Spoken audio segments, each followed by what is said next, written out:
was out to rob me blind. Ever since I met you, nothing can make me blue. Not a housefly floating in my wine, and not a barber who's ruined my hairline. Ever since I met you, nothing can make me blue. You, nothing can make me blue.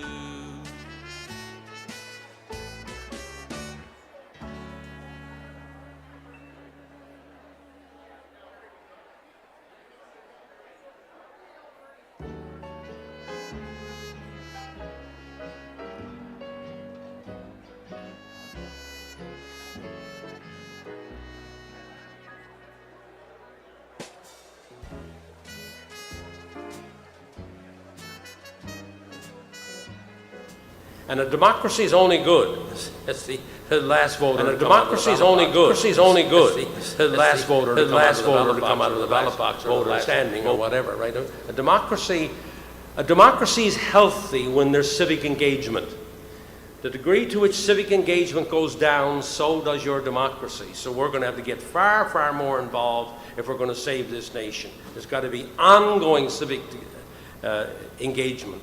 Every week, we've got to make sure MLAs meet with people in your area of your riding once a month or however long you want it, and see what's going on in the legislature, what's going on in the parliament, and what's there that's going to affect me or our region or me as an individual Canadian. Okay, well, civic engagement has gone. And of course, part of that is there's no civics in the schools. There's nothing in the schools.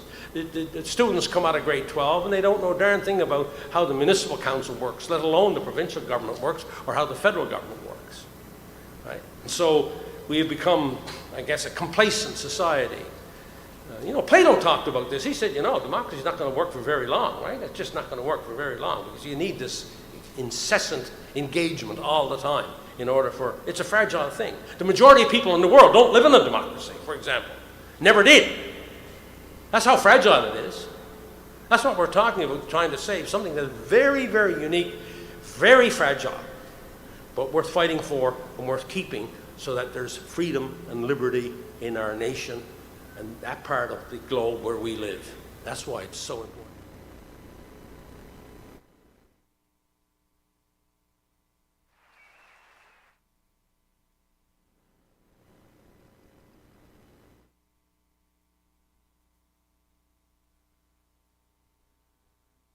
Day 2. I bet you all remember what Canada used to be and what it can be again, so we thought we'd start off today by singing "O Canada."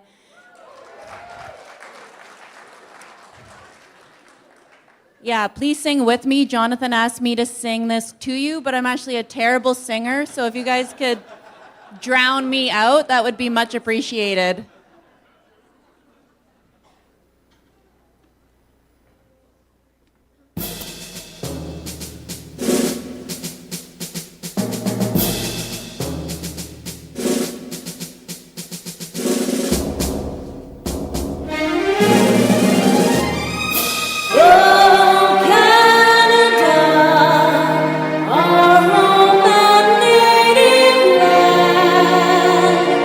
True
Thank you so much for making me not do that by myself.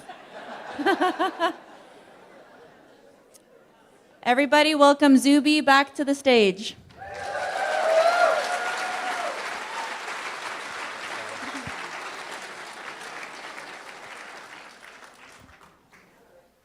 Canada, what's up? I feel like today is going to be a lot easier than yesterday, because yesterday I felt like I was in a room somewhat full of strangers whom I hadn't met yet, and I feel today like I'm in a room full of friends. I feel very comfortable up here. Thank you. I think this event has been amazing so far. How are you guys feeling? You feeling inspired, yeah? Awesome. I've met so many amazing people over the past 24 hours or so. It's been an honor and a pleasure to have conversations with so many of you. There's so much love, so much appreciation, all of the speakers and panelists. Everyone's just been awesome. And I think in these times that we're living through, it's so important to remember how good humanity is.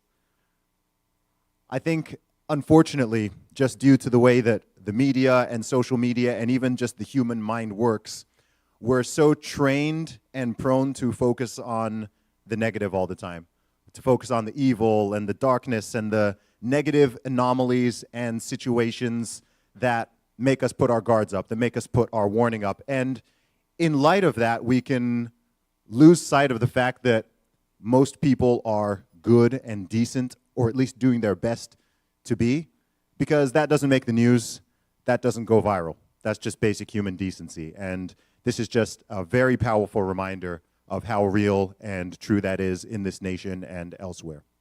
So I don't want to ramble on too long. I would like to introduce a great and courageous man.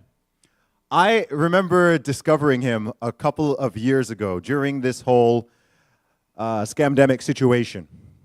And I saw a video on Twitter. I think it said something like, based Canadian pastor kicks police out of his church or something like that. And I'll tell you guys something. I saw that video and I didn't just see it and feel inspired. I showed it to my parents. I was like, you guys need to watch this video. You need to see this.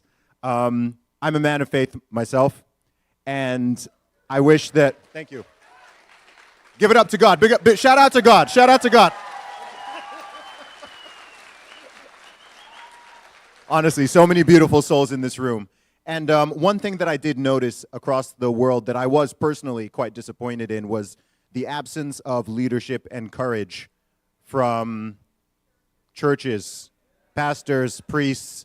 And so seeing this man right here and seeing that video, it warmed my heart, honestly. I was so happy about it. It made me smile. So without further ado, I would like to welcome to the stage ARTUR PAWLOWSKI.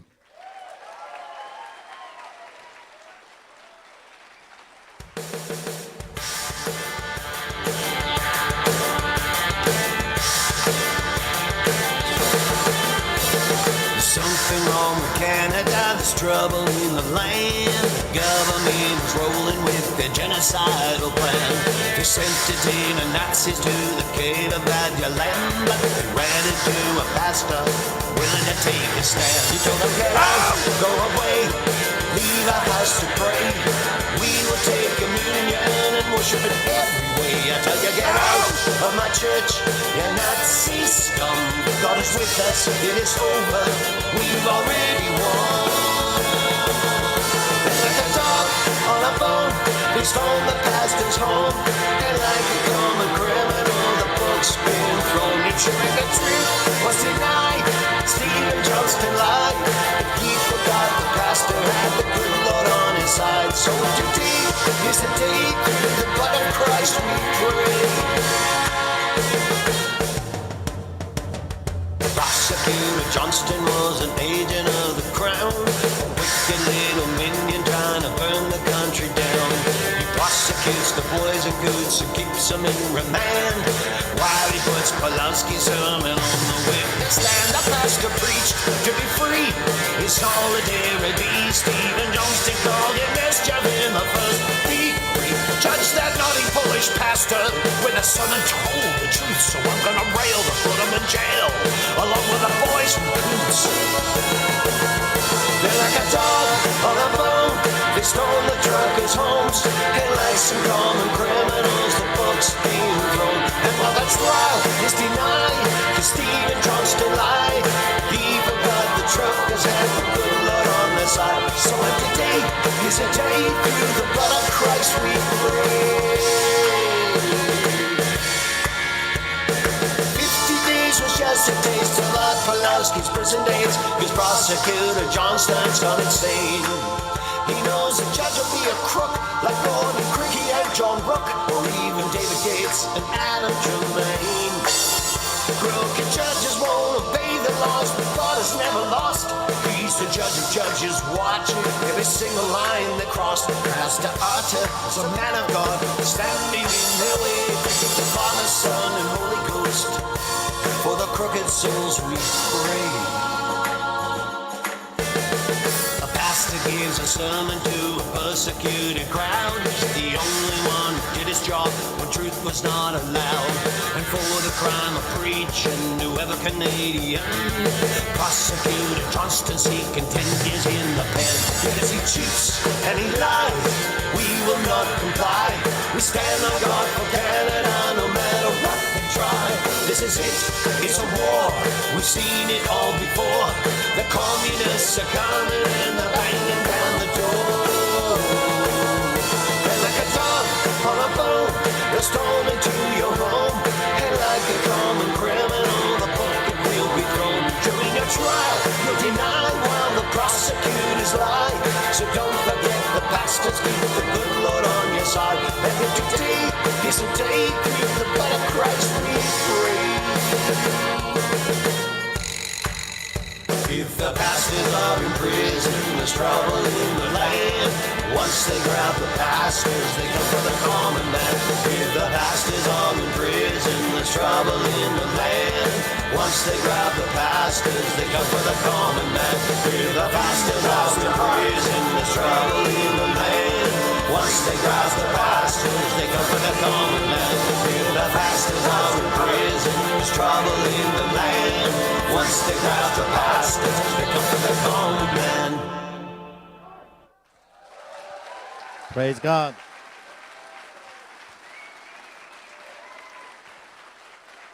It's Sunday. It's Sunday, so I'm going to start with a prayer, if it's okay with you. And even if you said it's not okay with you, I wouldn't care. I was wired that way. Sorry. I'm not sorry. So if you can stand with me, and we're going to pray. It's a simple prayer that Lord Jesus Christ taught us, and it's from Matthew 6, 9 to 13. It's King James Version. And he says to pray this way. After this manner, therefore, pray. Our Father, which art in heaven, hallowed be thy name. Thy kingdom come, thy will be done, in earth as it is in heaven.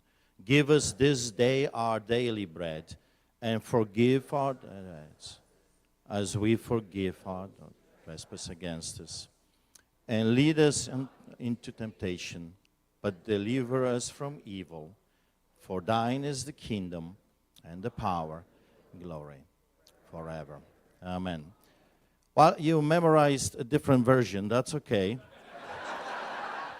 I forgive you. I have no choice. God is talking so much about forgiveness. You're a very unique man, I have to tell you that. For sure you are a white supremacist, that's guaranteed. But also, I have never seen a man with 2 watches. My God, I feel old. It must be the new thing, right? I don't know if you're paying attention, but I look at him yesterday, and it's like there is one fancy watch on the left and another crazy electronic from the space watch on his other one. And I'm thinking, my God, I don't even have one. I feel so old. Well, you're looking at a miracle. I am a walking, living miracle. In 2020, 21, and 22, I have been hugged literally by tens of thousands of people, and I'm still alive.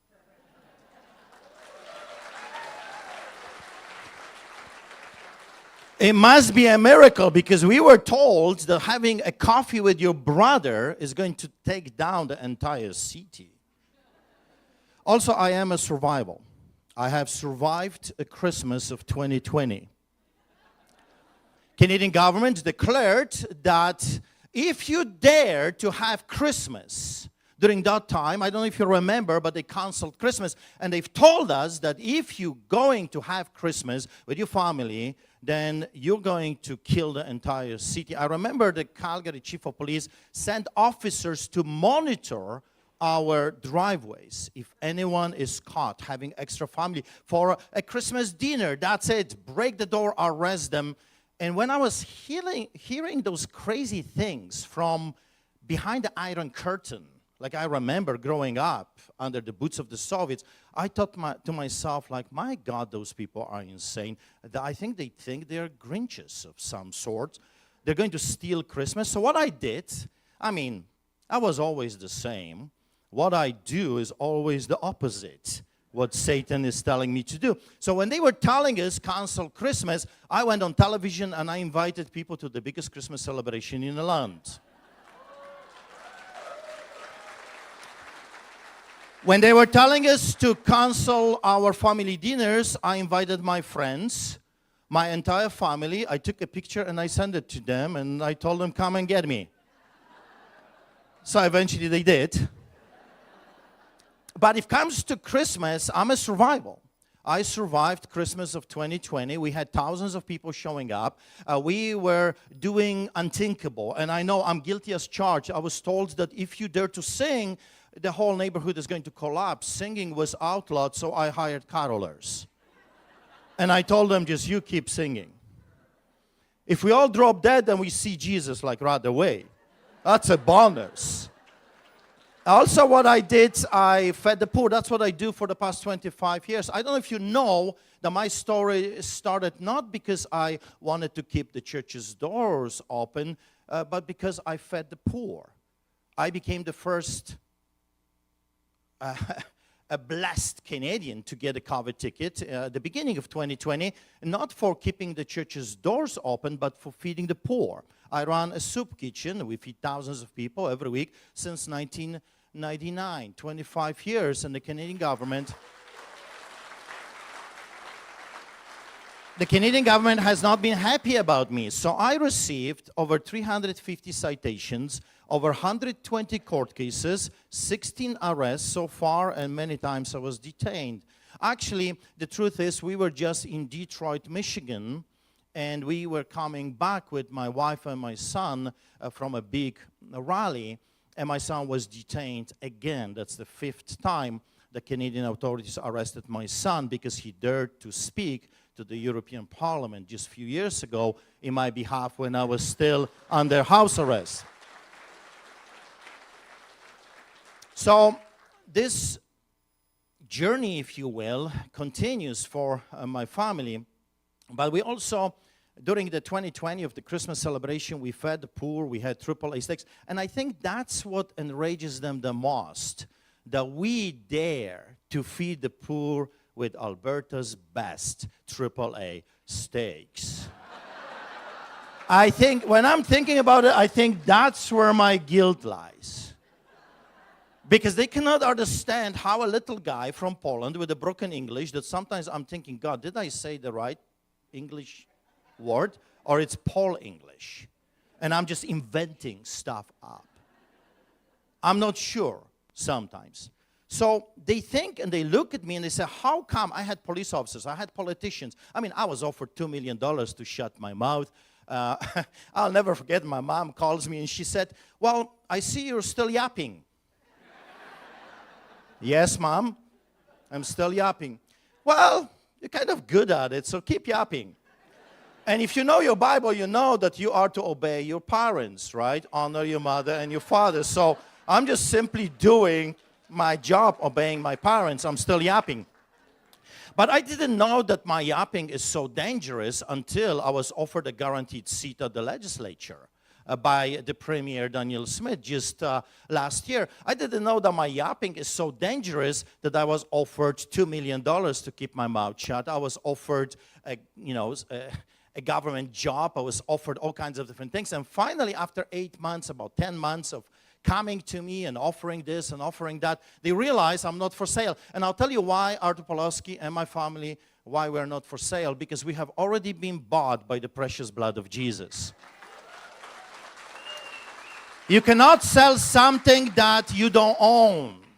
I have given my ambition. I have given my life. I have given my money to the living God. Therefore, I don't consider it mine anymore. It's His. And I know I'm a weirdo. I get that. I'm a little bit weird. I'm one of those few pastors that actually read the Bible. I don't know. It's just something that I do. Most Christians don't read the Bible. That's why they don't understand what's really going on. And they think, obeying the government is in the Bible. That's actually not the truth. Romans 13 is very clear. It says, obey the authorities. Of course, when the authorities are doing good, protecting those law-abiding citizens. Would you obey Adolf Hitler? Would you obey Joseph Stalin? Would you obey Mao Zedong? Would you obey those psychopathic bloody murderers just because they say, I'm an authority? You see, people have to start to read the Bible to understand that Daniel in the lion's den ended up over there not because he obeyed the king, it's because he disobeyed the authority. Shadrach, Meshach, and Abednego end up in a fire furnace because they disobeyed. They refused to bow before the golden statue. And you got the whole Bible. You've got Mordecai, Esther, you've got Joshua, Caleb, you've got the book of Acts, chapter 4, 5. You've got all those instances in the Bible that people had a choice. And they have chosen God. They have chosen to be good people. You see, we have that choice. You can become a monster. I call those people that are doing this to us monsters. They've lost their humanity. You can be a monster. That's your choice for trinkets, for money, for salary. I challenge the officers, and the only way I could challenge them is by talking to them. When they refused to listen, I yelled. That's what I do. That's my weapon of choice. I just yell to get people's attention. And I got their attention. I kept the church's door open. I got arrested multiple times over and over again. And the story still continues. And it's a fascinating story. Fascinating story. I'm sure you've watched the video. I am one of the most censored people on earth right now. They took my big YouTube channel and they are censoring me left and right. And I'm telling you, it's so funny because when God wants your message out, He will just tell you, just yell, and it will reach over 1 billion people. And that's exactly what happened with my few minutes Get Out Nazi video. I was not intending it to be all over the news. I was interviewed by the biggest TV outlets on earth for months. I've done 10, 15 shows a day. It was incredible. It was amazing. I was able to preach the gospel and give message of hope to hundreds of millions of people around the world with my broken English. That's a fascinating thing. Why am I telling you this? I'm telling you this because if a man from Poland with a broken English can do it, that means you have no excuse. I am censored, I'm called names. I'm sure you were called white supremacists, 100%. I know, because those people are insane. I was called Islamophobe, homophobe, transphobe, and the only phobia I have is, are you ready? I just invented that word. Insane-nophobia. I'm only afraid of crazy. Because how you deal with crazy? The crazy. You can't have a debate with crazy. I know that for a fact. Because when I kept the church's door open, when the Freedom Convoy started to roll, I received a phone call from the Freedom Convoy, and they said, Pastor, At that time, I was all over the place. We had 15, 20,000 people on the streets of Calgary. I was all over the place, flying to different provinces, doing rallies, getting tickets. I got over 40, 50 tickets. I don't even remember. I don't think even our lawyers remember how many tickets. You know, and I was all over the place. And when they called me and they said, Pastor, will you become our pastor for the Freedom Convoy? I said, of course. I did not even hesitate. And I'm telling you, they showed up in Calgary, and that was one of the legs. We did a church service in the afternoon, then another one in the morning, and off they went. And I'm telling you, as they were driving, I was like, I want to go. I want to, like a little 5-year-old kid, I want to go. I really want to go when my wife says, don't you dare. I really want to go, and she says, no. I said, what's wrong with you? I want to go. I want to be where the action is. And she said, the action is here. You see, if all the men will go to Ottawa, who is going to lead the rallies here? Who is going to keep the hope high here in your own city, in Alberta? If all of you go to Ottawa, who is going to organize stuff here? And you know what? She was right. Quite often I say to the young people that you got to pay attention to your wives because they have enormous power. I fear only two people, God and my wife, and I'll tell you why. I don't fear the authorities. I don't fear the politicians. I have no fear if it comes to those people. But I'm telling you, especially young people, be careful and learn this from an older guy. Because when you go to bed and you close your eyes and you fall asleep, I mean, the sky is the limit what can happen to you. You lose control. You have no idea what she can do to you. So, be in a good standing with your wife.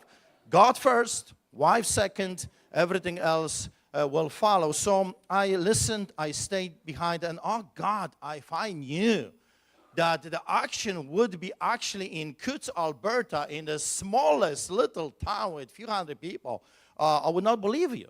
I went over there with my son Nathaniel. I took a worshiper. We did a service at Milk River, about 15 kilometers from the border. And then I went to the RCMP. They blocked the whole thing. And I said, can I go to the KUNTZ border, to Smugglers Inn? It's a restaurant, private property. I want to do another service. They opened the barricade. Off we went without a problem.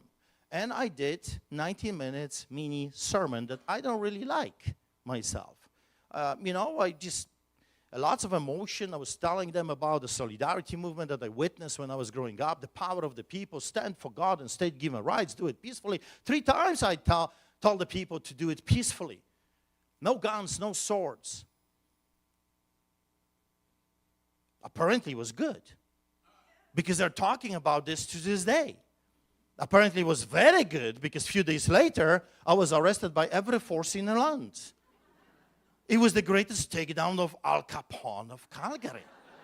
I didn't know that I am the new El Chapo. It was RCMP officers, detectives, anti-terrorists, special SWAT team with cameras. They were uniformed Calgary police, undercover. I didn't know that I'm being monitored for months. I stepped out and the masked bandits said, Mr. Pawlowski, you're under arrest. Okay, whatever. Not the first time, I'm sure not the last time. They took me to the interrogation room. I was grilled the Soviet style for many hours, roughed up, tortured, taken to prison, stripped naked, solitary confinement, and then the next day was my introduction to the prison system when they put me in little metal cages. I've never even knew that the Canadian system has metal cages for prisoners. And I spent a lot of time there. I spent over 40 days in isolation, solitary confinement, concrete cells, no water, no washroom. They denied access to my lawyers. They confiscated my documents for the eyes of the lawyers multiple times, would not give me my reading glasses, confiscated my Bibles. I was roughed up, and then I learned that the guards are giving incentives to the inmates to murder me in prison. At least 5 already testified to my lawyers about the intention of the government. And then, if that was not enough, I was kidnapped by sheriffs without the knowledge of my family, without the knowledge of our lawyers, taken to Edmonton, and they put me in MaxPot. MaxPot is a section of the remand for the most dangerous terrorists, most dangerous people in the country. And I was there by myself. You got hundreds of cells in that unit, like a matrix kind of an environment, and I was there by myself, freezing conditions, and they denied me a blanket. So I'm sitting over there shivering, and this was 42nd, third day, fourth day of my imprisonment. So I called my wife. I only had 30 minutes in 24 hours. Sometimes they would keep me in a cage for 26 hours straight. I was released to make a phone call and take a shower. I called my wife and I said my goodbyes. I don't think I'm coming out. I don't think those people will allow me to come out. I'm in freezing conditions. I can't sleep. I can't function. I'm not eating. I'm going to be dead very soon unless something happens. So what she did, she called the lawyers. Lawyers sent a letter to the judge. And the next day, I was surprised. It scared them. And I was taken from a max pod and placed in a psych ward. Without the evaluation of the doctors, without even the knowledge of Alberta Health Services to this day. Completely illegal. And I spent a week over there. That's why I'm telling you, I have a hard time to deal with crazy, because I have personal experience. You walk into the room and they're jumping up and down and running in a circle. What do you do? How do you minister to someone that runs in a circle? You run with them? Like Jesus loves you? It was a challenging, put it this way. The funny thing about being in psych ward is that we had the biggest amount of time outside, and we could watch TV, because in the other prisons, no TV for you. What I didn't know, that in a psych ward, you watch TV in a different way. So you watch a movie, it starts, it's really good, it's amazing. I'm thinking, okay, somehow I'll survive this. I mean, movies, time goes faster, and somehow it's a little bit better. We start a movie, it's good, it's a Hollywood production, and then 10 minutes later, someone jumps and changes the channel. And I'm thinking, this is weird. It was a good movie. But then we are watching another one. Another 10 minutes, and someone jumps and changes the channel again. So we are watching another movie. And that was every day. I watched about 60, 70 portions of movies, and not even one full one. Crazy, crazy stuff. Anyway, I led people to the Lord. I preached. I did my best. And of course, in Calgary, they took me from Calgary to Edmonton because I was so successful that every single inmate in my unit sent a petition to the director and said, if you don't release this guy from isolation, you're going to have a riot. When I was being taken from my... Everywhere I was going, they were banging on the doors like in the movies. Free Pastor Art, free Pastor Art, free Pastor Art. It was incredible. It was surreal. I was actually a hero in prison, and I'm thinking, is this a good thing or a bad thing? Because those were hardcore criminals, bank robbers, which call me to this day. Other human traffickers, like really, really dangerous people, a gun for hire. And when I was in a psych ward as well, I'm sitting over there and I'm thinking, God, I don't know what you're doing to me. I don't know what to do. And I'm sitting over there, and there's a guy next to me, and he looks at me and is like, I'm thinking, oh, God, how I deal with that, I don't know. But it turned out he recognized me. He says, aren't you that pastor that gets arrested all the time? Guilty as charged. And he jumps and yells at the top of his voice, you are my hero! And it's like, God, is this a good thing or a bad thing that the crazy people call me hero? I don't know. I still have a hard time to wrap my head around this, So anyway, eventually I was released, placed on house arrest. I spent 1.5 years on house arrest, and I was charged with absolute insanity. I was charged with terrorism, which is interfering with the crucial infrastructure under the Defense Act. I was charged with inciting mischief, which is a made-up stuff. If they have nothing on you, they can charge you. I mean, I can just charge you looking at me. Yes, that's inciting mischief. And, of course, breach of a release order. And believe it or not, I faced the judge, and I was found guilty on everything. I've never seen a trial like this. I became the first Canadian to be charged with this, first Canadian to be convicted, and the first time this has never been done before, that the sermon of a man was on trial, word by word. They were digesting every word I said, and they were debating what I meant when I said certain words. Mr. Pawlowski was thinking about this when he said that. Oh, no, he was thinking about that when he said this. And it was a total insanity. And the judge eventually said, guilty. I was guilty of everything. And he said, every person that took part in the Freedom Convoy is a criminal. So eventually, I started to receive phone calls from so-called political fixers. I don't know if you're familiar with the term. When the politicians have nothing or they want to do something, they will send those people, if they want to be seen interfering with something, they would send political fixers. So, it will be a shocker to you. Stephen Harper had a meeting with Jason Kenney and Pierre Poilievre, and they've decided, as I was told, to eliminate me from the board. And I said, why Pierre Poilievre? I had never, ever had any interaction with that guy. And he says, well, because they're afraid you're interfering, you're exposing the corruption in Alberta, which is the Conservative Party, that locked more pastors and arrested more people than the Chinese government during that time.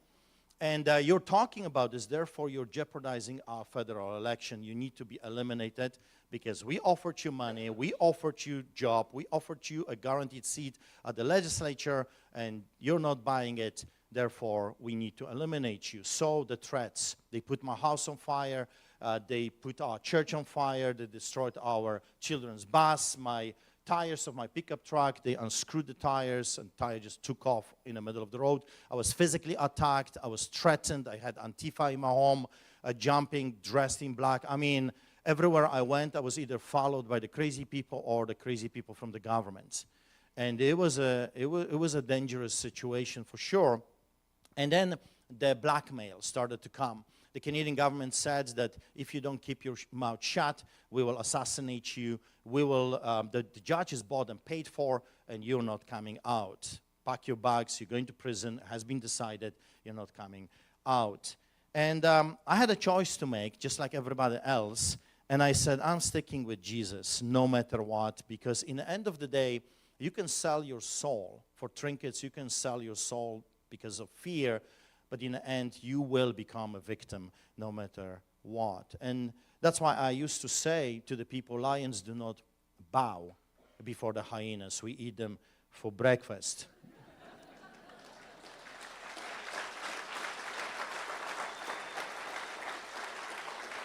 Patrick Henry said, it is when a people forget God that tyrants forge their chains. Patrick Henry, that's the same man that said, give me liberty or give me death during his speech before the Virginia Convention in 1775. So today, many years later, I am here for one purpose and one purpose only, to tell you the truth. And I know that some of you will not like this truth. Especially now, truth is not very popular. Some will not like what I am here to say. However, God that created everything says in His Word that when you will know the truth, that truth will set you free. The question is, do you want to be free? George Bernard Shaw said, all great truths begin as blasphemies. The idea of government representatives, parties, were formed for one purpose and one purpose only, to serve the people. We have lost that completely. All levels of government and every ruling party in our beloved Canada has betrayed us and has committed acts of treason. If I was your king, I would charge those politicians with treason.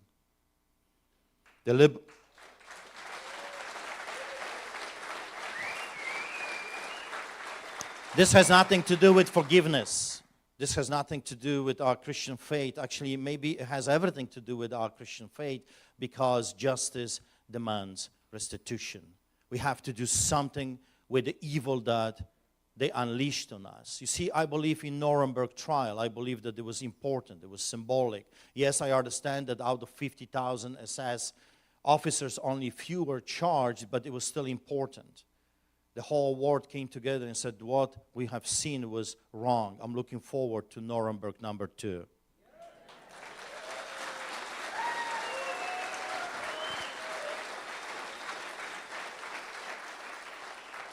The liberals are acting like Nazi dictators. The NDPers are not even hiding that they are plain open communists, socialists, godless, corrupted to the core enemies of the people. And on top of that, we have the so-called conservatives. It was them, the conservatives, that for the past few years we were waiting for,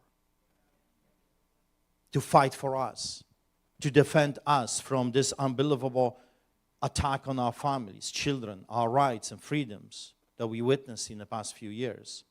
We looked for their leadership. We hope that at least the conservative representatives are going to stand with the people and for the people. We looked for them in the rallies. I did. I asked, is there any representative here? Anyone, I mean anyone. We looked for them in the protests. We hoped to see them during the truck convoy. Except few that have been destroyed or removed to no avail. The conservatives, so-called, refused to come and defend us. They refused to come. They decided to abandon us. In fact, they did throw us into the hyena's den to die. Their betrayal was deeper than we thought.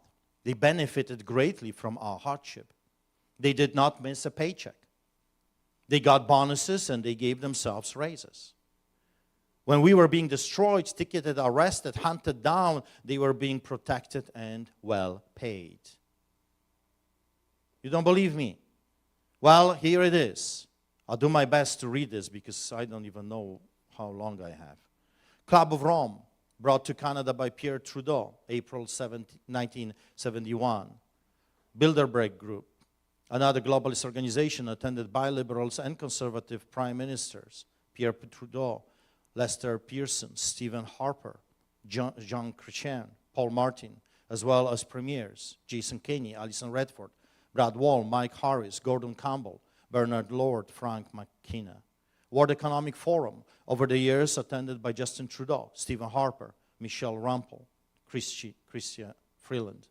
Conservatives, liberals both together unleashed this hell on Canada. 2002, Alberta Conservative government signed Albertans onto the climate change agenda. Alberta was supposed to, according to them, to cut carbon emissions 50% by 2020. 2003, Alberta Conservatives bring climate change emission targets into law. 2005, 2007, Stephen Harper, Conservative, and Paul Martin's Liberal signed Canada to World Health Organization. If you're wondering why this was unleashed on us, it was because of them. They were supposed to protect Canadians and they sold you for trinkets. 2007, Alberta Conservatives legislate facilities emitting more than 100,000 tons of carbon per year to reduce their emissions by 12%. Others, if they couldn't do it, were penalized. 2009, Alberta Conservatives bring Climate Change and Emission Management Corporation to spend millions upon millions of our money. 2009, Sustainable Development Act. 2010-15, Canada's WEF involvement continues. Stephen Harper, Pierre Poilievre. 2014, Alberta Conservatives, under the leadership of Alison Redford, brought the World Economic Forum to Alberta. Danielle Smith, the new savior of Alberta. And I did my best to warn people. I know the woman when we were together in a Wild Rose party. She betrayed us then, she's betraying people now. But she's a good talker. People want to believe good talkers. My friends, do not look what they say, look what they do. Danielle Smith, former Wild Rose Party leader, was angry the meeting was delayed. She said we should expect a little more professionalism and a little bit more attention to details coming out of the Premier's office. She was angry, she wanted now. 2015, Stephen Harper, Pierre Poilievre, Conservative government signed Canada to Paris Accord. 2015, Stephen Harper commits fossil fuel-rich Canada to end all production and use of carbon-based energy. 2015, Alberta Connection, Alberta Premier, Kenny's Chief of Staff, Jamie Huckabee, worked for Joseph Stiglitz, that worked for President Bill Clinton. We used to have a saying in Poland, if you do not know what the whole thing is all about, it's always about money. 2016, Alberta NDP, Oil Sands Emissions Limit Act, capping carbon emissions on oil sands. 2016, to those liberals, government announced a federal carbon tax. And the list goes on and on and on, and all of those people are part of this cabal, whatever you want to call it, the selling of us Canadians.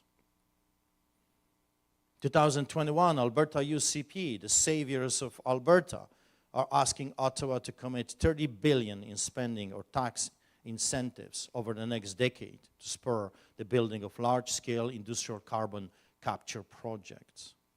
2011 to 2024, net zero carbon capture.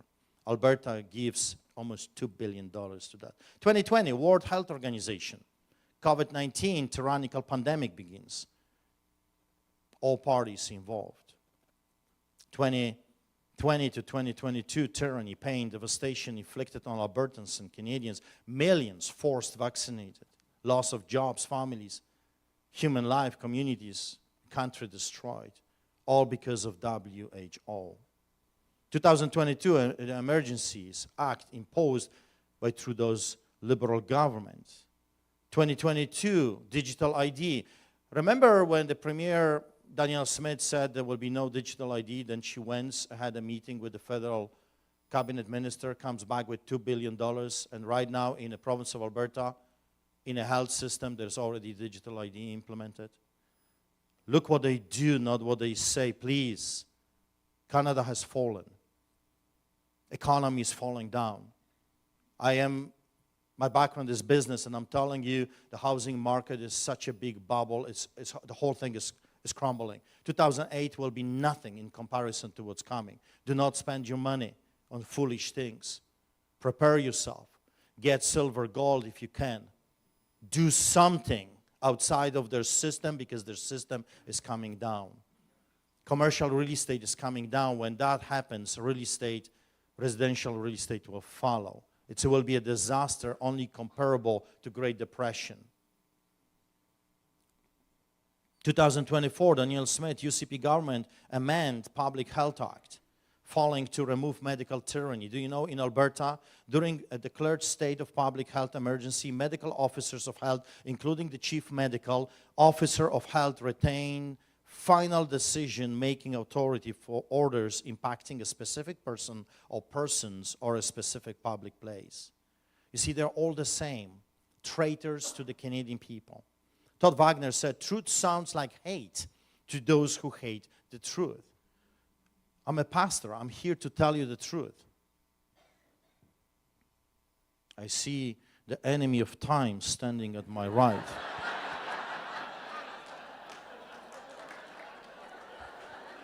I'll finish with this.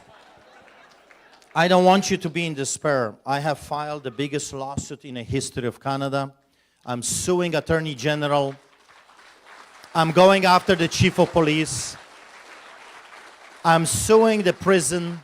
I'm suing Calgary Police, RCMP, you name it, hundreds of people. And I'm not just suing them for monetary compensation. I'm going after them for conspiracy to commit crime. And they got so scared.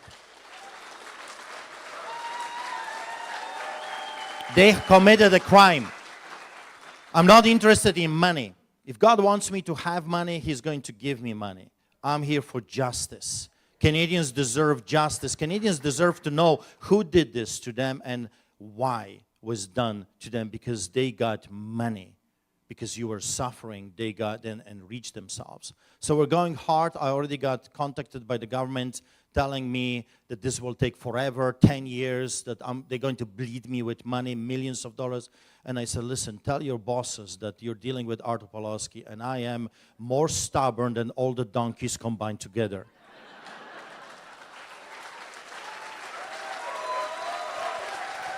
I want justice. I want justice for Canadians. Keep your money, give me justice. And if you can put the picture of the book, I have written a book in prison, and they are so scared already because I am naming every judge, crown prosecutors, politicians.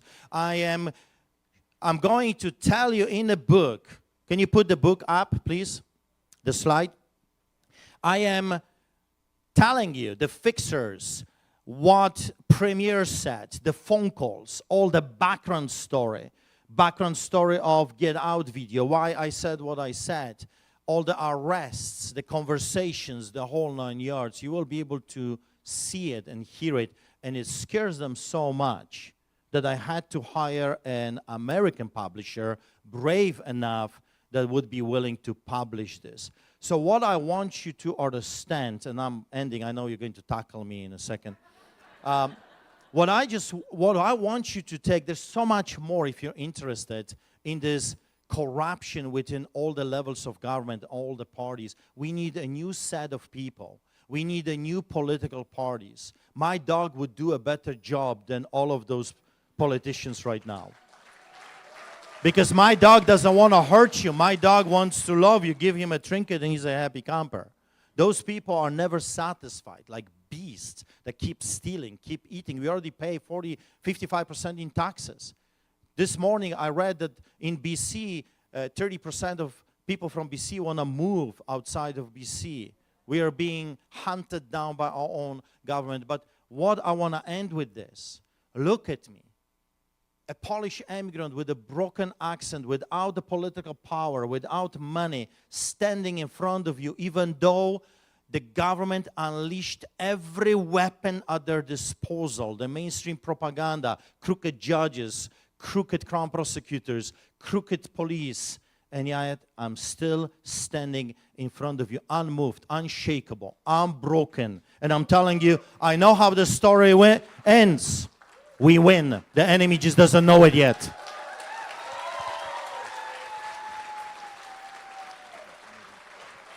Artur Pawlowski.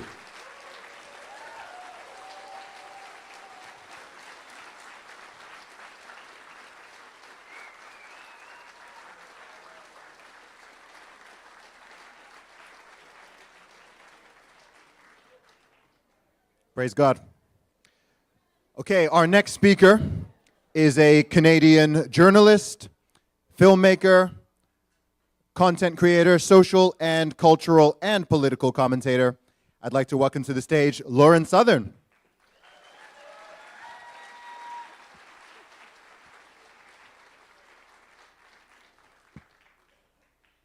Hello, everyone. I'm feeling we need to start an AA group for people who have been arrested for terrorism, because my goodness, that was very cathartic to listen to. You'll understand when I tell you my story a bit here. But yesterday I did one of the media and technology panels, and afterwards I had a few of you come up to me and shake my hand, and some of you have seen my work before. Lauren, I haven't seen you in so long. It's so great to see you here, and I appreciate you, those of you who have watched my films. And then the other half came up to me and said, my goodness, how have I never heard of you before? And I can tell you exactly why you have never heard of me before, and that's because around 2018, right before COVID popped off, 2019, I was disappeared by the government. And it's a hell of a story. We're going to get into it. But I want to start by talking about the assumptions we have as kids about democracy and law.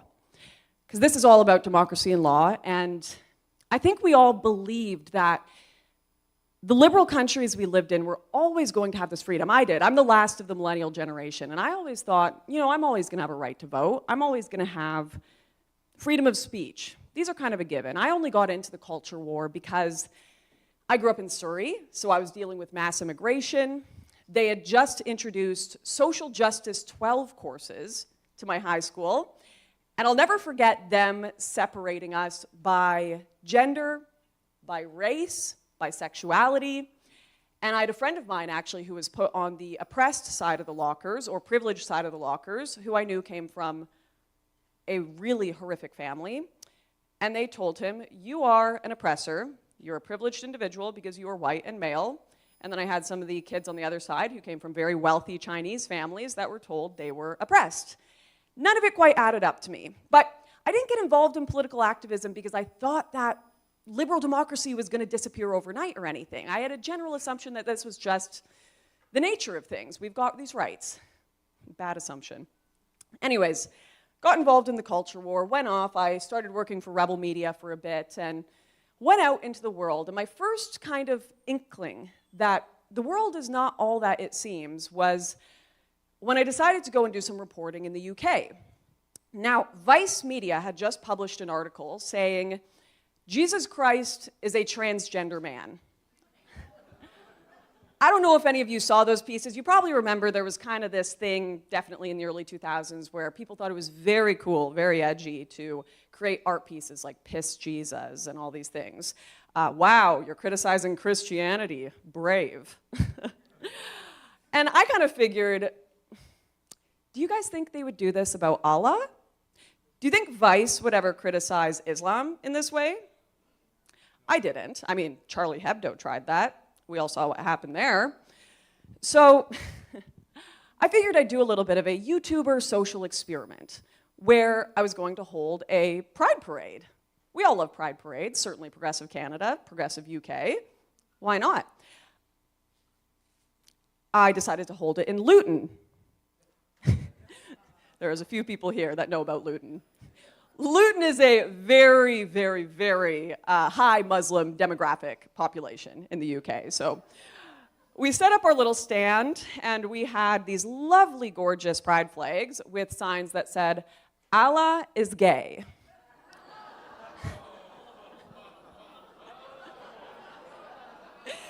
Allah is trans.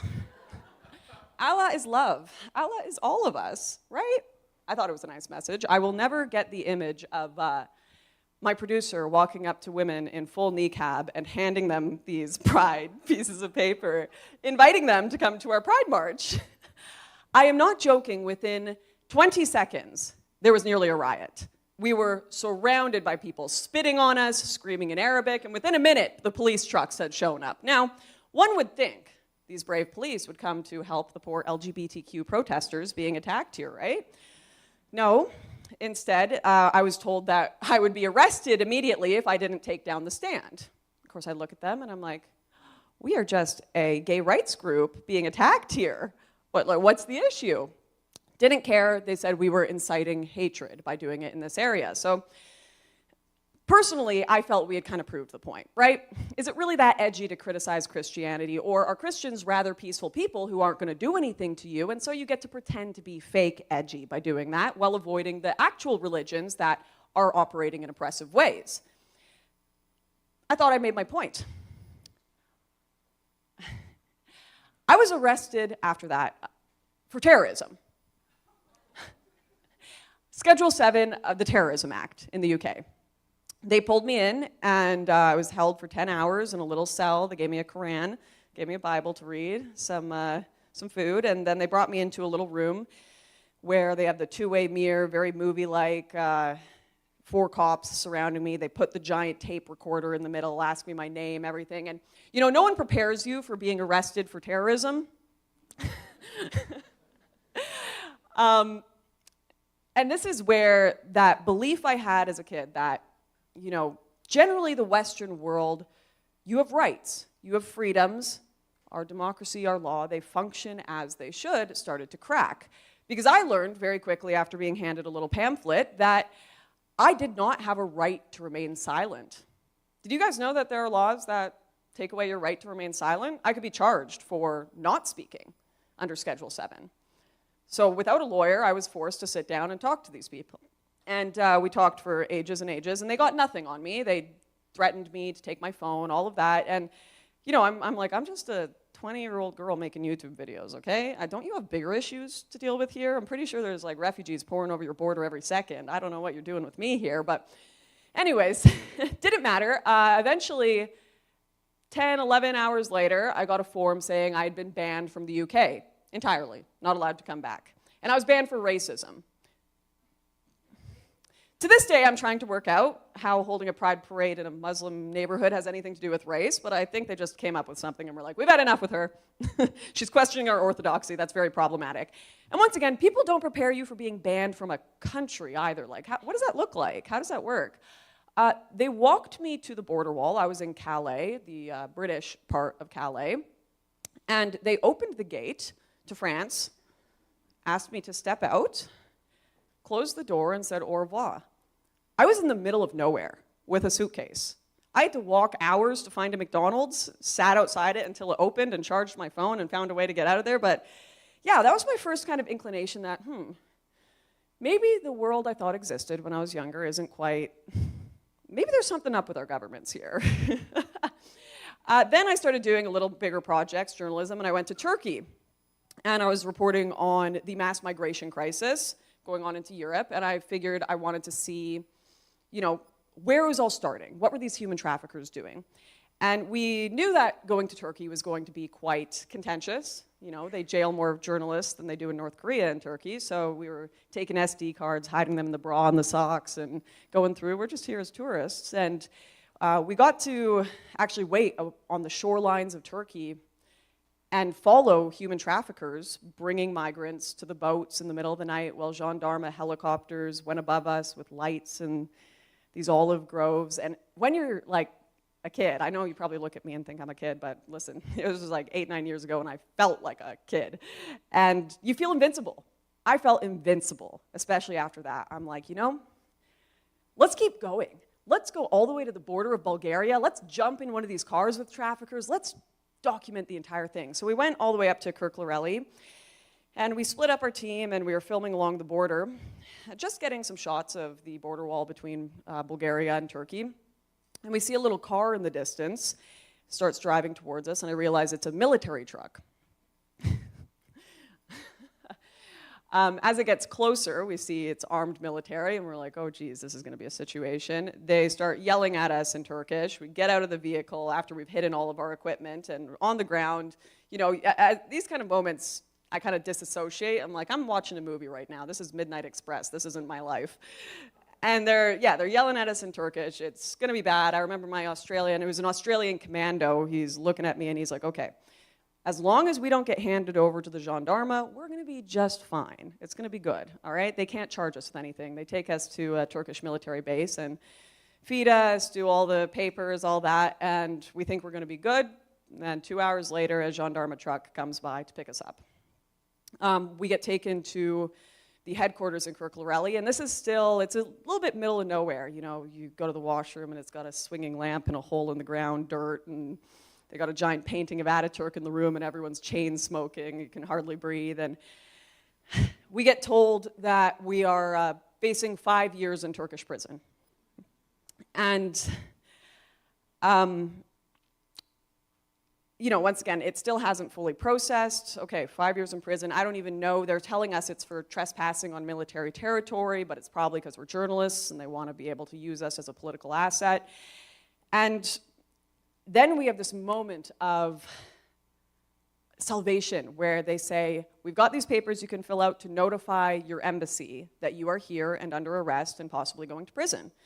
And I think here it is. Here is the liberal democracy, these worldwide programs we have set up to ensure I have rights. I am safe. And I look at this and we're like, hell yeah, we're gonna sign these forms to let our embassies know because they're gonna save us. Canada's gonna save me, right? And our translator looks at us, and right before we're about to sign the forms, he says, don't sign those forms. We're like, why wouldn't we sign the forms? Of course we want them to know. And he says, the Turkish intelligence here have told us that you can sign those forms, but they're definitely gonna send you to jail for 5 years if you do, because then you're gonna become an international story and an asset, or you can rip them up and say you don't wanna notify your embassy, and you may have a chance to not go to jail. So we took our chances, we ripped up the forms, and thank God it worked out. It worked out by just barely, by us having contacts with some of our military guys in government that were able to get us out. But that was another one of those moments where my vision of the world was destabilized. I'm banned from the UK for speech. That doesn't make sense. These international programs that are supposed to protect us, let embassies know things, those aren't real. You can be intimidated out of signing them, all these things in an instant. And my vision of this free world with a structure was slowly, slowly crumbling. Now, I could still pass that off as one-off with the UK, Turkey's Turkey, and continue on with my life. But in 2019, I got married to an Australian and was planning on moving to Australia. And I got a letter from the Australian government saying that I had been added to VACU. VACU is a program for terrorists and criminals who have committed, we're talking murder, rape, that kind of stuff, and I had been added to it for my speech. So I wasn't going to be allowed to go to Australia and see family. There was one stipulation. If I quit politics and swore to never talk about it again, never go on television, shut down my YouTube channel, go silent, they would allow me to enter the country. And you know, there's a moment where everyone's kind of given this bargain, and you think that you can appease them. I just saw that hope. I'm like, are they going to leave me alone? If I do this, will they let me go? Will I no longer be on their radar? Will they take me off secondary screening? Will they let me live my life despite just freely stating my opinions? And I decided to shut up.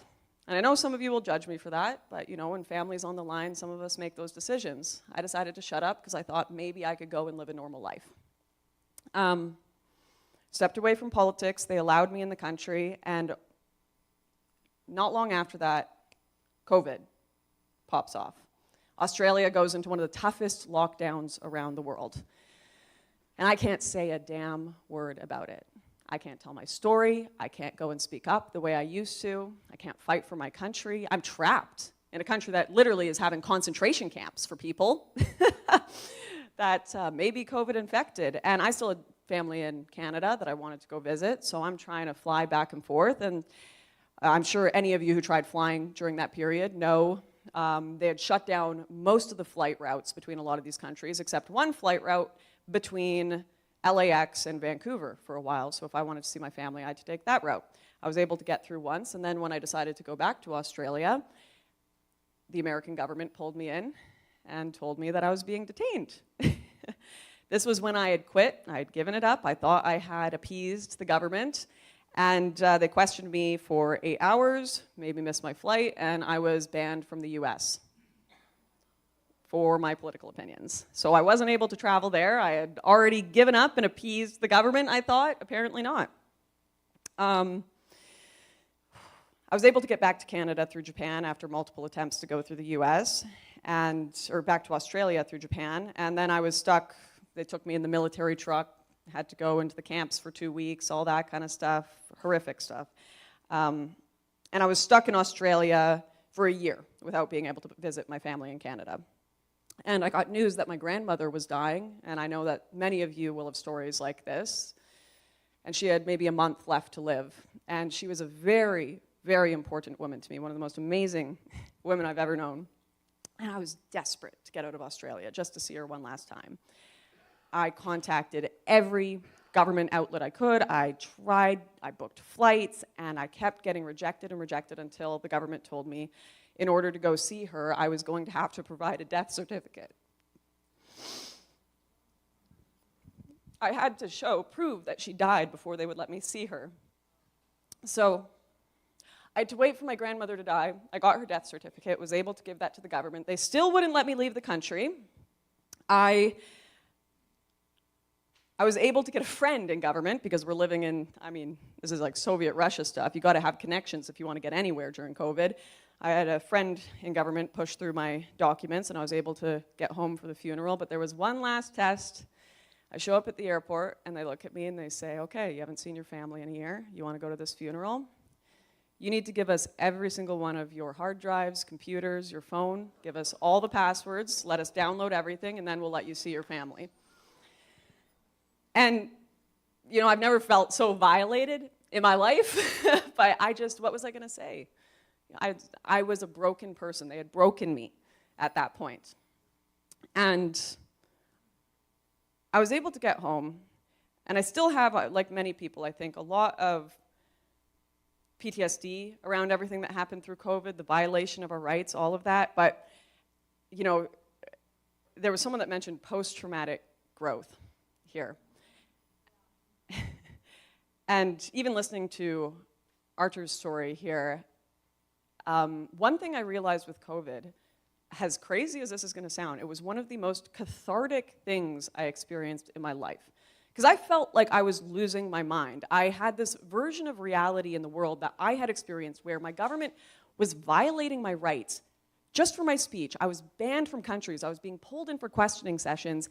And I felt like I was going insane because I'm the only one I knew with this experience. I looked around at my fellow citizens and I'm like, do you understand what our government can do to us? Do you understand you don't actually have free speech? Most people I knew hadn't pushed those boundaries. Most people do the, okay, I'm going to go to university, I'm going to get a job, I'm going to generally stay within the system. They don't push the boundaries of what we're allowed to do, and it's just assumed that we're allowed to do these things. I can speak freely, of course I can. I'm in a liberal democracy. The law will protect me. Of course it will. That's my right. I went out and I pushed those boundaries and realized, even before COVID, we didn't have those rights. I realized the government had taken those away a long time ago. And then COVID happened, and it was horrific. I had been silenced and shut up through that period. But then I saw all of my fellow citizens waking up and experiencing the same reality I knew. And for the first time ever, I felt like I wasn't insane. And not only that, they were fighting back. They were fighting back in ways that I didn't have the ability to as a 21-year-old girl. And it was, you know, this is going to, once again, sound insane, but I think COVID was a blessing. And here's why. There is a thin veneer of civility that we exist under. It is so easily lost. Most of human history, it's been dictatorships, fascism, communism, all that kind of stuff. I mean, when economies collapse, you either go commie or you go fash. So we're in for bad news in the future here. But we had this brief moment where everyone was made aware of how horrific our governments can be, just how few rights we actually have, just how thin that layer of civility is, just how our fellow citizens will treat us when they feel under threat, how easy they'll throw you under the bus, hand you over to the Stasi. People got to see that. And now, briefly, for a moment in time, we have returned to a place where all of us can gather in this room and talk about it. We still have a chance to use this wake-up call where everyone has realized what our governments are and how precious our freedoms are to turn it around. And I think this is going to be the last time we have a chance to turn it around, and this is where it comes all back to forgiveness. We have to forgive the people who acted in this way towards us, our fellow citizens. We have to forgive them so that they can, because I think a lot of them do feel regret. I see it. I see it in the people who hurt their friends and family and saw it was all for nothing, over bullshit. And I see they regret it, but they've got so much pride, they don't want to admit it. And I think that offering and extending that forgiveness, I forgive you, but next time, I won't have a chance to forgive you. Because I think next time the government sees these powers, next time they bring these policies in, next time it's emergency orders, I don't think they're giving any of it back. Because once again, this is not the norm in human history. Liberal democracy, freedom, having laws that protect us, that is not the norm. And next time, I think it is going to be catastrophic. So it is essential that now we forgive those people, give them a chance to realize what our governments are and turn it around. And you know,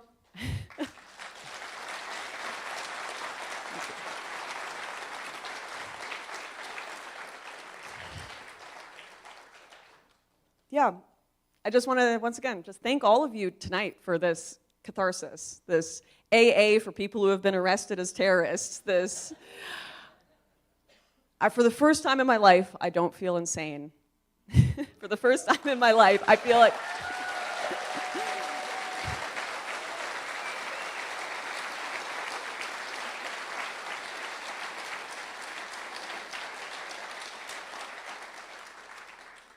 I'll just leave it there. You're all insane with me now. God bless you.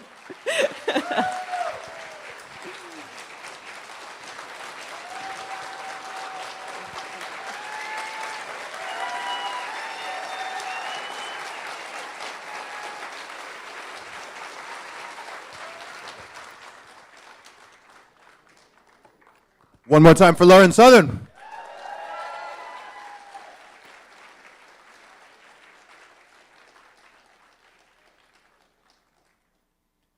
As I was listening to those last couple of speeches, I just had a realization. And this is that across the world, I know a lot of supposed terrorists. I'm friends and acquaintances and have done podcasts with a lot of people who have been arrested under various terrorism acts and hate speech laws. So I don't know what this says about the company that I keep. And they're all really nice people as well. That's the crazy part, right? Okay. So I would like to, the next up we're going to be having two speakers coming up. So I'd like to introduce them both. We have EVA CHIPIUK. She is a lawyer and the founder of Empowered Canadians, an organization with the goal of informing Canadians about their legal and political processes and rights. And of course, the honorary Brian Peckford. He is the former Premier of Newfoundland and Labrador, and the last surviving, he's also the last surviving signatory of the Canadian Charter of Rights and Freedoms. So those are going to be the next two speakers.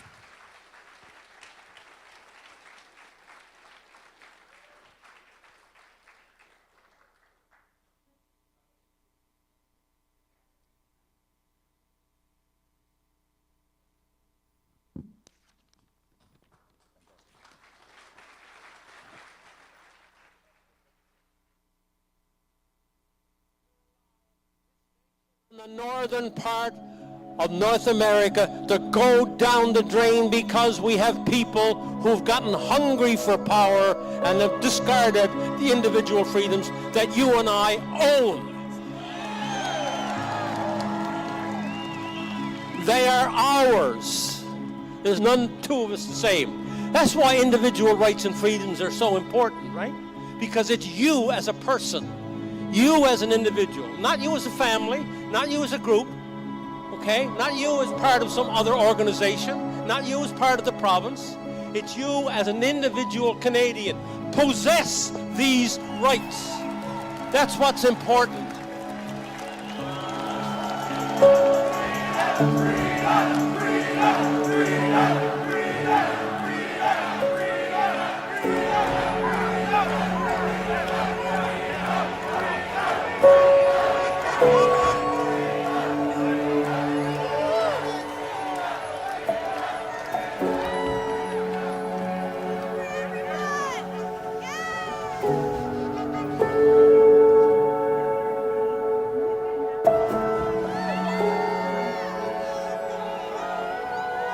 Thank you.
Hi, everyone.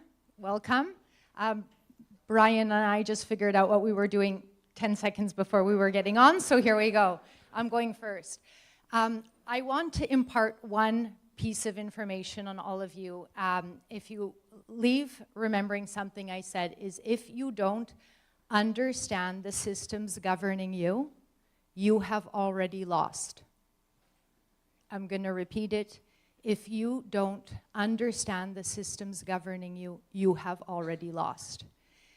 I very much enjoy every time I have an opportunity to speak with and hear from the Honorable Brian Peckford, because he understands the systems. He's been involved in the systems, the political systems and the legal systems in this country. I have an opportunity as a lawyer to be involved in the legal system. So I had a tad of knowledge, and then it's grown immensely in the last few years, because what I've realized after being incredibly involved with some of the most historic things that have gone on in this country, including the Freedom Convoy, the largest civil disobedience this country has seen and probably will ever see for a long time, being involved in a legal challenge representing the Honorable Brian Peckford at the federal courts about charter rights.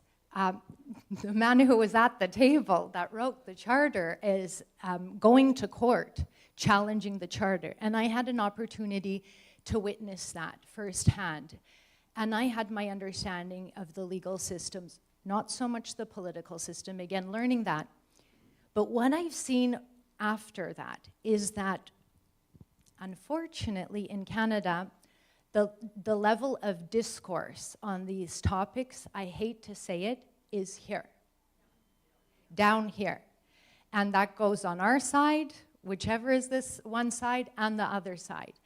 And I'm all about elevating the conversation, because there's a lot of fights going on down here.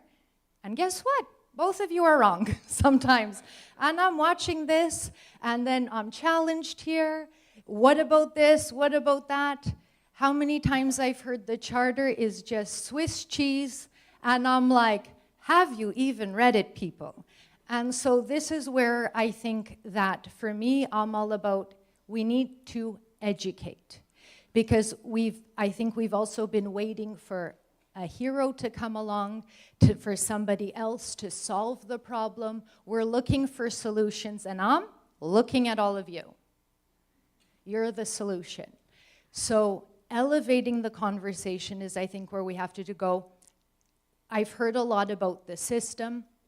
I've heard a lot about them. Both those entities are made up of people. Until we have more AI, then we'll see what happens. But for now, it's made out of people, your people. So there's so much opportunity for me. And I'm just going to add one more thing, and then I'm going to turn it over to my kind co-guest, is I really believe everything happens for a reason.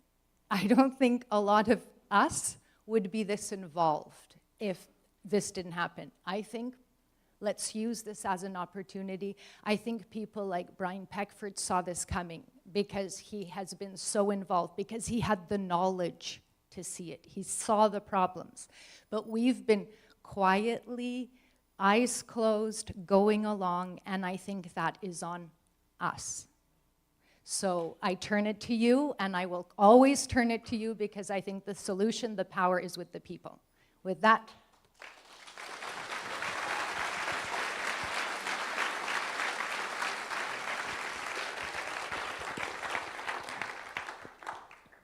Okay. Straight away here. Okay, good. Thank you, Ava, for that. I wanted you to explain that a little bit, because it doesn't always have to come from someone like me. It should come from other people who now are involved in the system. The first thing I had to say is to say thank you to my wife, who's been with me through all this.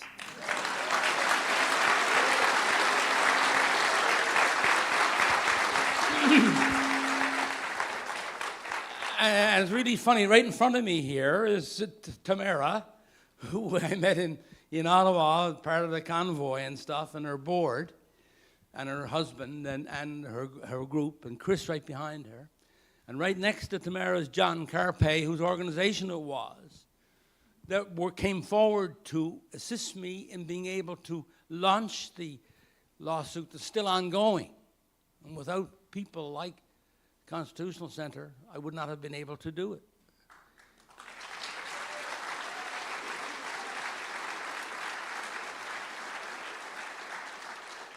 And right next to John is Chris Scott, who was one of the heroes out there in rural Canada who stood up, like Arthur and Lauren and others, to what has been happening in this country, and who's a great model for anybody to follow. So they're up here right in front of me.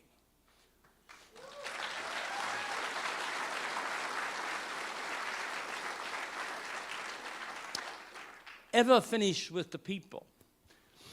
Because our times are limited and there's so many wonderful speakers, the speech that I prepared would take much longer than the time that I have.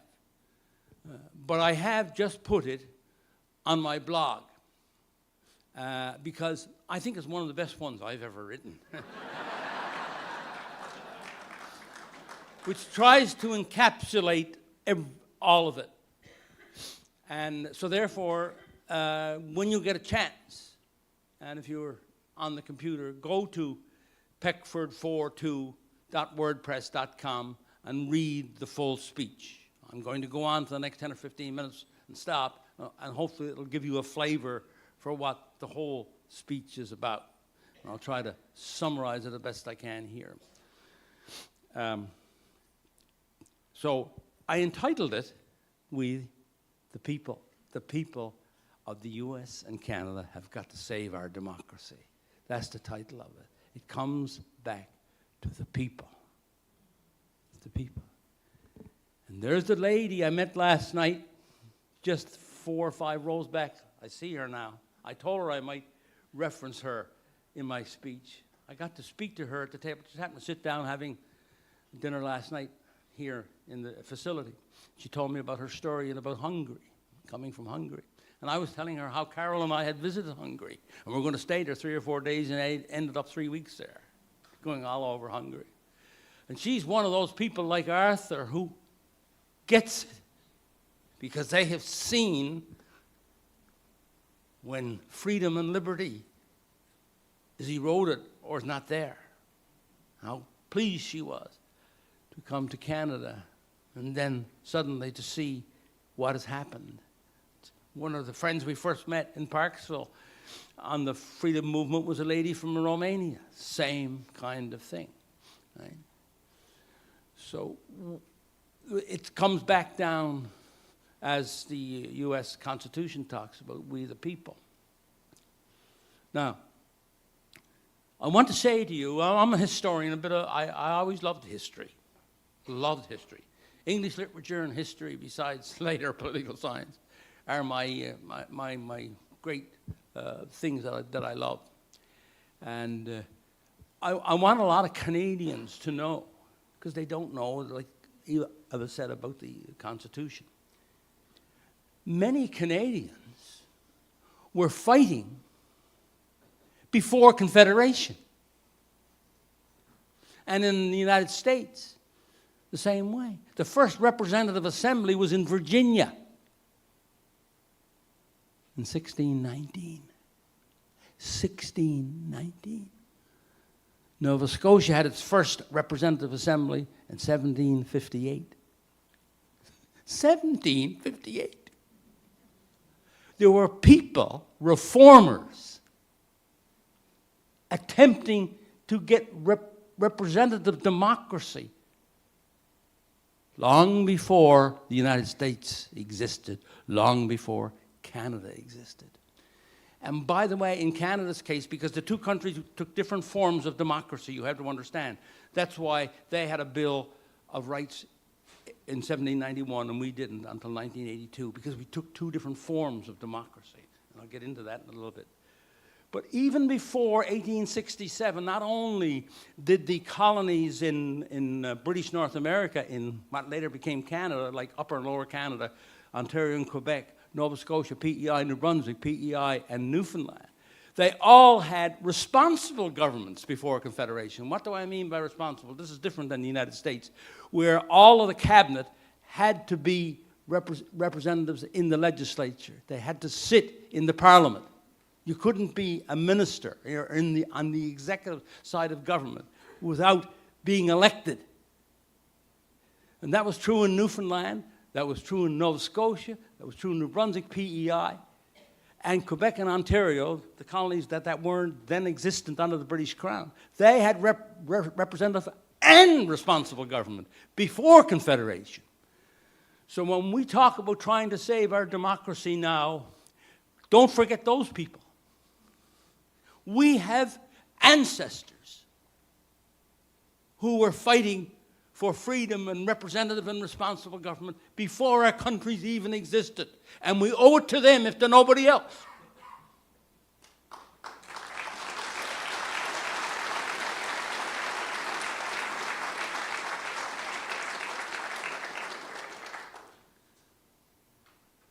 That's what we don't learn in schools anymore.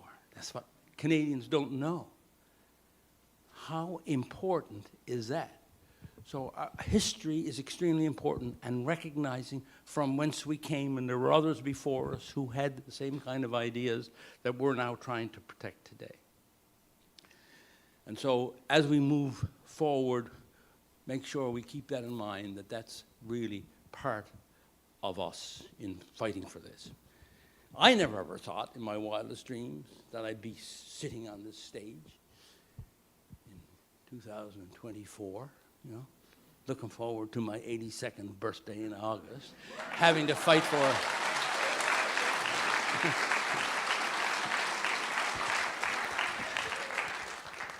So,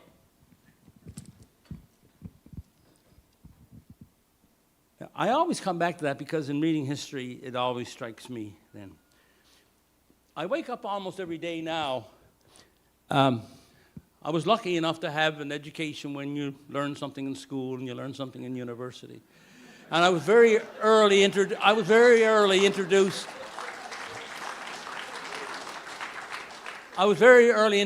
to Plato and Socrates and Aristotle, and how the great leader Alexander, you know, had one of his teachers, Aristotle.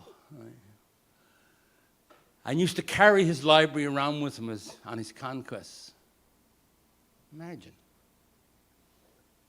400 BC carrying around a library. We don't think that's possible because nothing happened before Apple. Right? Amazing.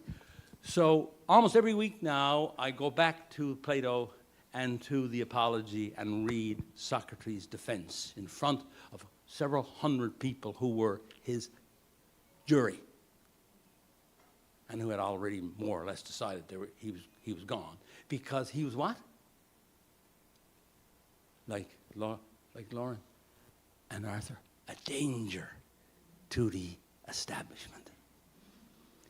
He was just one person traveling around the little city-state of Athens, teaching children how to think, to ask the important and difficult questions. And he became a danger. And so the authorities had to manufacture things against him to bring him down. But he didn't allow them to kill him. He committed suicide right after his defense. But if you go in on the Apology into Plato's works and go into Apology, you can read his defense as recorded by Plato and as interpreted by scholars since. And so we're back to 391 BC. And then my education tells me about Cicero, a different character altogether. Cicero was, because he was part of the establishment. Cicero was part of the establishment and tried to change it from within. And he was 118 to 43 BC. Cicero was. Fantastic person trying to do something right. Now, I want to tell you about, there's a British author, his name is Anthony Trollope. Some of you who know a little bit about English fiction in the 19th century, in the 1800s, and if you had a good English course somewhere, or a good English class, you might know about Anthony Trollope. And he wrote a lot of novels about rural England. And it's almost made fun of a lot of the behaviors and attitudes of certain people in places of authority and so on. He became a very, very popular, still is today in some quarters, novelist. But near the end of his life, he wasn't happy with all of his multitude of books, scores of books. And he started to read more widely, and then he started to read about Cicero in ancient Rome. And the fact that the stuff that was being written about him wasn't really what he could find in the original sources. And so he sat down and wrote a 2-volume book on the life of Cicero. I think you can pick it up for $2 or something now on Amazon, on Kindle. A 2-volume, The Life of Cicero.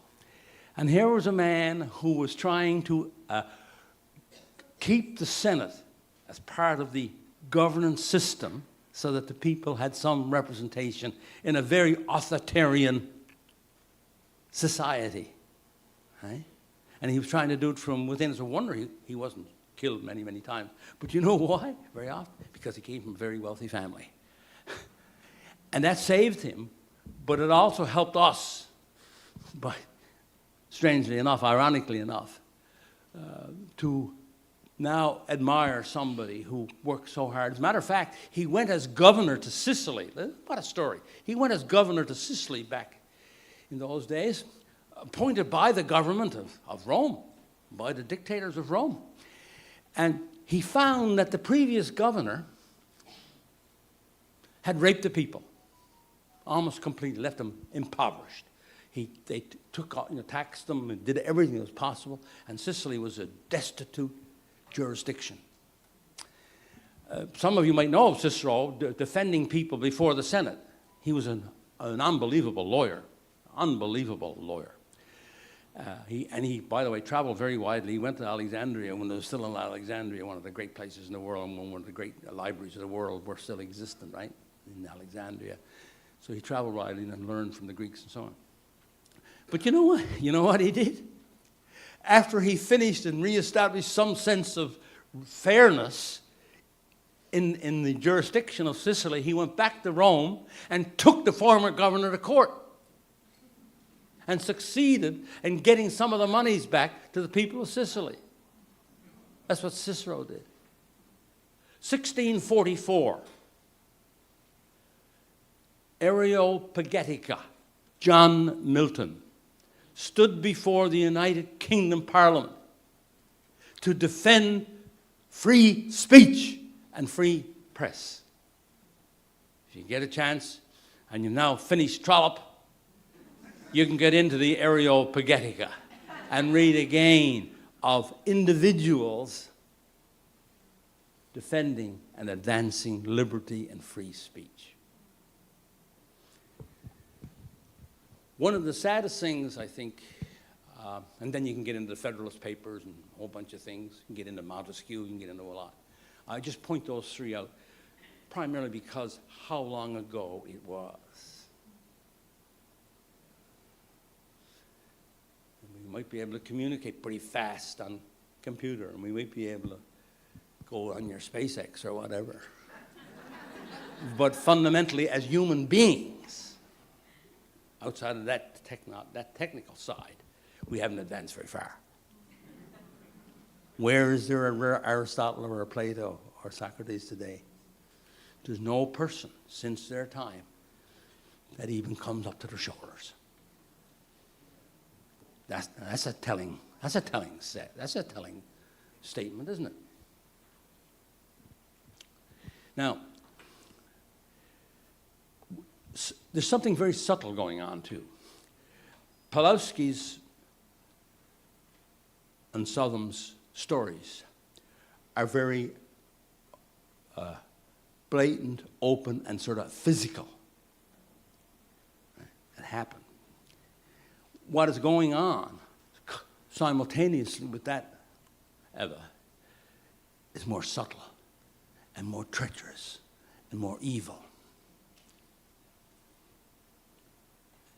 On this island of Vancouver Island, there's very few public institutions will rent space for me to speak. All through this period, the freedom groups ended up renting places like Pawlowski's church. All the fundamental evangelical Christian organizations from Black Creek to Alberni to Victoria, as where I had to speak, still to this day. The Times columnist right here in this city wrote a big article. It was sort of an editorial 3 months ago, glorifying vaccines. I wrote a reply.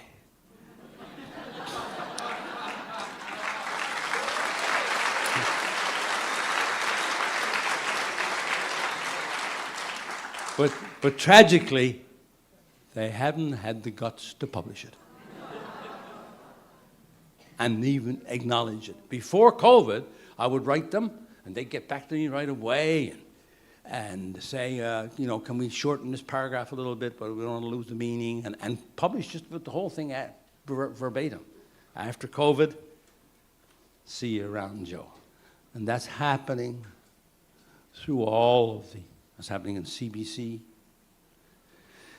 As Eva said, perhaps I'm not supposed to be alive. Perhaps I'm not supposed to be alive.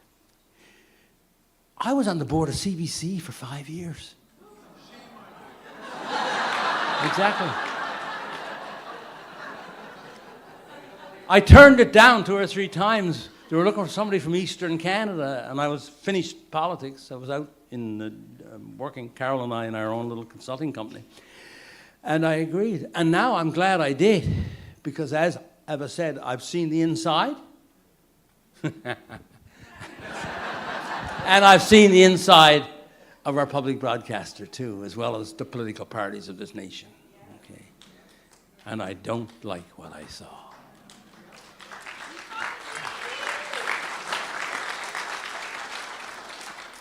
I was there when a lady from Quebec, a chartered accountant, became the chair of the board. And that's the only reason why I stayed. I think and because I stayed, it's the only reason why I think she stayed for that period. She was really, really good. And we did a lot to try to reform the place. And I was actually chairman of the Human Resource Committee. And interviewed the president. It was never done before. It was always just the government, whoever the government wanted. But there were plants then on the board from the Prime Minister's office. I suspect there still is today. There still is today.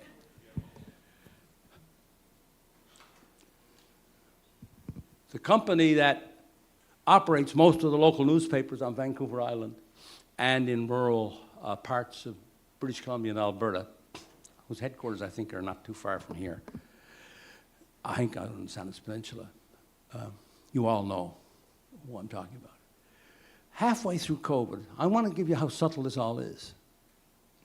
We know the Arthur Pawlowskis, and we now know the Lawrence Southams and the stuff that's out, because courts and, you know, police are involved, arrests are involved, right? Rights taken away. But there's a more subtle, more treacherous one that's going on. Halfway through COVID, I was reading one of this paper in my area, and the president of the company was asking for money, because now with COVID, all the wonderful community work they were doing and so on, you know, they're having trouble now staying in business. And so it would be very helpful if the people who appreciate the civic mindedness of this paper and of this company could see something back from the people who are reading it, subscribers. And this would help them a lot. I got hold of the publisher in my area, and of course, he couldn't say anything. So I said to him, look, I just saw a letter from your president. I'm wondering whether you could send me a copy of their financial statements. Because Carol and I are contributing to a lot of causes during this period, and you know, that was a fabulous letter. And we'd like to be able to contribute, do our part. So if we knew, you know, like, it'd be nice to know just exactly how bad off you really are. And then we would, so I was referred to the president himself. I wrote the president. They had no intention of disclosing their financial statements. I got hold of the owner, whose name is the name of the press, right? And in writing, and asked them, would not release their financial statements. Only a few weeks later, several $100,000 they got from the federal government as part of the COVID stuff, as did a lot of the other companies in all throughout Canada, from the National Post down, or from whatever up, right? Hundreds and hundreds of millions of dollars. This is the subtle thing that's going on, right? I don't know how many people contributed throughout the various jurisdictions where those newspapers are, but that's the truth. As Arthur would say, the truth will set you free. That's the truth. So this is what's going on in our country. 2 weeks ago, the city or town of Powell River, some of you might know where it is on the Sunshine Coast, the last place up, well, London's next, but large community, is Powell River. Very famous in the sense of, had a great mill there, a lot of great workers. Powell River is a wonderful spot. Some wonderful people live in Powell River today, and a lot of people who no longer live there who we know of, wonderful people.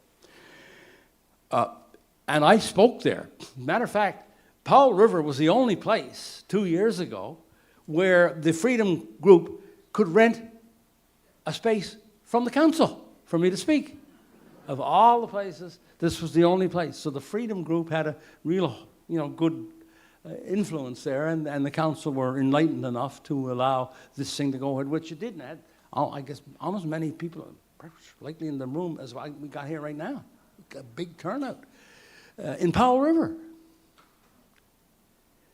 But things haven't gone altogether on the up and up, as you would think, from me being there and having that meeting, and everything else that's happened. Powell River decided, the council and the library board, that they did some research.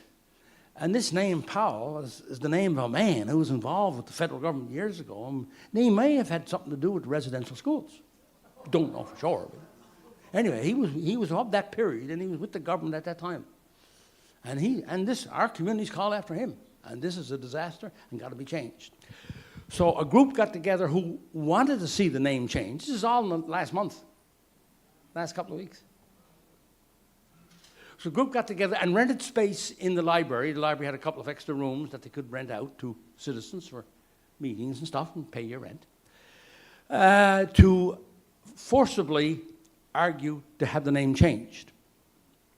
A lot of people in the freedom movement that I know there who said, well, just 1 second now, we need to really investigate this. How true is all of this? And how much did this man have to do with that? And whether, and in fact, what relevant is it today anyway, right? How relevant is it today anyway? So after the meeting was over of the pros wanting to change, the Freedom Group got hold of the library board, and the council said, okay, we'd like to rent that same space next week to provide an alternate view and to try to get down and get more information on this, and this shouldn't be done in a hurry. They were refused. The others were accepted, rented the space, gave their point of view. The other side wasn't. They were smart enough to get hold of John CARPAY and his group, and they sent a letter to the board and to the council telling them that you were violating the what? Charter of Rights and Freedoms.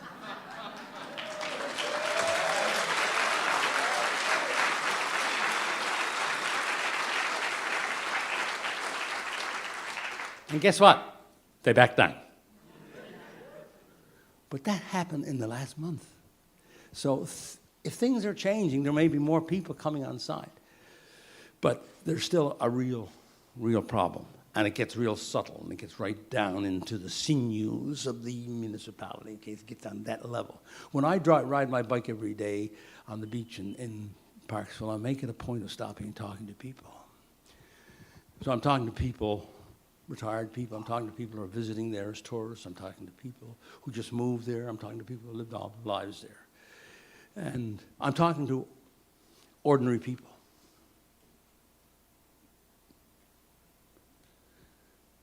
So after a few months, and maybe that's now a few years when I'm not doing this, I've got a pretty good sample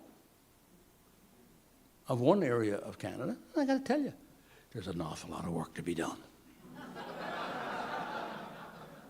Now, everybody keeps saying, Eva, and this is why you've got to go in and read my speech, what can I do? Now, here's what you can do. Now, first of all, the Constitution and the Charter of Rights and Freedoms, which came in 1982, with the Charter of Rights and Freedoms, part of it. Remember now, it wasn't just a charter in 1982, wasn't just a charter. Charter was initially an important, but not a decisive part of it, having come out of common law so under some. A lot of people in Canada contact me every day and say, we should go back to common law. We got to get rid of this Charter of Rights and Freedoms, for example. So, right? So it wasn't all that. We had to get the Constitution home to Canada so we could change it here in Canada. Everybody, we're colonial still. We're colonial still. Britain is running the show. Right? Well, we stopped Britain from running the show in 1982. People still don't get it.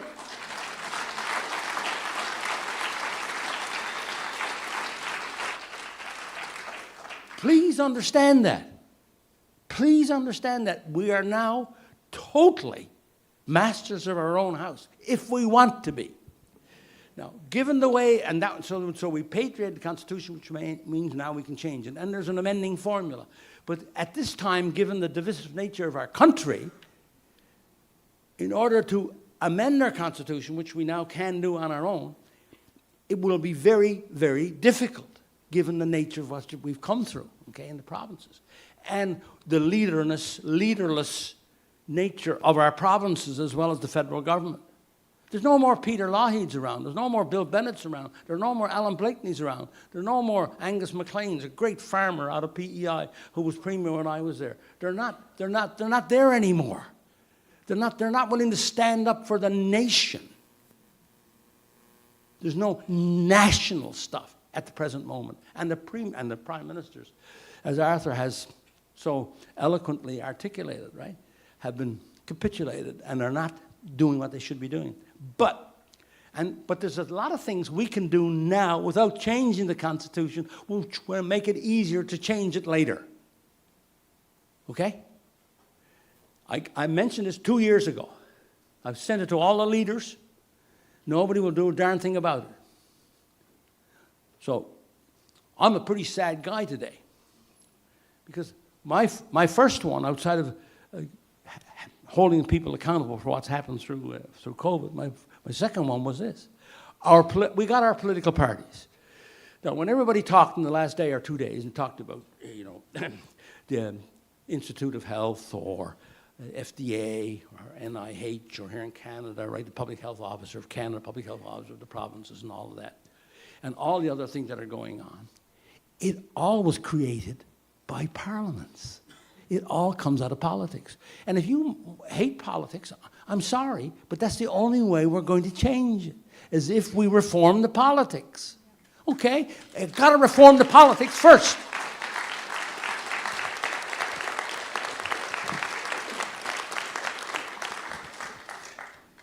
You got to, and if you're a member of any political party now, you got to go to them tomorrow. We'll say tonight. And say to them, I want to see a copy of your financial statements, audited financial statements of your party, Liberal Party of Canada, Conservative Party of Canada, NDP Party of Canada, Green Party, all the parties that are in the House, and do the same thing in for Victoria, and do the same thing for St. John's, and the same thing for Charlottetown, and all the provinces.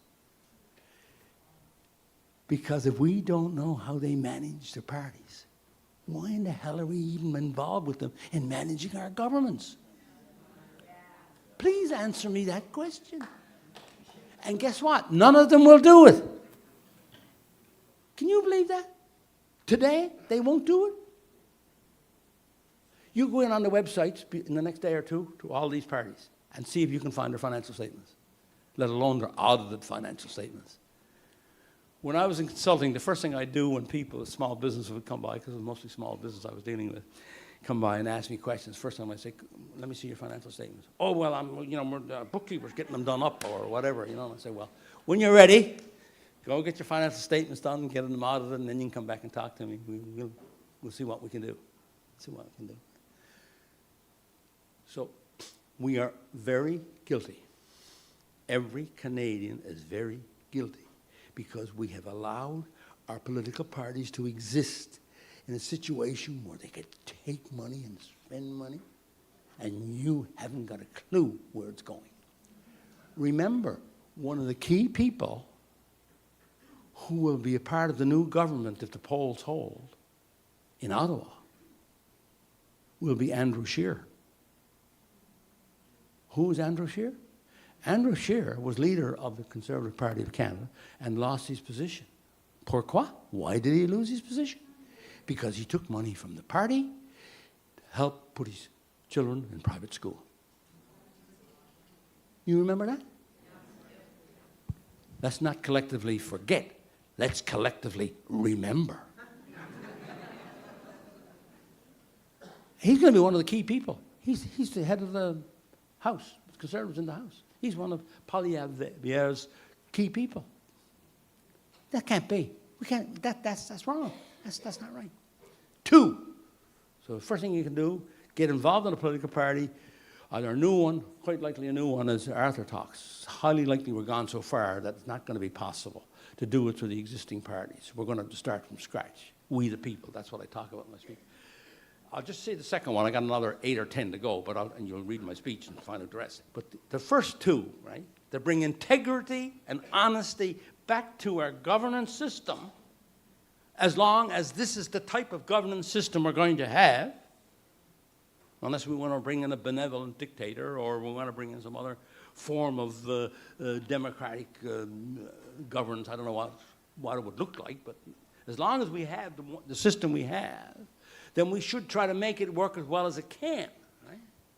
So the second thing is, the Prime Minister of this nation has broken the conflict of interest law 5 times, and he's still Prime Minister.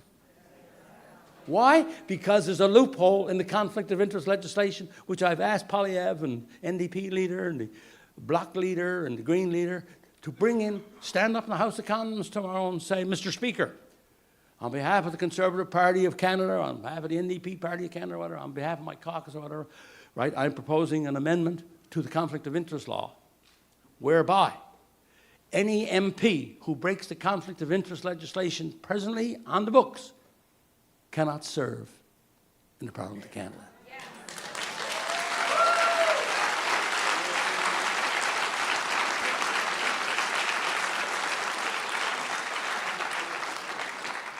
Is that revolutionary or what? I mean, that's what's happening to this day. So we have people who have broken the law serving as our Prime Minister. And I proposed this to Poilievre before their last convention. I was a member of the Conservative Party of Canada, or PC, and then Conservative Party of Canada for 40 years.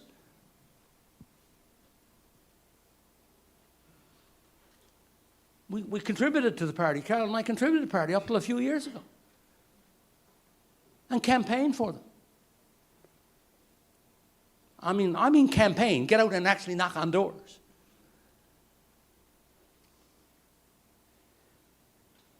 So I proposed it to them. When they had their convention, some of you, I don't know, might be conservative, might have been at that convention, but in any case, some riding association somewhere in Canada, I forget it off the top of my head, I could look it up and find out, I don't know if it was because of something I had said or they had read about it or heard about it through me or whatever, because hardly anybody else is advocating what I just advocated, those two things. I hadn't seen it anywhere in the news, either alternate news or mainstream news, what I just said. They said, you know, we need to do something about the business of our financial statements and stuff, and the business of the MPs, all right? Anyway, the Conservatives brought in an amendment. You can break the law 3 times, and then we're going to do something about it. Yeah. I had that on my blog, by the way. I had that on my blog when it happened. And the other thing is, though, and I'll stop, Eva. I'd like to say a couple more things. Yes, exactly. But the other thing was that right after the convention was over, Mr. Poilievre comes out under questioning the next day and saying, I'm not bound by any of those resolutions at the convention. For Prime Minister!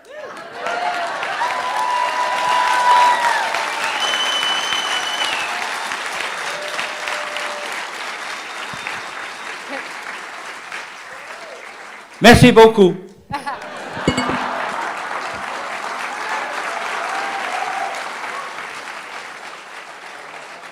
I'm still. I'm going to say something. Yeah, I'm just going to say something.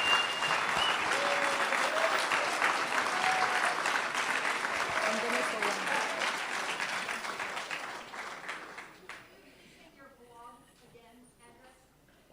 one more. He'll tell people after, I guess. I'm sure you could find him. He's very approachable. And I won't be long. And I think that was an excellent ending to Peckford for PM. He said some wonderful things here today, and everyone cheered. But I'm putting it back to you. You have to do something about it. One man can't change the world. One lady can't change the world. We're looking for heroes, and I see this all the time. We go from the largest civil disobedience in this country to civil nothing. There was an election in Ontario 2-3 months after the convoy, which had the lowest voter turnout in Ontario that they had seen. Alberta's had an election, bad turnout. BC is coming to an election. We're in BC right now. If you're not involved in a constituency association, you're already lost. You're not part of the system. You're coming here for Mr. Peckford to find you solutions when the solutions are there for you. The systems are there for you. You have to get involved. Something like MAD is I'm going as quick as I can here. MAD is an example I give all the time. Mothers Against Drunk Driving. It's about having an issue, getting organized, being strategic about it. You've heard a couple of Mr. Peckford's ideas today. Take one. Organize yourselves. And we've heard how many times the Prime Minister has broken the law. I'll tell you when he perjured himself, is when I asked him, when have you become so afraid of your citizens? And he said he's not. He is. But you're not organized yet. He is so scared that you're going to get organized. He was scared of the people that came together in Ottawa. And you have the power. It's there. Just let's get organized, let's get strategic, let's get educated and involved. That's what I say all the time. That's it. Thank you.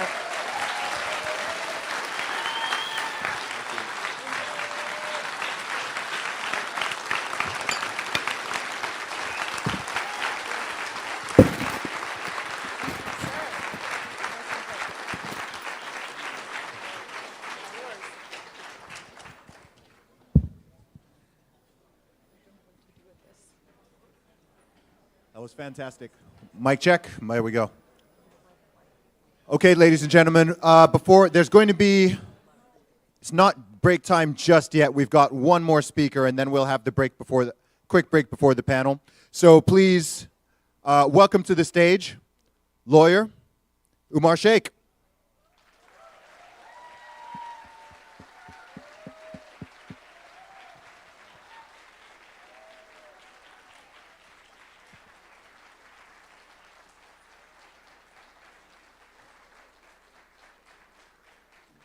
Oh, thank you. Thank you very much. I just clicked the button and we're good to go. Okay. There you go. I think this is working. Man, you guys make this tough. You had Arthur on and Lauren on talking about being charged under the Terrorism Act, and my name is Omar Sheikh, and that scares the hell out of me. No, it's true. It's, you know, because it's interesting. Because and this actually happened, and I'm not going to belabor this, but the first time the World Trade Center was bombed back in 1990-something, the guy's name was Sheikh Omar that they arrested. And I was young, but I was like, oh, that's not good. And then in 2001, one of the bombers was named Omar Sheikh. And I remember having to cross the border during those times, and oh my God, not a good time. So, you know, Arthur, you know, no photos together, but I do, you know, let's keep it clean, man. I'm one step away. Just, you know, let's do that. Okay, so yesterday I had the pleasure of talking to most of you and speaking about our cases.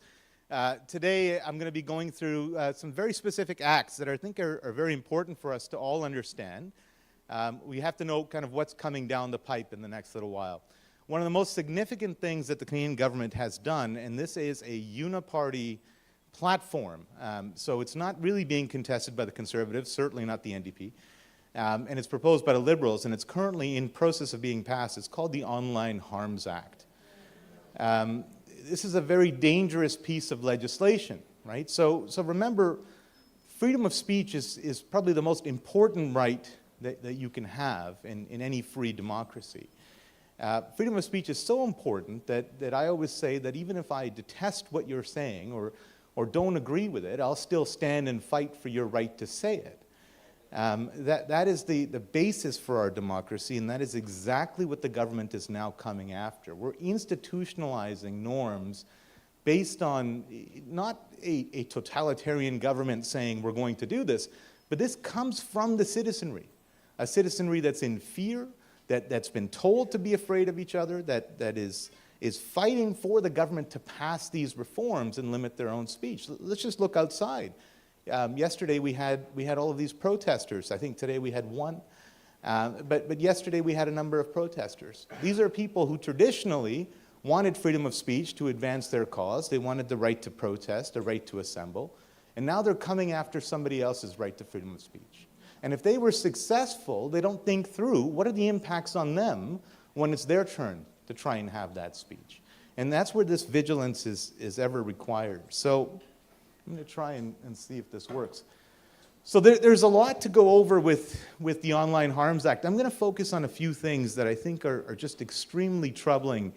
And then I'll be talking to you about some solutions. So the first thing we're doing, and this is happening everywhere. This is happening in the UK. There's an internet bill being passed in the States. Canada is a unique testing ground for this type of legislation. If they get it through Canada, there seems to be a lot more appetite to roll it out across the world, which is what they want to do. The internet has become a dangerous place for free ideas and free speech.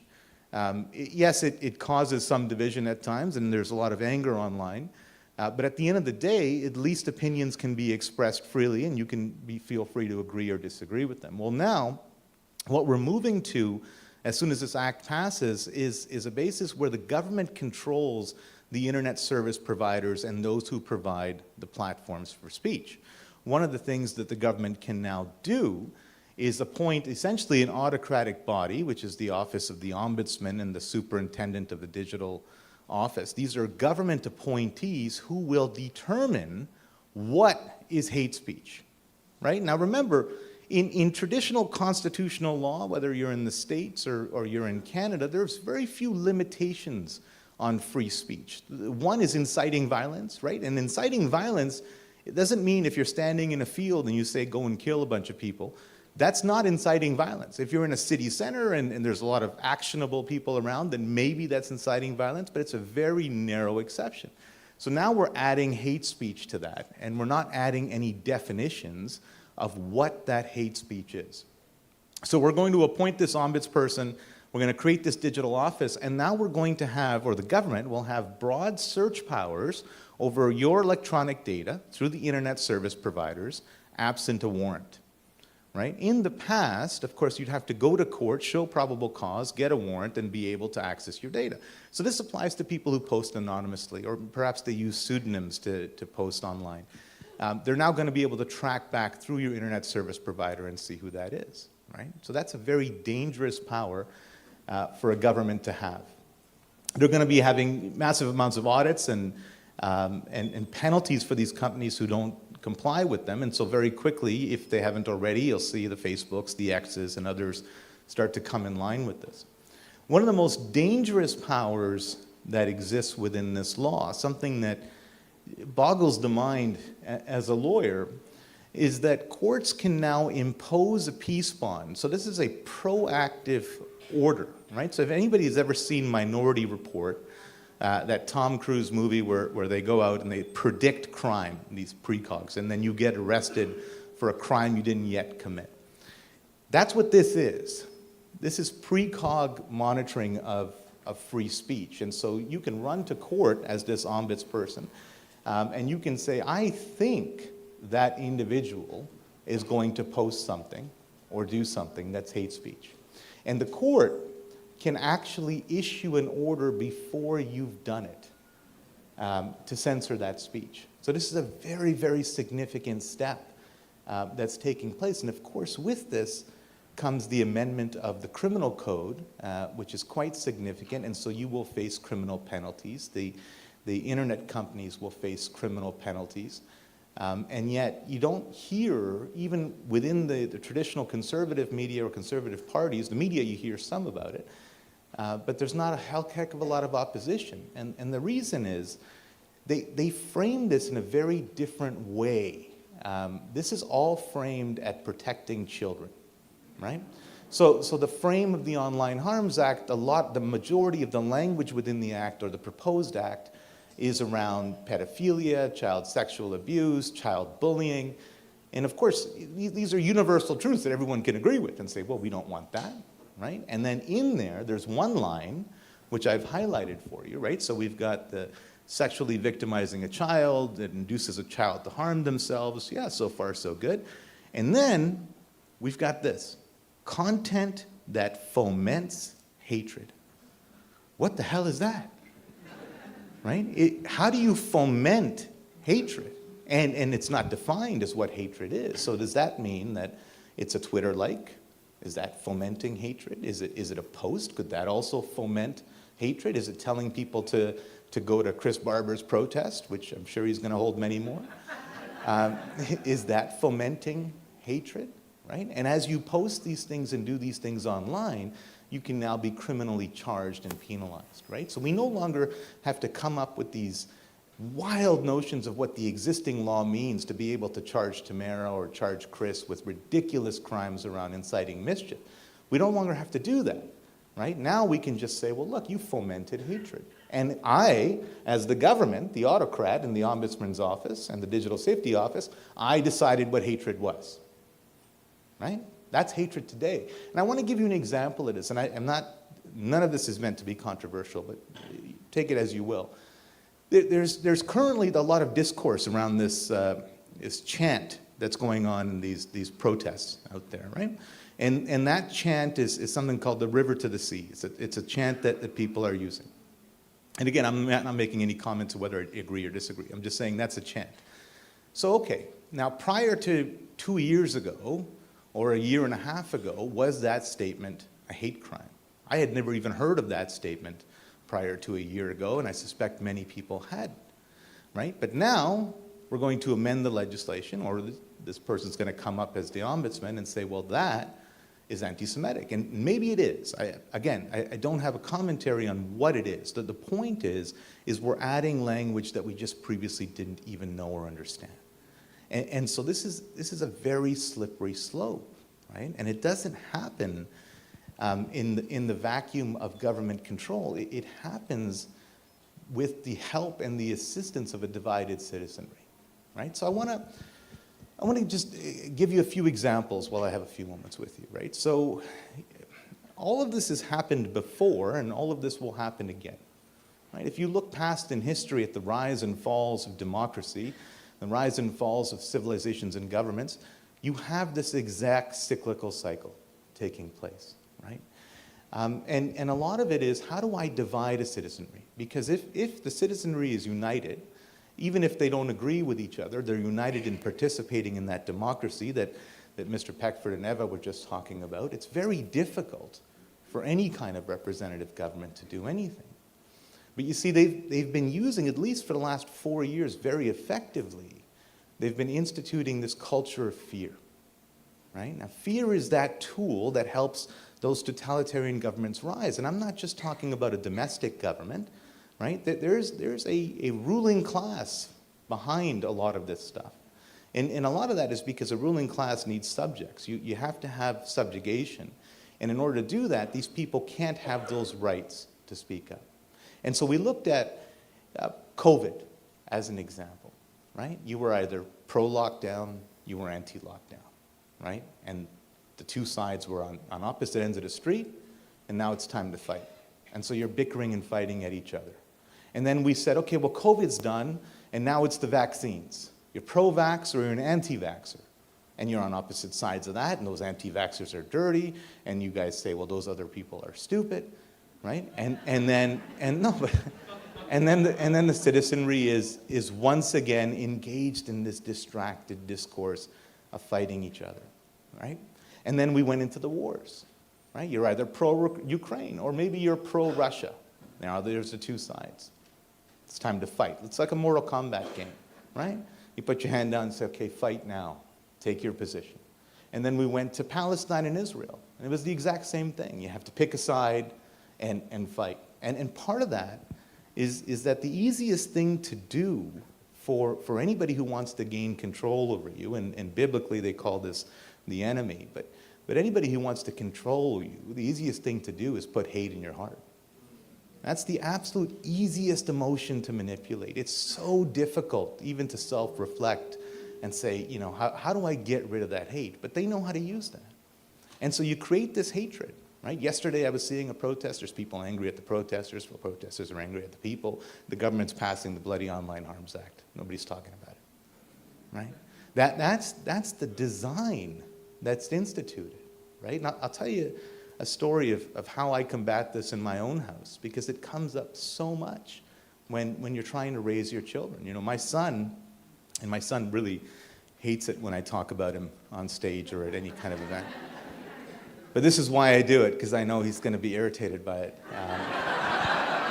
But, you know, so my son is in grade 8 now, and he's in school, and so every year this school does a grade 8 fundraiser, right? So the kids get together and pick a charity, and then they fundraise towards it. It's dumb things like balloons and Costco cookies that parents pretend they baked, which you didn't bake it. You didn't bake it. I know you didn't bake. You went to Costco. We all did, right? But so they do that. And so this year, the kids in that class voted, and they said, well, we want to donate money to children in Palestine, right? So fair enough, right? Agree or disagree, this is what the kids wanted to do. And then there was a Jewish family in that school who was upset by this, and that's okay too, and they said, hey, you know, we don't want to participate in this, and the school came up with a great idea. They said, well, let's do 2 fundraisers, right? We'll do this fundraiser, and people want to donate to that, that's fine, and we'll do an Israel fundraiser, and if you want to donate to that, that's fine. So you would think that this is a good thing to do. But already, my son and his friends are starting to think that this is some sort of competition. So he comes home and he says to me, he says, Dad, we're going to raise more money, we're going to win. And I'm stunned. And I said, what do you think you're going to win? Right? And then I told my kid, I said, here's what I want you to do. I said, I want you to take half the money that you raise, and I want you to walk over to the Israel stand and give it to that little girl for her cause that she's raising. Right?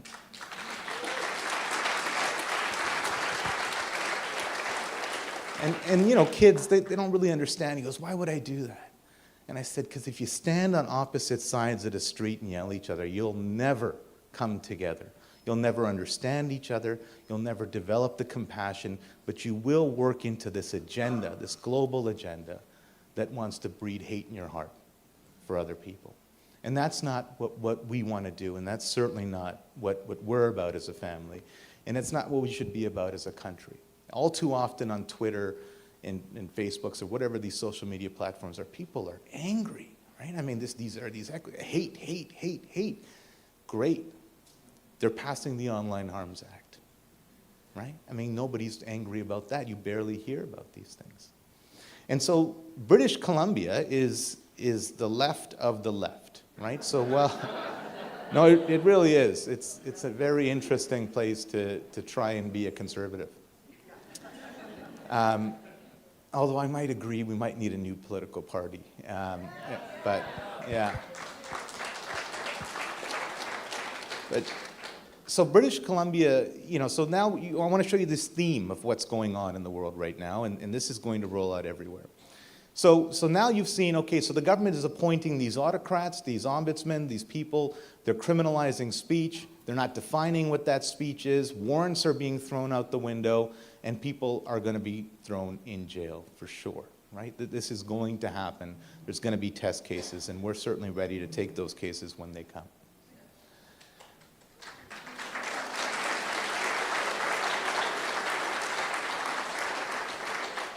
So let's see if you notice a pattern, right? So then they say, okay, well, how do we deal with these healthcare workers, right? The healthcare workers that dissented, the optometrists, the chiropractors, the massage therapists, nurses, doctors. How do we deal with these guys? Well, they passed another piece of legislation. It's called Bill C-36. It's the New Health Professions Act.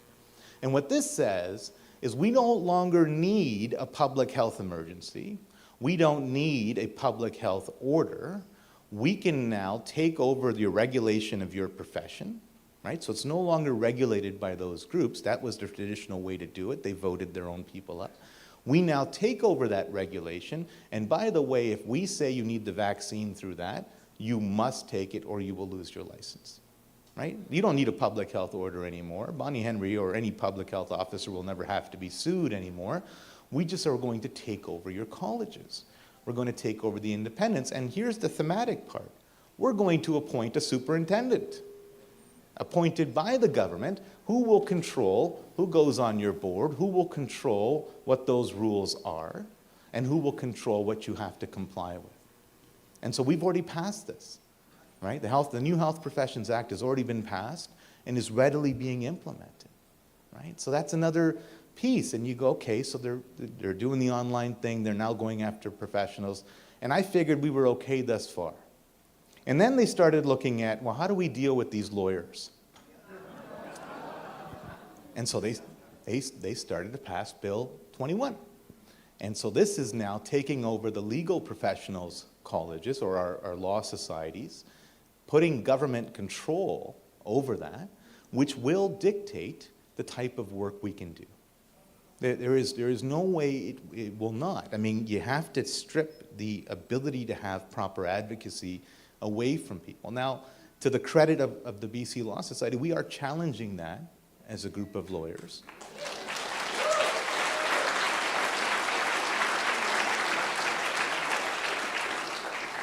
But we don't yet know if it's going to be successful in any way. But that's the next frontier, right? So it's hate each other, eliminate compassion from your hearts, and demonize the other. Then advocate for the suppression of free speech so that you feel safe. It's all in the name of safety, right? You will feel better. Your brittle ears will not have to hear the vile language that whoever else is presenting out there. And you'll sign up for that. Not people in this room, I'm sure, but people at the large majority will sign up for that. And that's how the government will eventually take up the last mantle that we have left, which is free speech in this country. And so we have to stay vigilant, but we have to mount proper legal challenges to these things. And people just don't understand. I mean, there's all of this fatigue because of COVID, the litigations, and there's disillusion in the courts, but that's the only system we have.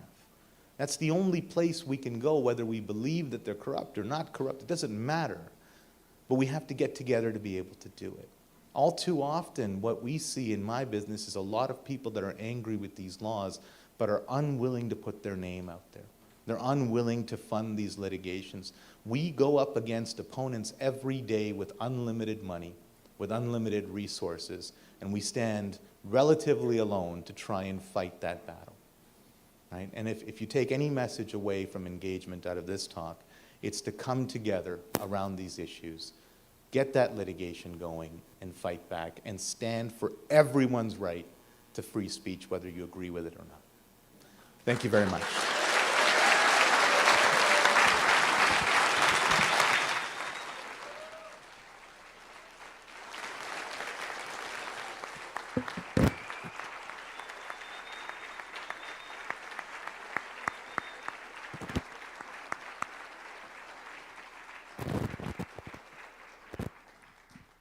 That was brilliant. So before the break, I just have a few announcements that I would like to make. Once again, I would like to give a shout out to the amazing sponsors who have helped to make this event happen.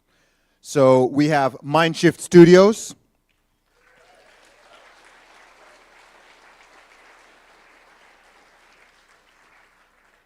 Platinum Flower Designs,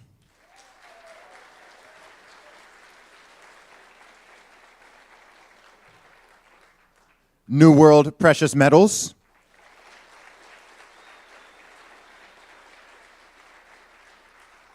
remember, with that sponsor, we're going to be giving away some more silver later on today, so speak to them if you want to join the raffle. Vaccine Choice Canada,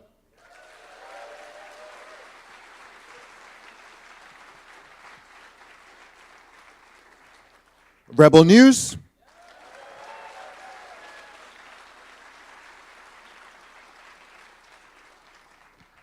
and Eagle Vision Video Productions.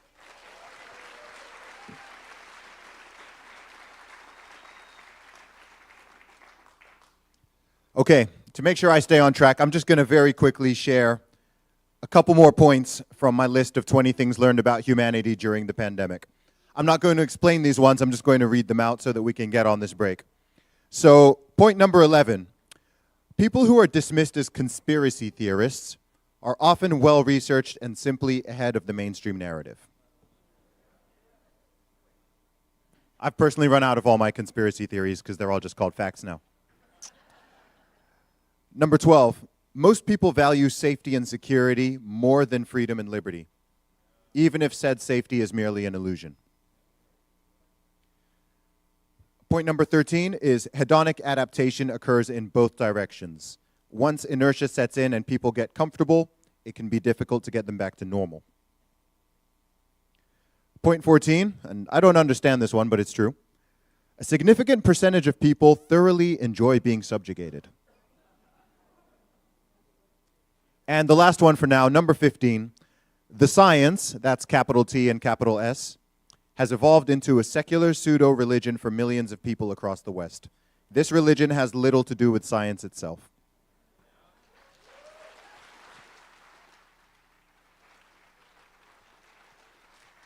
Awesome. Thank you all for your attention. We're going to take a 10-minute break, and then we will be back here for a panel before lunchtime. Thank you.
1, 2, 1, 2.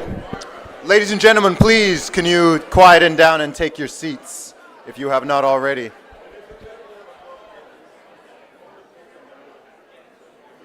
Let's please get everyone seated as quickly as possible so that we don't need to delay lunchtime by too much. I know people are going to be hungry. Or maybe I'm projecting.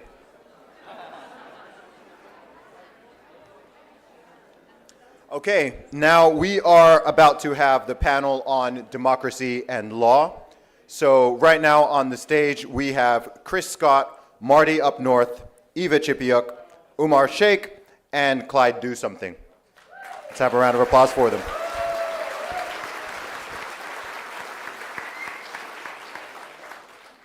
Okay, so some of you have already been on stage today and some of you have not. So based on the conversations that have already been going on regarding democracy and law, I'm going to just open it up for responses based on the topics that have already been going on. If anyone has something that they've been itching to get out and say, then it's all yours. Not everyone. The mics are yours. Are we on here? Yeah, we're good. We're good. I want to talk about Bill C-36, the Online Harms Act. C-63. There's so many. Sorry, 36 is the one here in British Columbia. C-63, the Online Harms Act. It's going to be a really tough one for people in Marty and my position, having conversations on the internet about a myriad of different topics, especially here in Canada, or world topics. Sometimes the things that we say are controversial. I don't think they're controversial, but other people seem to think they're controversial. And it's really the arbitrary nature of just defining something as hateful. It makes it really difficult to navigate moving forward, especially if you can be put under house arrest, which is written in the bill. Ankle bracelets, all of these language. This is why I always consult lawyers when I'm talking about these things. But yeah, I wanted to just make a statement saying that it's, this is what's causing people to self-censor in our space, and not just shut up or even close their channels down completely. And this is why we need to fight against this. If you want to be informed, you're going to have to fight as well with us. Yeah, and after listening to Art and Lauren, they are going to come after us. So now so I'm worried because it's going to be our turn. So they're going to come after us. They've been coming after us. They're going to come after us, and I'm emboldened by what they did. So I will challenge, and so start crowdfunding now because I'm going to need a lawyer because they are going to come after us, and I'm going to, it's going to happen. I'm scared of it, but we'll. And well, I mean, they've been politicizing and using these, the colleges as a weapon, using the bar as a weapon. It's only a matter of time. I've been telling people, get a trade. You'll be away from cancel culture altogether. But it's only a matter of time before they start using the industry training authority, things like that. They're going to keep coming, keep coming. This is why we have to fight. Yeah.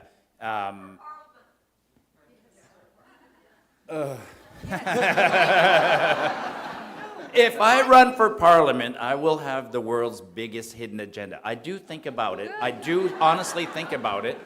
I would run just to become an insider and to expose what's going on. But I know from talking to people in government that I'll get ostracized. Even if you go in as an independent, you'll be pushed out. You're just not. Yeah, Brian's shaking his head. He knows. So it won't work. So I'd rather hold them accountable the way we're doing it, and I wanted to, I do have to pass the mic to Eva. She has to talk. I want her to talk about her engagement, and we're witnessing it. It does work, right? When you learn about how government works and how the law works, and when you read these acts and you get engaged, it's not complicated. Like, we go to constituency associations, and where I live, there is an association that is so active, and it's impactful. It's crazy, Yeah, maybe just speaking to that, I don't know if this is on.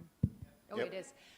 So I run two courses. One is about educating Canadians, and I have the Honourable Brian Peckford help with the history of Canada and the Charter, the lovely Omar Sheikh help with the legal, so it's different parts. And I always have way more people sign up for that class than the one that's called Civic Speak, which I give a lot of homework, where you're supposed to get engaged and go to the City Hall and write a op-ed and things like that. And I have, in one of the classes that Brian did with me, he said, in very simple terms, democracy is hard, hard, hard, hard work. And in the last class I just did, one of my students is here, a lady in the class said, I didn't know being a citizen was so hard. And I love that she said that. Yeah, and I'll add to that, and then Brian enforces it all the time. It's fragile, right? Democracy is fragile, extremely. It's fragile and it's also scary because it is majority rules, which is why we have the Charter of Rights. Because if majority rules and you're a minority, it's very scary. We live that, and the Charter's supposed to protect us. And some people didn't want, you know, if you were against the vaccine, you were a minority. But you got, and then we witnessed what happens. I mean, we were not protected. So it's fragile, and it's up to us to protect it. And Brian, thank you for all your efforts and for leading that, you know, giving us that charter and that path forward. But relax, take some time off, go biking, and let us take over. Let the next generation take the fight over for you.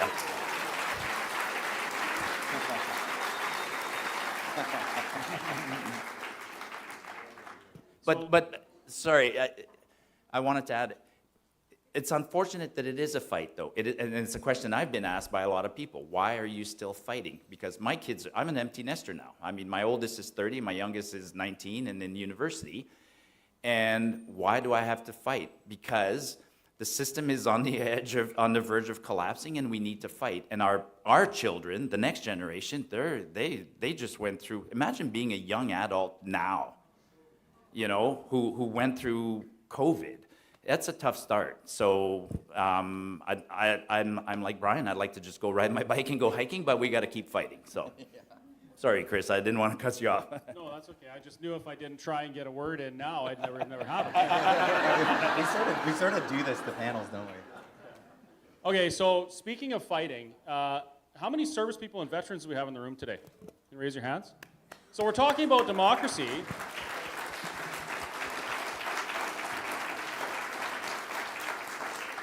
You are all way ahead of me. We're talking about democracy, and I just wanted to take a moment to thank the people that actually put their literal lives on the line to fight for the democracy that we enjoy today.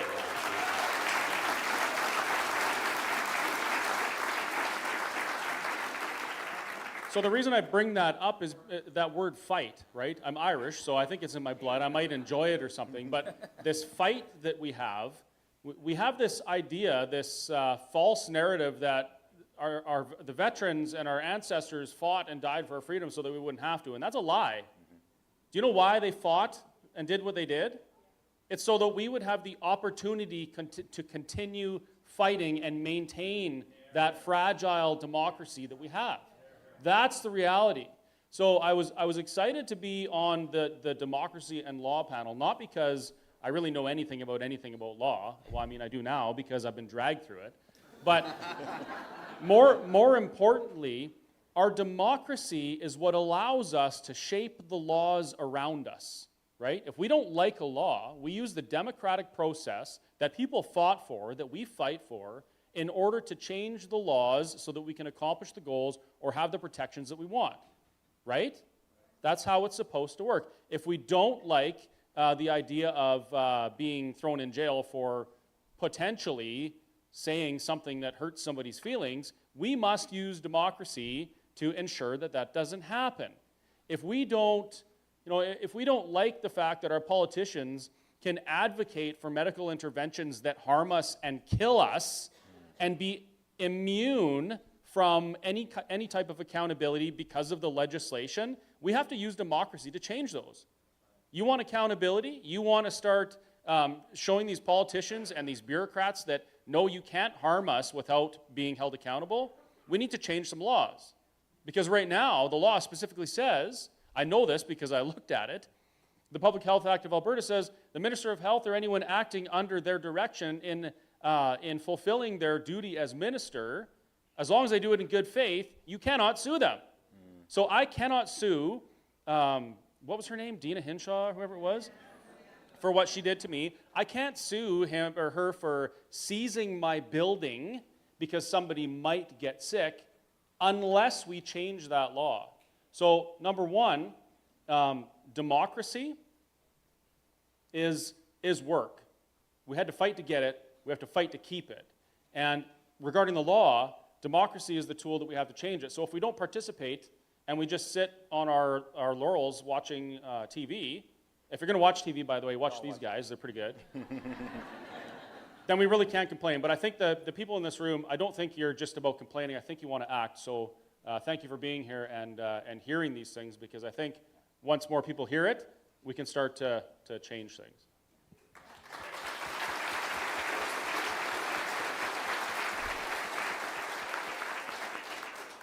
I'm going to quickly add to that is words matter, and I actually am not comfortable with the word fighting for.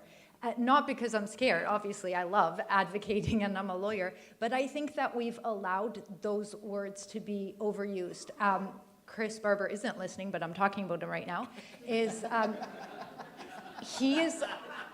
not comfortable with the word being an advocate, and he's not. No, not even an advocate, an activist. Chris is a trucker and a farmer from Saskatchewan that was tired of what the government was doing and went and engaged in his civic responsibility. That's what he did. He was engaged in democracy. He was holding his government to account. But using words like an activist, is he? Are you? So I think we have to go back to the basics sometimes. I agree 100% with everything. Just like, let's even peel it back. Let's participate in this democracy that's there. It's not about fighting, it's participating and being involved. That's a good point.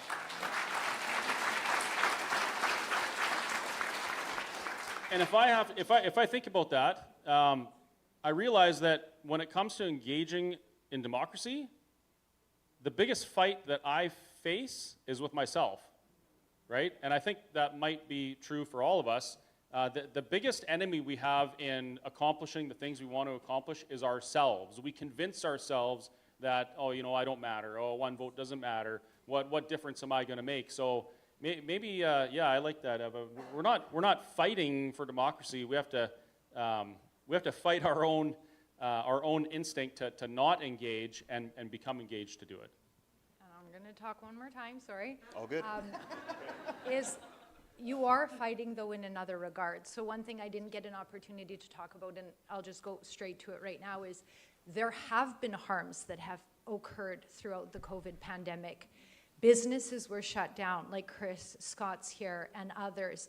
And in Alberta, although Omar, oh no, you didn't say this publicly. Well, that he called it a technicality, that the Ingram decision, which we could talk about that. But it was a technicality. Yeah. That they didn't have the authority to do it. Yes, but that they didn't have the authority to do it. The government only has authority to do what they're given authority to do. And wow, we already know it's a lot. In this case, they screwed up. So we were able to hold them to account there. Now there's a class action in Alberta where we are fighting for the harms that were committed on all these Alberta businesses, and same with vaccine injured people. People were harmed. So yesterday we heard a lot about the problems. And as a result of the vaccines, there's hundreds of thousands of Canadians that have been harmed. And that's where lawyers come in, is then you can launch a lawsuit when there's already a harm to get some damages, get some accountability in that way through the courts. And Omar spoke about this very well. That's the system we have. Once a harm has already taken place, then you can hold the government to account that way. You want to know how far she goes to hold the government accountable? I was in the legislature in Alberta with her, and she was running around trying to serve an MLA. Yeah. She's served now. And she says she doesn't like to fight, but look at how feisty she is. I have a personal question.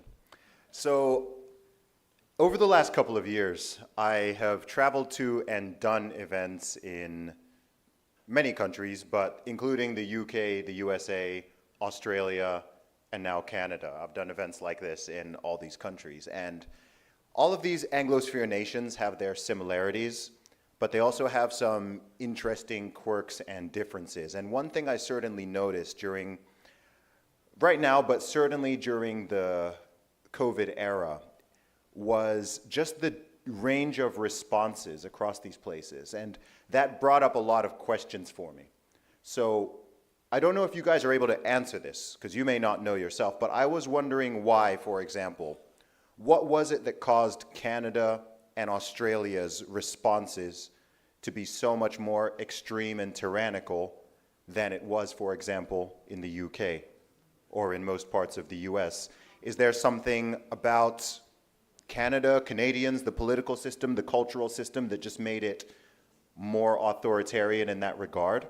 I got some interesting answers when I asked a similar question in Australia, and I learned a bit of Australian history as well. But why do you think, in Canada in particular, why did it have one of the craziest responses globally? Well, I can maybe give an unpopular answer to this, because I spent some time thinking about this, and again, this doesn't take away from the discussions we've had, but you know, Zuby, I don't think Canada is the democracy that others think it is. I think we are a version of a dictatorship where we elect a dictator we like maybe a little bit more from time to time. Yeah, and you know, traditional Canadian mentality, and certainly the stuff we grew up with, is it's a very polite, passive environment. We also don't have the Second Amendment. Yes. The U.S. does, right? And so you go ahead and go on somebody's lawn in the States, see what they do. You know, we don't have that. Yeah. And so the ability for that population to actually pose any significant threat is extremely diminished. And then you've got this rule that seems to be deferred to a great degree to global economic powers. I mean, our NDP, head of the NDP party, is a member of the WEF. The Prime Minister is a member of the WEF. Others before him have been members of WEF. And I think Canada is a perfect breeding ground to test out these legislative schemes, to test out these extreme measures, because it happens. Now, one of the most interesting things, and I'll let my fellow panelists answer, but one of the most interesting things that I saw coming out of COVID is Canada quietly passed a piece of legislation banning handguns. Nobody has any handguns, right? That's not true. Well, no, but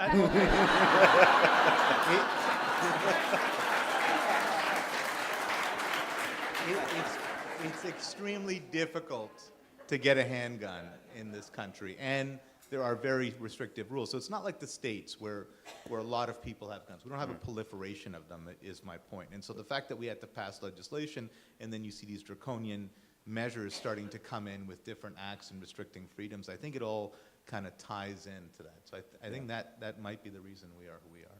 Yeah. I have another thought on that. Sorry. Go ahead. Number one, Canada and Canadians are arguably one of the most apathetic democracies in the world.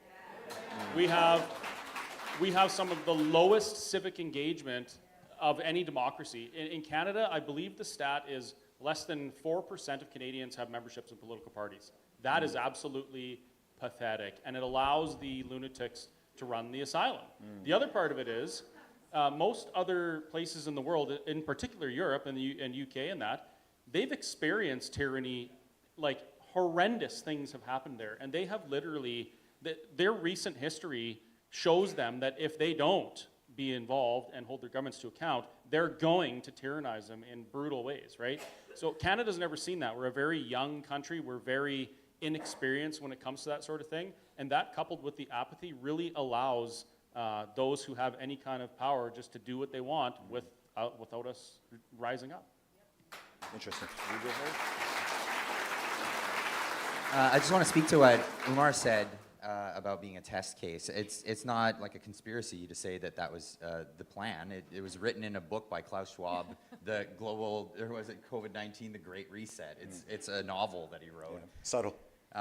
So it, do you know one thing? Which is so funny. You'll never hear me say this, but do you know one thing? thing? You'll never ever hear me say this, but do you know one thing I respect about Klaus Schwab? He's very haircut. He's very open about what he's doing. It's not very secretive. Like he steps on stage in his supervillain outfit and is like publishing books on Amazon called The Great Reset and literally like telling you what he's up to. Yeah, it was crazy. But before, so at one point it was still considered a conspiracy theory to even talk about them. But they have, you're like, hey, check it out. They have a YouTube channel. Yeah. They're on there. They're talking about this stuff. And yes, it was a test case. You mentioned that it was Canada, Australia, New Zealand, and Japan. And incidentally, I was just in Japan, and you're seeing a similar groundswell of people saying, no, we've had enough. We're not doing this. It wasn't televised, but there was a protest that I was invited to just one day. So a viewer reached me through my Discord server and said, come out, there's a protest happening today. And I took the train to Ikebukuro, and there was thousands of people on the street. Thousands of people on the street saying, no, we're not going to join this World Health Organization treaty. And yeah, it's happening everywhere. Good.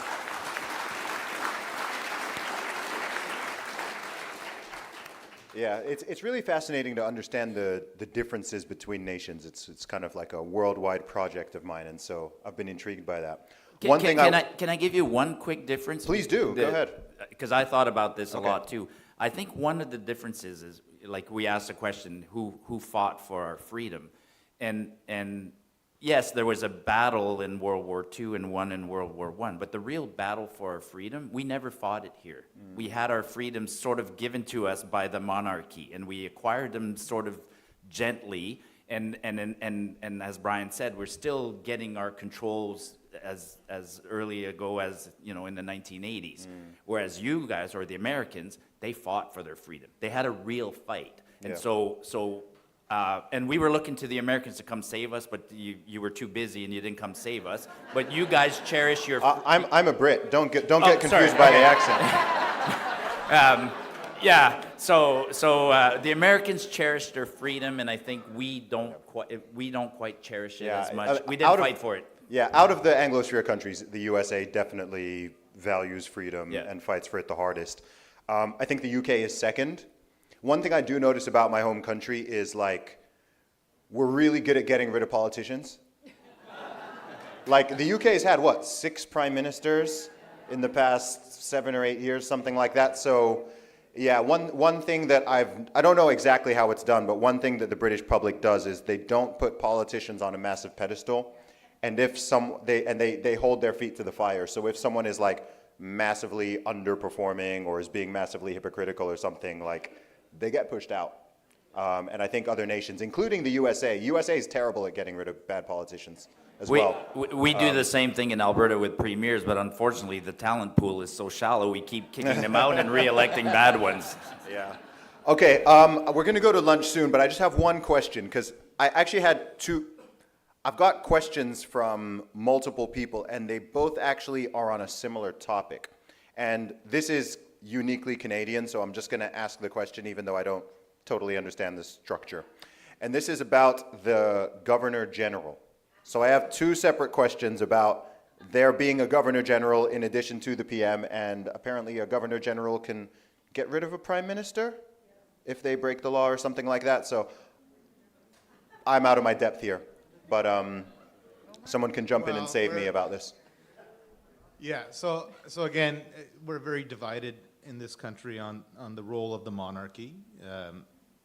Some of us, let's say me, don't like it. I don't like paying tax dollars for Harry and Meghan to chill in Deep Cove, BC. You gotta be kidding me. But look, there's a strong monarchist movement in this country who still likes the monarchy. Our constitutional system, or our legislative system, is set up where the Governor General and Council is the representative of the Queen. And so to pass a bill through law, you have to get Of the king, sorry. Oh my God! See, I told you That's it was how much you care monarchist in about the it. crowd. It's the king, damn it. Okay, all right, it's the king. And so you have to get royal assent on the bills for it to become law. Yes, they can technically kick out the prime minister, but more often than not, they're doing what the government in power is telling them to do, right?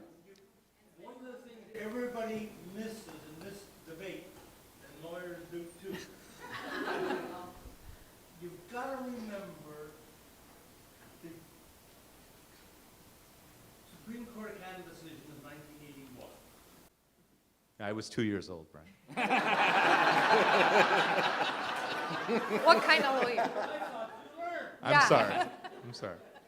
And that is the role of convention in our Constitution. So conventionally speaking right now, and the Prime Minister of Canada at the time, Justin's father, who himself was, according to everybody except me, a constitutional scholar, was turned down by his own friends in the court. And this is in my recent speech that I asked you to go read on my blog. And I quote that. And so where we really are now, and so a lot of people are fighting yesterday's battles, is that by convention, the chances of the Governor General or Lieutenant Governors having any say in meaningful change to Canada is about nil. Yeah, and So we got to get on about that now. Over time, the monarchy, as even a decoration and as a symbol of our past, will be gone. But we must fight where we now have the power to fight. And that's what I was talking about this morning. yeah, and just a reminder, yeah, the Governor General is the King's representative, but the Governor General is more or less appointed by the Prime Minister. So there's a conflict of interest there. So I should have a word with Charlie? Yeah, and then a conflict of interest that's so bad that in our history, we had a Governor General had to resign. So I'll have a word with the king of my country, okay. Crazier things have happened, who knows? Yes. Yeah. Okay, in the interest of... Okay. Okay, go for it. Do you believe that Jesus Christ and the Father would be happy with this conference? And I'm particularly speaking to Arturo. I'm particularly speaking to Arturo Pawlowski. I'm particularly speaking to the Premier, Brian Peckford. And actually, all your parents. I would ask that you please review actual words that you said in each Okay. presentation. Okay. And so why Okay, guys. Hey, guys. All right, we'll carry on. There's okay. Firstly, thank you very much to our panelists. We've had to squeeze the time a little bit because of lunch.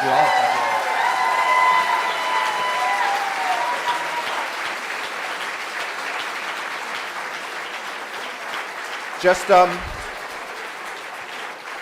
thank you. Just a couple announcements before everyone rushes off. After the lunch period, the information area out there is going to be closing down. I know that Art has some merchandise that's going to be available at reduced pricing. Tamara Leach is going to be doing her final book signing session, so if you want to get a book from her or get your book signed, then speak to her. And tickets are also available for lunch, so if anyone needs a ticket for that, then those will be available. Thank you very much, and we will be back here at 4 o'clock. Appreciate you.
am so through. Don't care about emotions. About truth and care about youth, for they fall to their doom. Offended by the truth, so they call me a coon. Black lives only matter when in tune with their views. I think black lives matter from the womb to the tomb. Teach for more health, always spread real. Think for yourself, take a red pill. Build for more wealth, you can steady make meals if you cook for yourself and not a ready-made meal. Tell these young men they don't need to be brainless. Tell these young women they don't need to be shameless. Focus on growth, you don't need to be famous. Gotta have goals you can't reach if you're aimless. Always stay real, never been a slave, so I'm never gonna kneel. I don't play it safe, I don't care how they feel. From the cradle to the grave, I'ma always stay real. Always stay real, never been a slave, so I'm never gonna kneel. I will never cave, I don't care how they feel. From the cradle to the grave, I'ma always stay real. Always stay real, never been a slave, so I'm never gonna kneel. I don't play it safe, I don't care how they feel. From the cradle to the grave, I'ma always stay real. Always stay real, never been a slave, so I'm never gonna kneel. I will never cave, I don't care how they feel. From the cradle to the grave, I'ma always stay real. Always stay real, never been a slave, so I'm never gonna kneel. Oh, man. It's time to slay these devils, man. Are you down with ZUBY?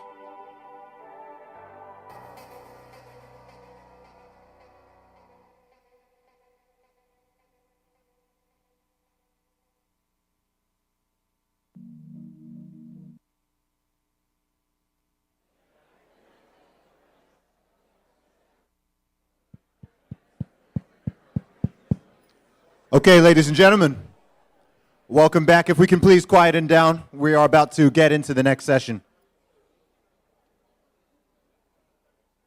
Okay, so I would like to invite up to the stage now David CHARALAMBOUS. He is the founder of Reaching People. Welcome to the stage, David. Hello and thank you. When I was thinking about coming here, the question for me was, what can I bring? What can I add?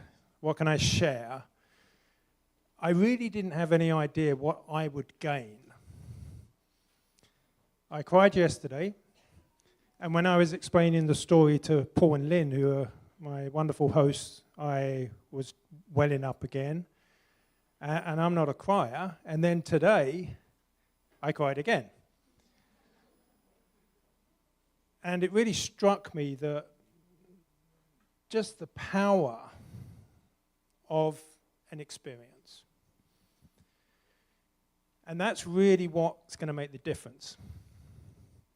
Now, we've spent the last 4 years studying why people don't listen, why people behave the way they do, how the government has manipulated people, and we have found answers that are mind-blowing, and we really want to share these with you. There's some really, really key bits of information that when you understand, you really will understand people. Now, there's a guy that runs a podcast, and he talks about a story where his friend was at a picnic, and he started talking about an unpopular subject. And then there was a frost in the air. And then people started moving and edging away from him on the picnic blanket. Who's had that experience? Now, it's so key. You've all had that experience.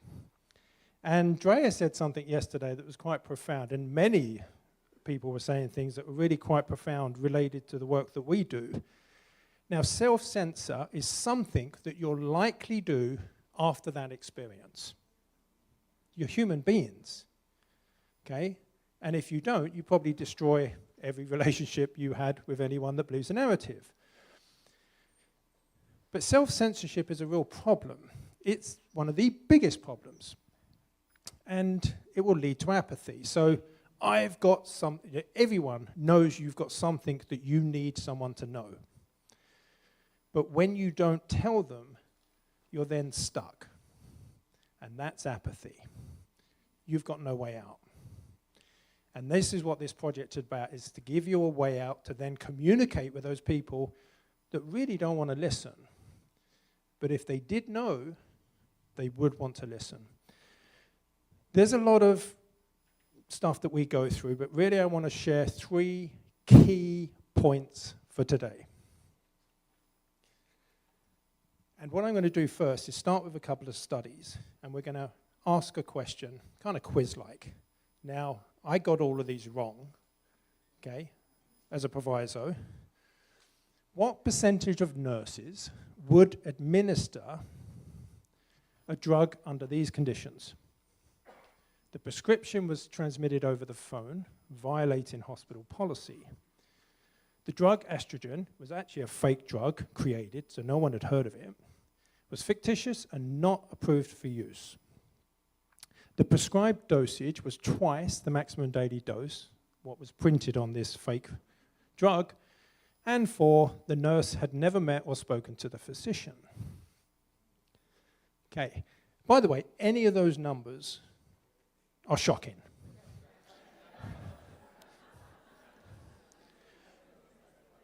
So take a moment and think what you think the answer is.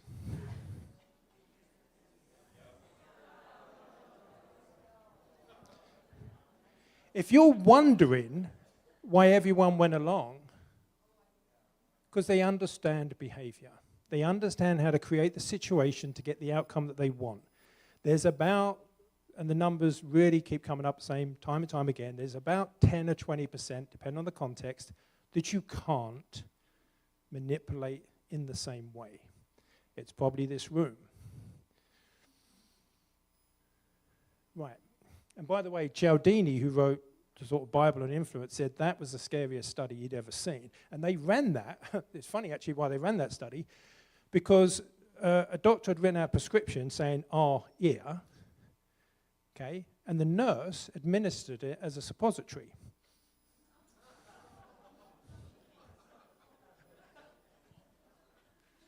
Okay, so this next study, there's heart operation patients. Okay, they're about to go in for a serious heart operation. The mortality rates from one hospital to the next could differ by up to 300%. So you could have a 3 times more chance of surviving in the hospital with the better outcomes and the better doctors. Heart patients were offered this data for $50. How many percentage of patients paid the $50 for the data? See, okay, logically, what should it be? It should be 98%. It should be the odd person that was missed it or whatever. It's 8%. Okay, that's actually from The Elephant in the Brain, which is a very good book, by the way. But then, right, here's the good news. If you got those wrong, then there's some really important information that we don't yet have. And that's what the governments have. They stopped listening to what we said we were going to do, and they started watching what we actually did. And because we are optimistic about what we're going to do, like we're not going to order the dessert in the restaurant, or we're going to go to the gym, whatever it is, we're not good predictors because we see it through our own perception, and we see it through not being aware of the hidden forces. When you know this, you're going to be able to predict behavior so much better, and then you're going to be able to make campaigns and movements work so much better. And this is such an important assumption we have to understand, and this is across politics and everything.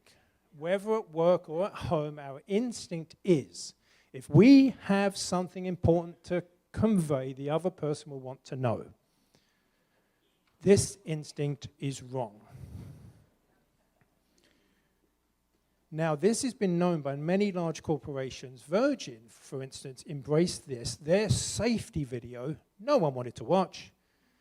They then used behavioral science to reformat it. Not only did people watch it, they got 6 million views on YouTube. Okay?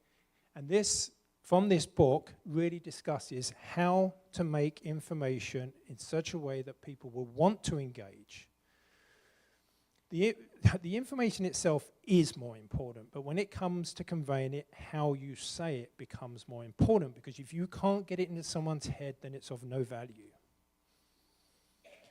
Now, this everyone's heard of Milgram experiment, I would have thought, if you're in the truth movement, okay? Because it's the classic. We've been witnessing the real-life Milgram experiment. But what people don't realize is that Milgram surveyed the experts before the study.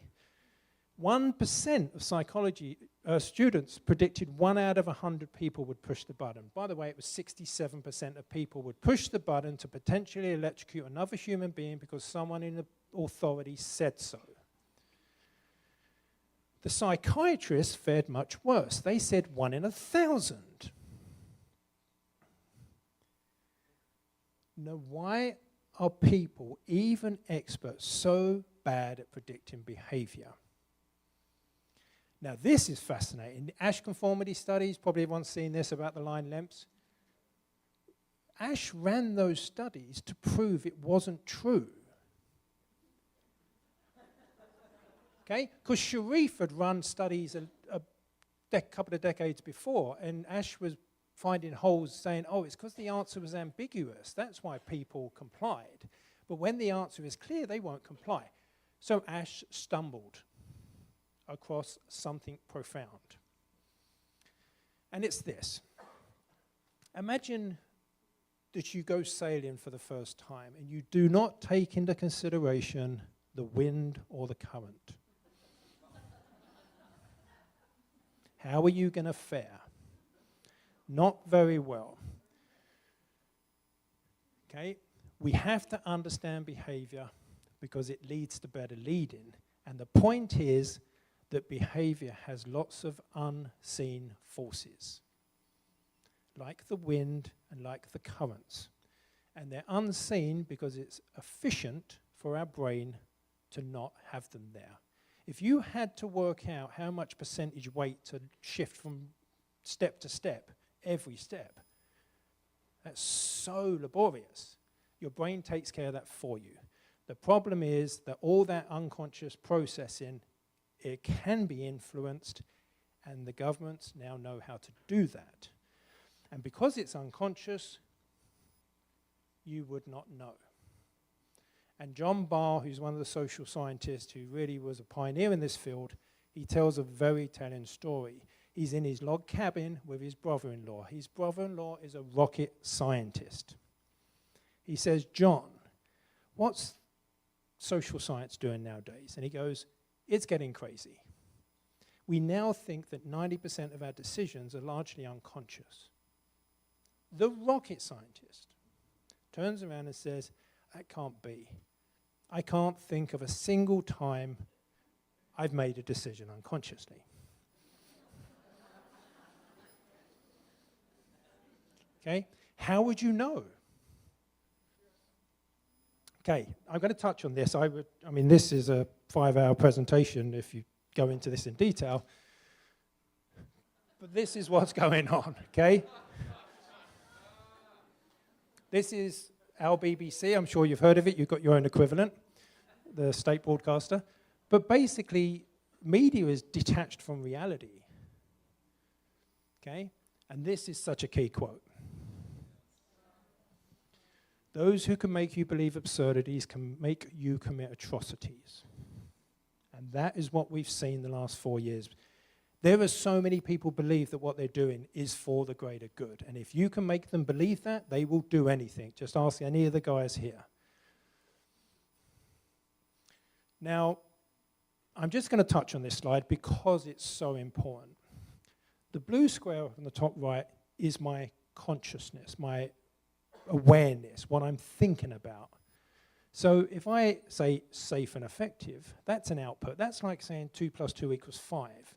If I then tell the person, no, it doesn't, it equals 4, what's the response? You're crazy, and then you argue the point. That's an output. Don't challenge outputs, never works. But this is what does work.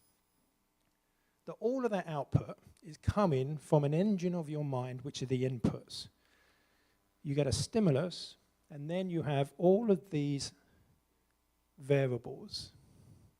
And what happens, like a hallway mirror, your brain, in an instant, processes and comes up with the answer. Now, when those change, people change. They will change their conclusion. You can't tell them what's in there, you have to show them. You tell them a story. If they, let's say they watched the media and they was at a march and the media lied about it, they're going to have that experience. And they have that experience enough times in some other drivers, it will change and the outcome and the output will change. So the key point 2, you change the inputs and the outputs will change. And if we can really have people understanding how the mind processes and absorbs information, then you can actually layer it in such a way, and this is happening, by the way, accidentally. Yeah? If you believed what you were told prior and then you don't anymore, something happened. And there's people out there all the time now changing from moment to moment because of experience, stories, metaphors, questions. It's not from being told. Okay, when you tell someone the government's lying, they're going to want to back up their belief system. But when you show them, they're going to have a real trouble. Now, the curse of knowledge is really important, that when you're talking to someone, because someone talked about this, I think it was this morning, if you go back 1,000 years, people had such a shared reality.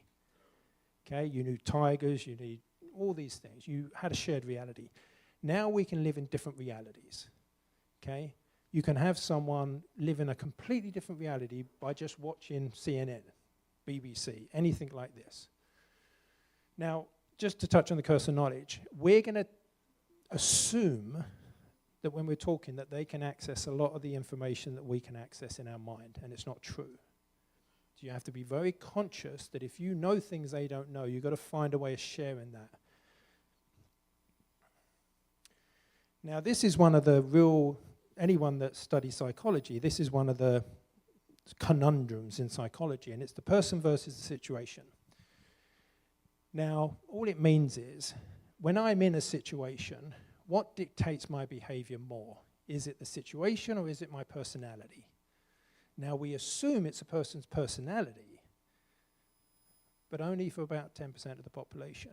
Most people cannot resist the situational forces. Where I just moved from, where I would take my dog for a walk, there's 2 zebra crossings I'd cross.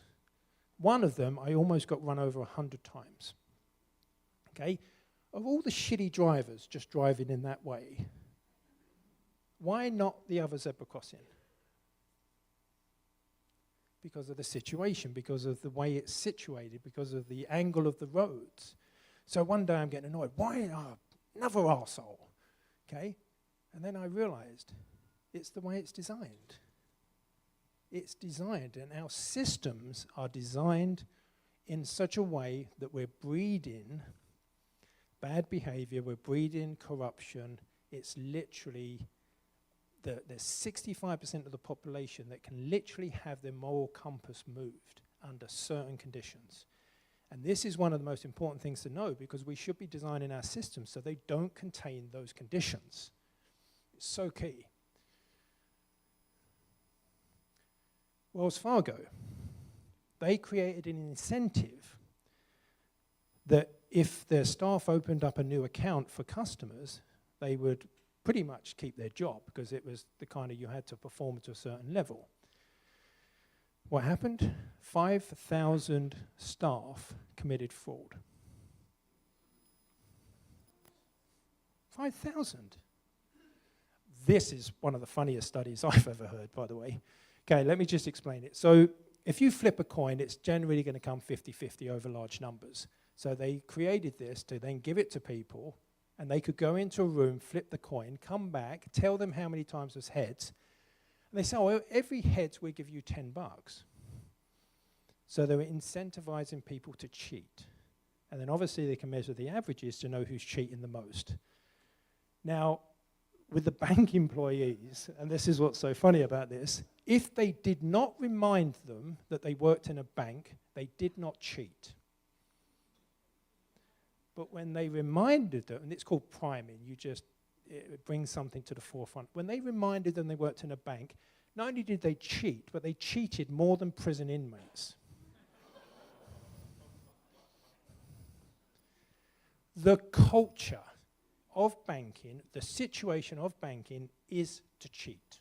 That was run by Zurich, by the way, for the Swiss bankers. The systems that we have are breeding bad behavior. And many people can't resist the situation and the incentives. And what was spoke about this morning in the political sphere about the financial statements is so important, because you put a carrot up there and you're going to get a lot of people want to eat that carrot. And it's not hard to find a load of corrupt people that will become a politician. Remember the 30K incentive to put COVID on the death cert? They don't have to find loads of corrupt people. They just have to incentivize people. And they know that. So it's not direct control, it's indirect control. And that's much more powerful because it's subtle and it's hidden. But there's so much good news. If you prime someone on a diet and you just give them a healthy recipe before they go shopping, they buy something like 80% less junk food. If they ran studies where they said to people, just give a load of money away the next 2 weeks, their blood pressure dropped to normal levels. Just this doing good thing. So if we create environments where doing good is rewarded, but at the moment doing bad is heavily rewarded. So this is key point 3. Bad situations drive bad outcomes. Good situations drive good outcomes. Riots are literally just a perfect storm of bad outcomes. So in summary, understanding behavior leads to better leading. If you know what drives people, and we've got a few videos on behavior that will give you such an insight. One insight on this: the single most important factor that will get someone to do something is how easy that thing is to do. So if you want someone to do something, make it as easy as possible. How did they do this during the pandemic? The comply route was painted with Teflon. The not comply route was either hidden or painted with sludge. Everything they wanted you to do was as simple as possible. They booked the jab for you, everything. It was all concrete, simple, simple, simple. 2, change the inputs, the outputs will change. And the more you understand this, the more powerful it will be. It's not about telling and conclusions, it's experiences and inputs. The situation governs people's behavior more than their personality in most situations. But we don't attribute it that way. If you're driving along and someone cuts you up, what do you call, you make an instant decision. But if we cut them up, we blame the situation. I was in a rush, whatever. Okay? So understanding this, our brain is doing this for protection and survival. The brain's not designed for truth. But knowing that, you can create the situation for truth.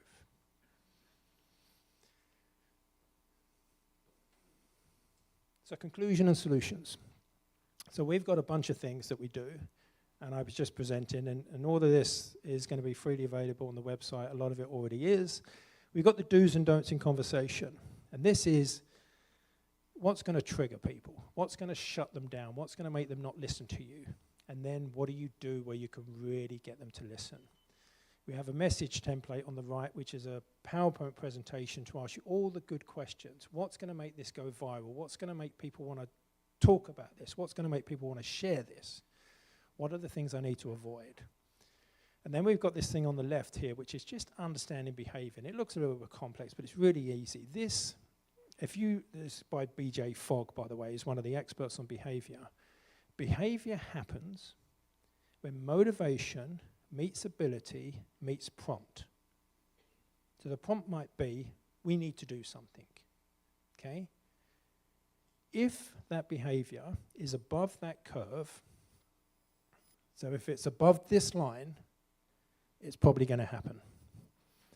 If someone has no motivation, so let's say someone's not really motivated and you send them a 4-hour documentary you want them to watch. what's going to happen. Okay? Understanding that single slide in designing your solutions and your campaigns will be incredible. That literally changed so much about what I did and so much about how I lived my own life, about where I put my gym clothes, my bags, all those things. Oops, got the wrong way. Okay, I want to do a thought experiment. Take a moment. Imagine it's 5 years from now. And you've all done something so incredible that's made a huge change to Canada. Okay? Made a huge change. And you come back to now and start thinking, what is that thing? What did I do? Did I just start understanding people? Did I start joining any of the number of speakers here? Because you all don't realize how much power you have. All of you. I had a lady come up to me at one of the conferences and she says, oh, I want to thank you. I said, what for? She said, oh, the work. I said, well, you're welcome.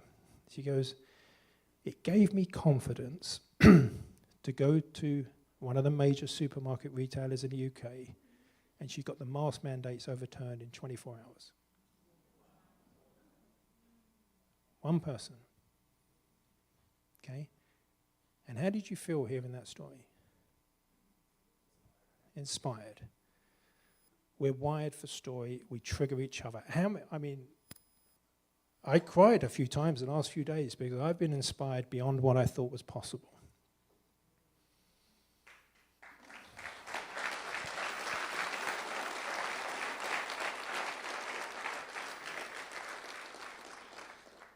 The ninja move in doing anything is starting. And I'm just going to finish with a quick story. I got asked on a presentation about a month ago, when did you sort of know about a lot of this? Well, I was rudely awakened in 2004, to be honest. It wasn't really a choice. And I went to a seminar by Ed Griffin. I'm sure many of you heard. Wrote a very powerful book. And there was already a few things that were already taking me on that journey, but that was it. And then next couple of months, I watched every documentary, every conspiracy theory, and I remember sitting back on my chair and going, oh my God, it's not pockets of corruption, it's systemic. I was in Geneva a couple of weeks ago for that WHO thing that was spoke about, and in fact, the Japan thing was zoomed, we were literally zoomed into it and talking to them, and there was 50,000 of them in Japan, which was incredible. And I sat next to one of the professors at dinner, and this come up, and I told her the story, and she went, oh my God, the hairs on the back of my neck had just gone up. She went to an Ed Griffin presentation, and there was a load of middle-class people there, and they all knew what was going on. He said to them, what are you doing? And they just all said, well, we know about it. Yeah, but what are you doing? And he said, do one thing. One thing. And that's what triggered that professor on her journey. And she's affected millions of people. And that's really it. It's to understand you have the power. It's a choice. And it's not going to be easy, and there's going to be bumps along the road. But when you start realizing your power, and every change is going to come from inside you, and then you're going to affect those outside of you. Thank you.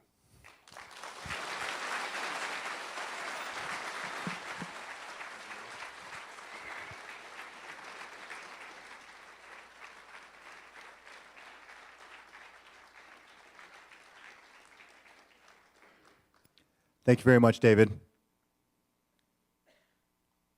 Point number 16 of 20. Most people care more about looking like they're doing the right thing rather than actually doing the right thing. This is the difference between true virtue and virtue signaling. Next, I would like to invite up to the stage once again, CLYDE Do Something. Let's make some noise for him.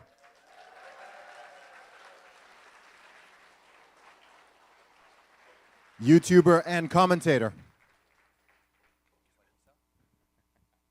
Thank you very much. Ladies and gents, welcome, welcome. So there are a lot of people in this audience that know who I am, and there's some people who don't. And so I'm gonna give a little brief of who I am and how I even got here. Why am I here?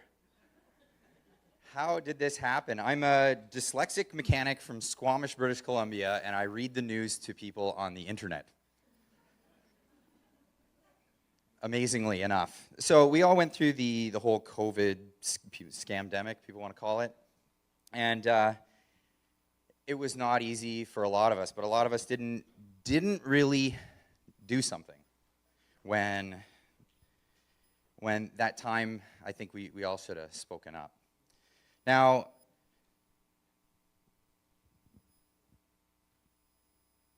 there was a moment when some people did decide to do something. And it was an interesting experience. I was actually at a friend's birthday party, and we went to the Watershed in Squamish. And it was, you know, we're going to the bar. We're gonna wear our masks. What are we gonna do? Are they gonna ID us? Are they gonna make us use the passports? No, none of that. And we went into the bar, and it was January of 2022. And we all started talking. We haven't talked to each other in some time. We were all kind of nervous what each other thought. We hadn't seen each other for a little bit, and we were all just kind of busy working. Most of us are tradespeople in my friend group, so we never stopped working. We were doing that constantly. And we started talking about what was going on with the pandemic, and we said, Mike, I think this is kind of crazy. Why are we locked down for so long? 2 weeks to flatten the curve. It's been years now. And so we started talking louder. We started talking louder. And we started talking even louder, and the table next to us joined in. And then the waitresses joined in. And everybody was talking about it. And one of the waitresses said, hey, did you hear about it? There's these truck drivers. And they're going to drive to Ottawa, and they're going to tell the government what for. Oh, we all know how that went down. So they turned off the sports on the TV, and they said, check this out, YouTube videos of trucks leaving British Columbia on their way to Ottawa. Now, the news was telling us something different. It was telling us a different story. Apparently, there was some truck drivers doing a slow roll because of potholes. I think that was the story that was being told. I thought that was a little strange, but meanwhile, on YouTube, you could see exactly what was happening. There was a lot of people, and a lot of people started going to the sides of the roads, and they started cheering it on. And then the news changed a little bit, and it said, and after that, and they started saying a different story. Oh, these guys are awful people. Anyway, we'll get to that. So that night, it really inspired me. Something switched in my head, and I thought, I gotta say something about this. This is really important. I've been quiet for so long, and all our friends just quiet, just go along to get along. And I said, tomorrow, you know what I'm going to do? I'm going to do something about it. And the next day, I did not do anything about it. I had such a hangover. It was terrible. But the next day, okay, so here's the thing. I was concerned. Everybody has these concerns. You know, I don't want. I do something, but I got a family. I do something, but I got a job. And I'm in a unique position because I work in the trades. I'm a mechanic. And there's a shortage of us, and I don't think anyone wants to fire their local mechanic. So I did go to my boss, and I asked him, I said, hey, here's an idea. You know, I do stuff on YouTube. I'd been doing, you know, DIY videos, things like that for some time.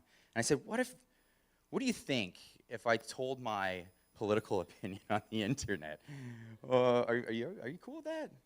And surprisingly, he just said, yeah, whatever, that's you. Do you, that's cool. I said, well, you realize, like, people get angry on the internet, right? Sometimes people get angry and they'll call your workplace and they'll try to get you fired. And he says, you know who answers the phone? And I, so that was that. So I took to my computer, and I took to pulling up news stories and telling people what was going on in the news and how the news was not reflecting what's actually happening on the ground. And a unique thing happened at that time. A really unique thing happened because live streaming was just becoming popular on YouTube. And people could do it with a cell phone. That's all it took. A cell phone and an internet connection. And you're doing the news. You're showing people what's really happening on the ground. And it's not, well, as it turns out, it's not what they were saying on CBC or CTV or Global News. And so I thought, hey, I'm going to do this because this is the one thing I think I can do. We've got truckers that are risking their entire livelihoods. These are my brethren, right? Mechanics, truck drivers. My brother's a truck driver. I've worked in the auto trade for years. And I said, you know, I still have to work, so what can I do to help along this journey that everybody's going? And I said, you know what I'll do? I'm gonna tell the story of what's happening to these truck drivers. I'm gonna tell the story that the news doesn't want you to hear. And I thought nobody would listen. I honestly thought nobody was gonna listen. And what's interesting is the truth is, it's contagious. It really is. It's a thing, when you start telling the truth, it feels great. It feels really good to get out there and just say what you're seeing. You know, the whole story of the emperor that has no clothes. It was the young boy that said, hey, he's naked. And then everybody kind of clued in. Wow, what are we all doing? So what I'm getting at in this is, well, that's my story. That's my journey to doing this. It turns out people did want to watch that. So that's cool. But the future is, well, the future in media, I mean, they call it legacy media for a reason. It's the legacy. It's over. Print media, TV media, your CNNs, your global news, all of this stuff that's been lying to us for a long time, they're done. Nobody wants to watch them anymore. And why? It's because they have zero integrity. Zero integrity. And not only that, a guy with a shoestring budget and an internet connection can show what's happening, show people what the news is saying, and then show people what is actually happening. A great story even from just this past week is this conference, this very conference that we're in here. They ran news stories about what this was about. And apparently we're all gathered here to talk about LGBT. Did anyone get the memo for that? I didn't get that memo.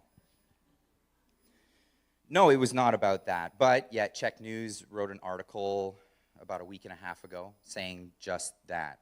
And then later it was piggybacked by Radio Canada and then the Times Colonist. And in that story, they claimed that this event was a hateful event, and the irony is that this event's about misinformation in media. And that's never lost on me. That's amazing. And in the Czech article, the writer of the article, at the bottom of the article said, we reached out to weunify for comment, and they declined to comment.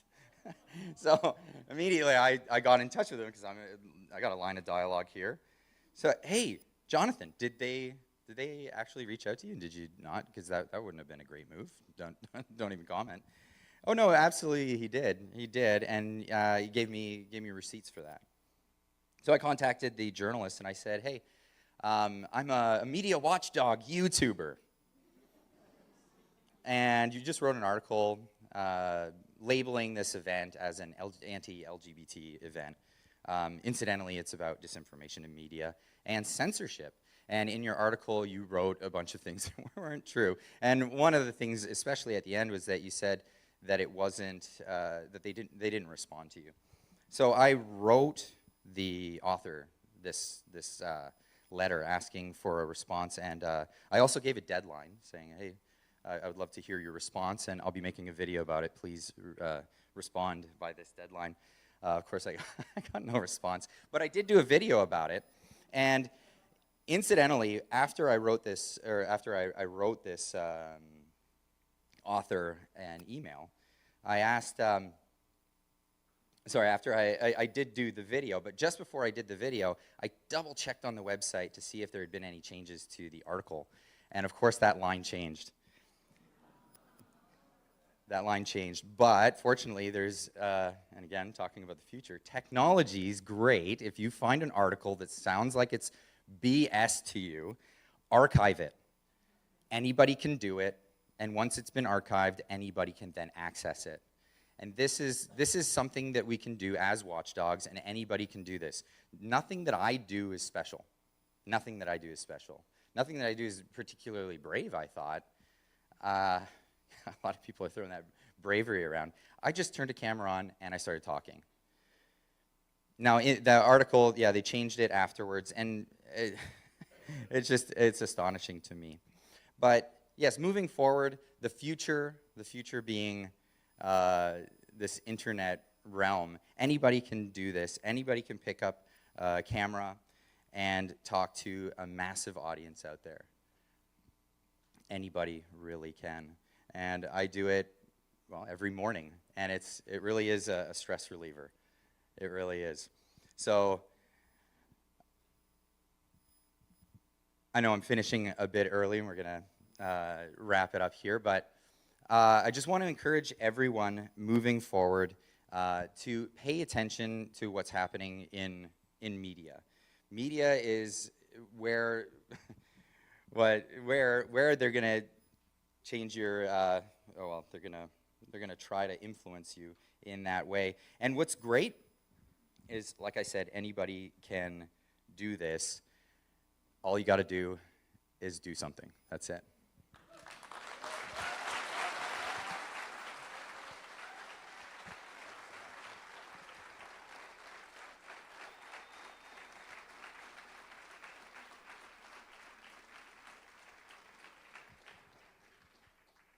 Just do something.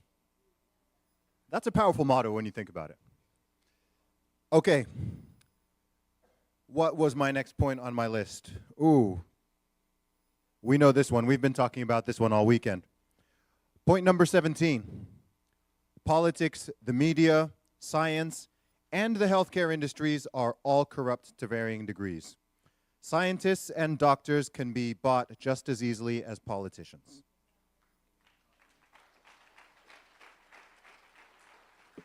That's why you always have to be careful when you're hearing about the experts and the studies. You've always got to ask some questions. Okay, I think next up we have got a quick video before the next speakers come on stage. So just checking with the AV team, that's queued up. Awesome. You only saw one side of the story, and anytime you see only one story, one narrative, you should always question, why is that? Really strange that it takes somebody from another country to move here and to talk about freedom and to want to talk to someone like me who helped create the charter, when the public schools of this nation, inhabited by people who are Canadians born and bred several generations, do not.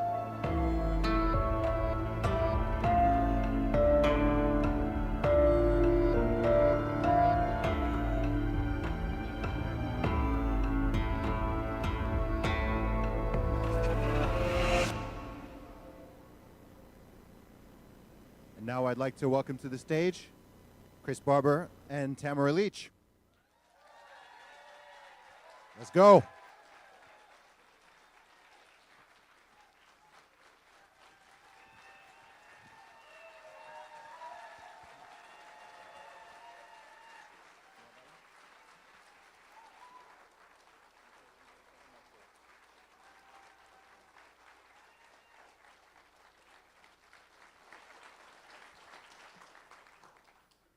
Wow, thank you.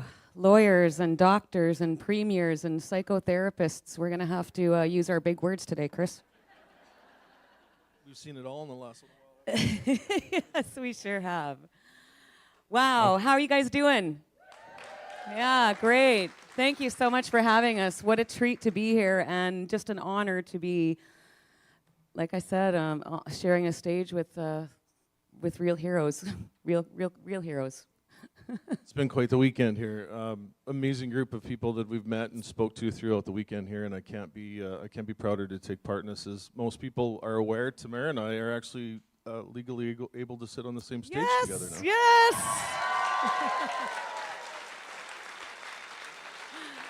Our government-imposed timeout is now over. Isn't that sweet? Thanks to the efforts. I know John CARPAY is left here, but we'd like to give him a shout out in the Justice Center. Thanks to his efforts. We had to do a motion a month and a half ago, something like that. We'd asked the Crown quietly behind the scenes if he would remove our conditions, seeing as the evidence was done, the evidentiary portion was done, and the defense was done, if they would remove the conditions against Tamara and I. And the answer back was no. So we had to file a motion with the judge and actually take it in front of her and have her make the decision whether we would be allowed to actually have a conversation together. And it was a lengthy ruling on, I believe, at the end of April, wasn't it? Something in there? I think so. May something, I think. Yeah. We've been busy. We won. We did win. We got a win, so. I know. We're not really very scary. I think both of us are charged with intimidation, which I find actually hilarious because, I mean, you've seen I'm like 5 feet tall. He might be intimidating, though. A little bit. There's a lot of questions right now because the media isn't really talking about us when it comes to our lengthy criminal trial in Ottawa right now. So just give you a little bit of an update. We started trial on September 5th of 2023. We are now into a few months. Oh, yeah, my gosh, wow. We were talking on the way back. Chris and I were just out in the East doing some fundraisers for Dan Hartman's cases and for some other truckers that are out there that still need help funding their legal battles. And we were talking about the Paul Bernardo trial that lasted 4 months. And we were also talking about Karla Homolka's sentencing. She was sentenced to 12 years in jail, and they're seeking 10 years for us. So that kind of puts things into perspective. Obviously, proudly, I think we scared the pants off of those guys. We united a country, and we...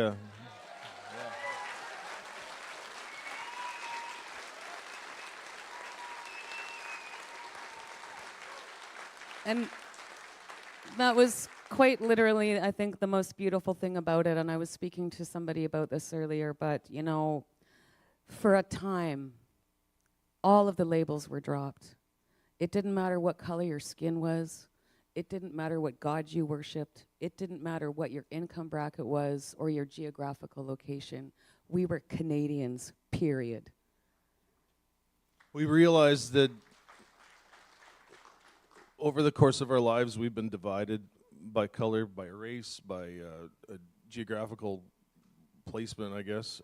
East versus West has always had some sort of an issue between each other, and we discovered through the convoy that was created by the government. We were Canadian. We seen it firsthand. Somebody from Alberta holding a flag and you know, hugging somebody from Quebec with holding a Quebec flag, and it happened. We seen it. It was the most incredible thing I was ever part of. It was. And I think the best thing about the Freedom Convoy is that it doesn't belong to Chris Barber and it doesn't belong to Tamara Leach. It belongs to you. You guys are the reason that it was successful. And that was such a beautiful thing about it too. I mean, everyone that came was an organizer. Everyone that donated money was an organizer. You didn't come to Ottawa unless you were bringing something, donating something, contributing in some way, shoveling snow, feeding the homeless. You know, it was a true Canadian grassroots movement. And it's thanks to you guys. And people come up to us all the time, and all across Canada, the word that we heard the most was hope. And the truth of the matter is that it was you guys that gave us hope too. So thank you. Thank you for showing up. Thank you for filling your hearts with love and patriotism like I have never seen. I grew up always admiring the United States of America because they were so passionate about their country and their flag, and I just never felt that here until that moment in time, and it was beautiful. It's kind of funny that when we drive to Ottawa, like we've done for the third or fourth time now in the last year. They don't want to get rid of us, I think. Ottawa's actually become kind of our second home. We've got a community that comes to the courthouse, and when the trial's done, I think there'll be a portion of us that'll remain there. We can at least have lunch together now at the breaks in the Talk cafe to each room. other in the courthouse. It's always been the Tamara Lich crowd on one side of the convenience, the food place, and then the Chris Barber side on the other side, with lawyers sitting somewhere in between us. So we're thankful now that we're able to do that together and travel around and actually do some good with our voice here. Yes. We have a saying, and that saying is no one gets left behind. And so whatever we can do for anybody else that needs help raising money for their legal fees. We've recently become a part of a group called Healing Together, which is focusing on the vaccine injured. It's a support group that we've put in place with our good friends Thomas and Melissa from Ottawa. And it's to, help these people find the supports that they need, because what is happening to these people is exactly what we were trying to prevent. And so we have to take care of our own. Jeff Evely, I believe it was, I was at a event last weekend in Red Deer that the veterans put on, and on his slide was something that we've heard a lot of here in the last 2 days, and that is no one is coming to save you. Everybody has a part. Pick one thing. This started with a phone call. A phone call. A much needed phone call, yes, by the that's way. right. Now he's my best friend in the whole world. We were in Nova Scotia. We were in the Bay of Fundy 2 weeks ago, and we're in Victoria now. So we've traveled. Amazing country. Yeah.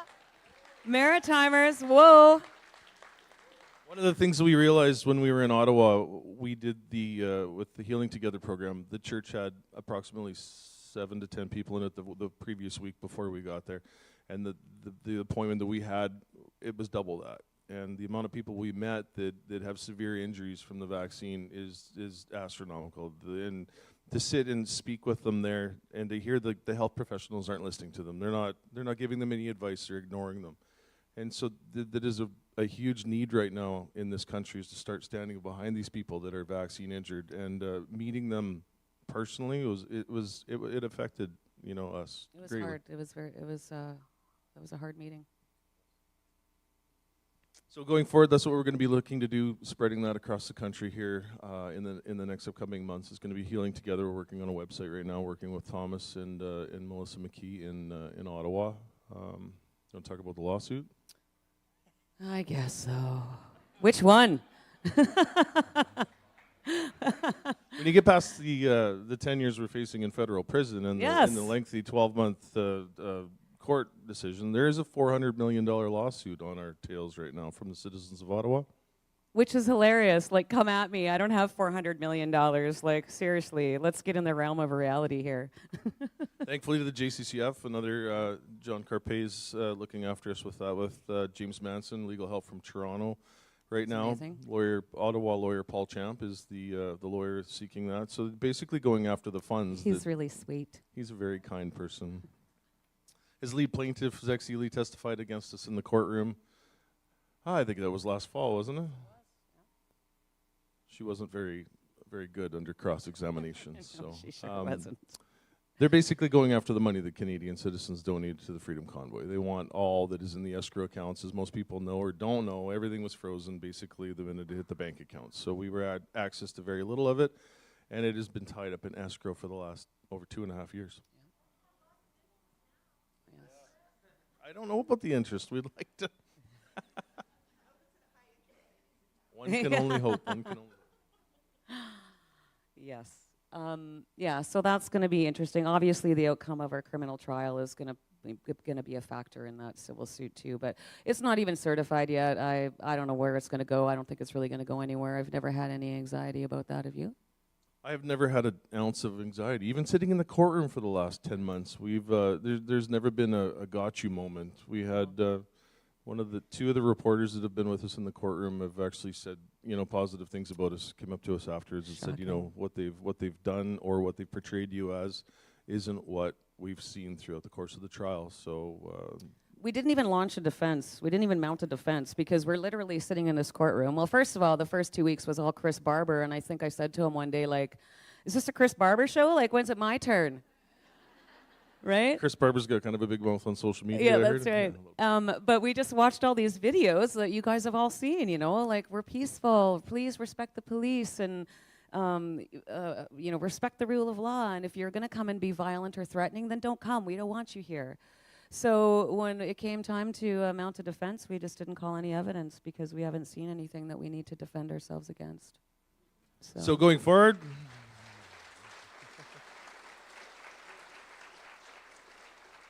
it's Bill 63. Just be careful what you put on the internet. They will use it against you in every respect. It's forever.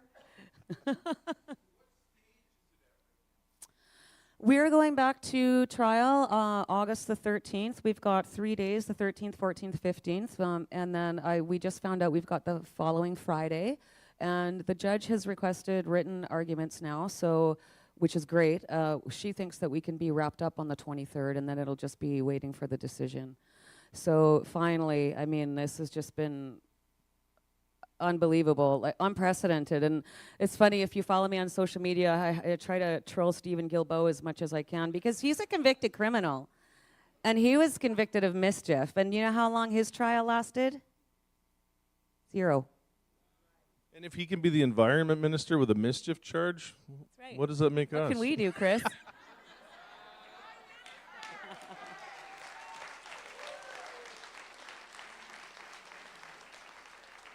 I think he should be the PM and I should be his deputy PM. That's what I think.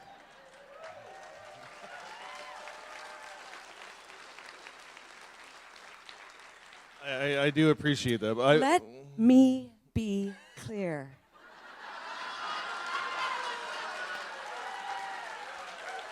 I got it.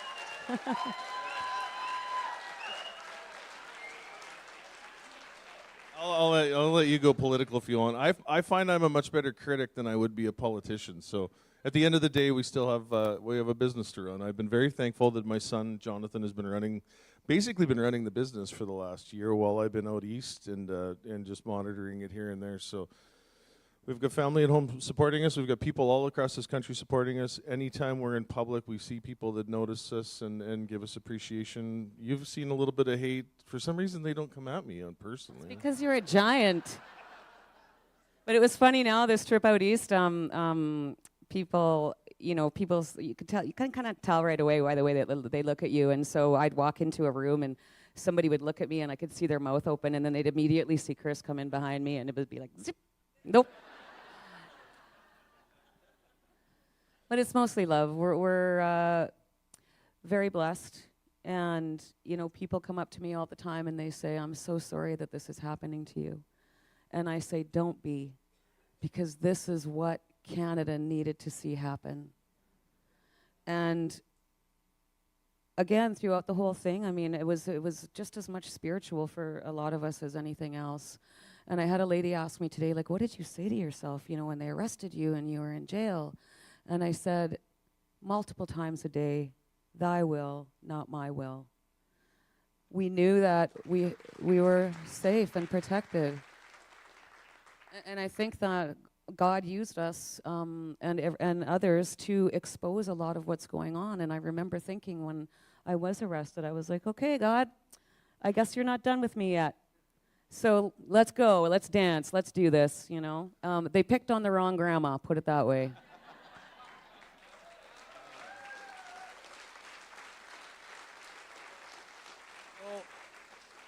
I think when the handcuffs went on me, the first thing I thought was, yeah, I get to sleep. Yes, that's so true. But it's so true. Did you never, get shackles too?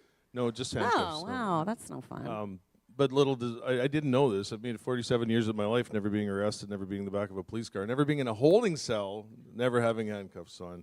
It's not the most comfortable place in the world, as probably Chris can contest to there. No. There was no sleep. It was cold and awful, and I was lucky when I was in the police station the first time that one of the officers actually gave me their sweater, because it was wet that day, remember? It was kind of misty and rainy, and I got in there and all my clothes were wet, and it was just this big cement slab, and yeah, it was cold. So going forward, something that really touched me today was watching the video before Brian and Eva came up, and watching the people that were together in those videos and seeing the unity and the love and the peace. And I know lately we've fallen from that. There's a lot of it seems to be fighting or infighting or negativity or that. We've kind of lost our way when it comes to looking back at 2022 in January and seeing where everybody was then and then seeing where everybody is now. And there's got to be a way to get back to that. It's called finding common ground. And I want to tell you a real quick story about this, because we always talk about the left. I hate labels, period. But anyways, we're just for the sake of time. You know, we always talk about the left and how terrible they are. And I was at an event in Medicine Hat, Alberta that was, well, it was a book signing event. No, sorry, it was a Canadians for Truth event that I was speaking at. And this reporter came in who has an independent channel in Medicine Hat, and he's very left-leaning, very controversial. And what I saw happen from my team was very disturbing. They were taunting him. There was this like mob mentality. They were clapping in his face and trying to get him kicked out.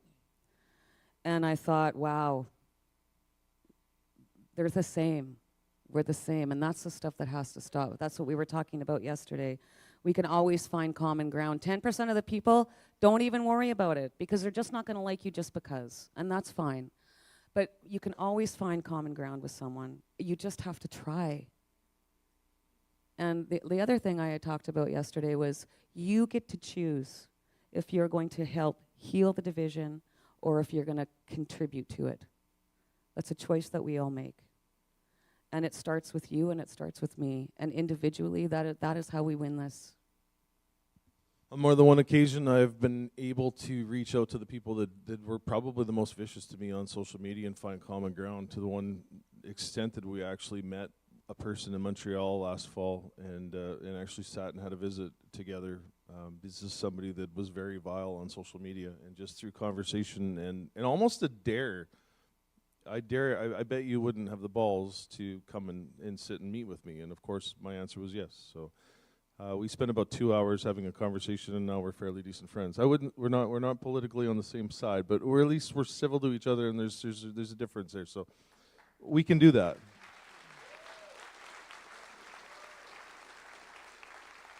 Yes, we can. Going forward, What's next?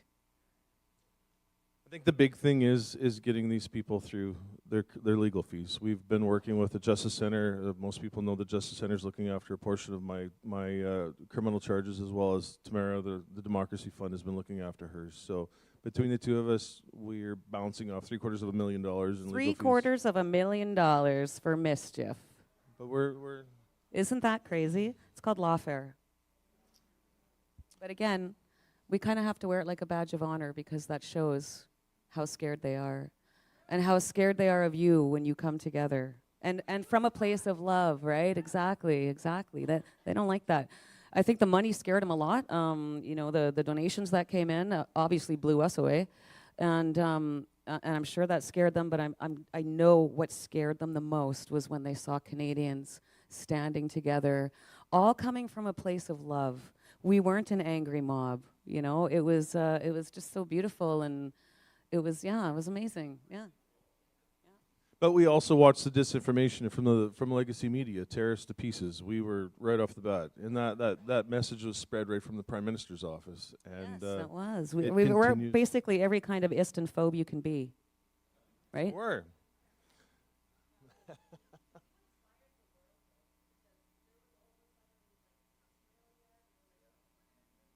Australia, Britain, Bolivia. Holland. Yeah, there Holland. was a convoy in Bolivia. Like, wow. Yes, yeah. I bet you no one saw that coming either, eh?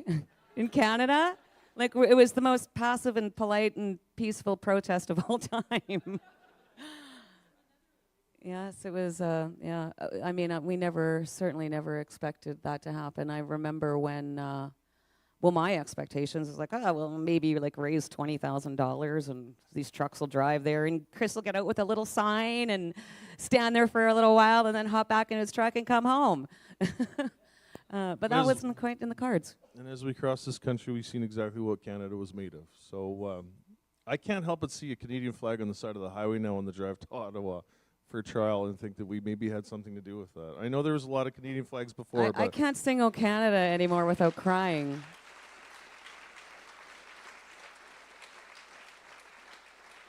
One of the big things I've spent my lifetime trucking across the border in the United States, as most people know, and one of the things I've always looked up to is the Americans and how high they flew the Stars and Stripes. And I was like, why can't we do that in Canada?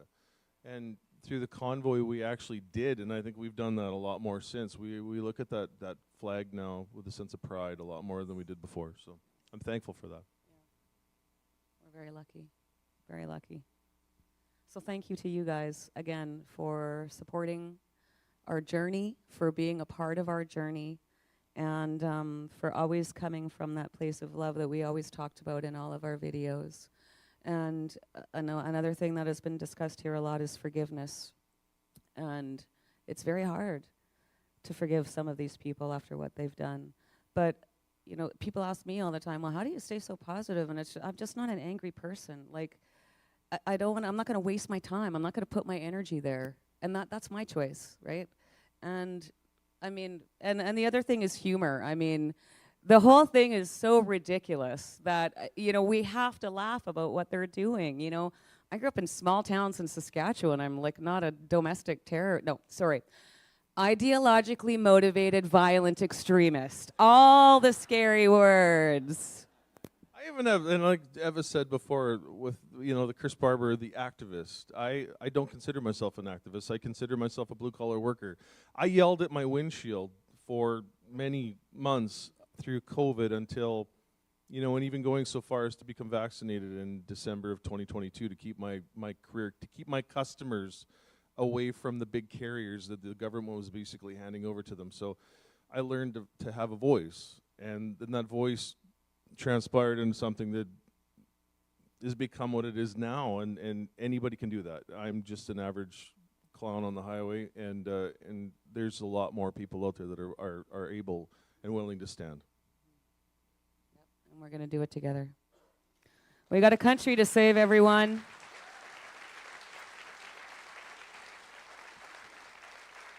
And I think when we left, you know, we thought when the trucks were going to leave Ottawa that was going to be the end of it.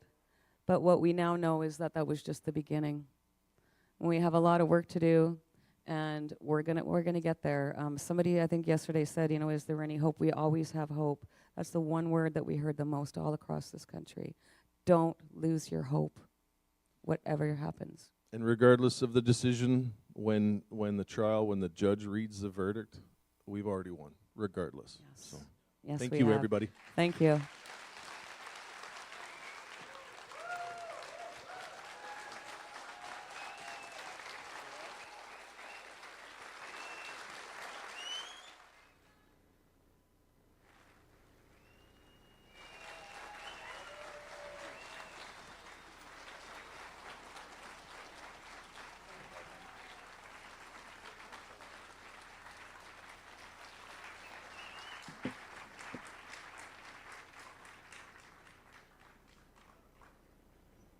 So much respect to Chris and Tamara. I do remember back in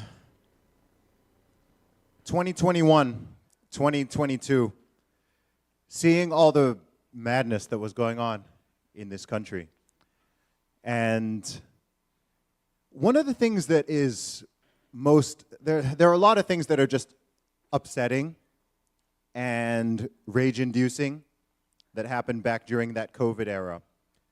But one of the things that bothered me most and bothers me to this day, and I think it's just been compounded by seeing some of the imagery and videos and hearing some people speak and just kind of going through it again and hearing all of these secondhand stories, is just the fact that they made being normal illegal.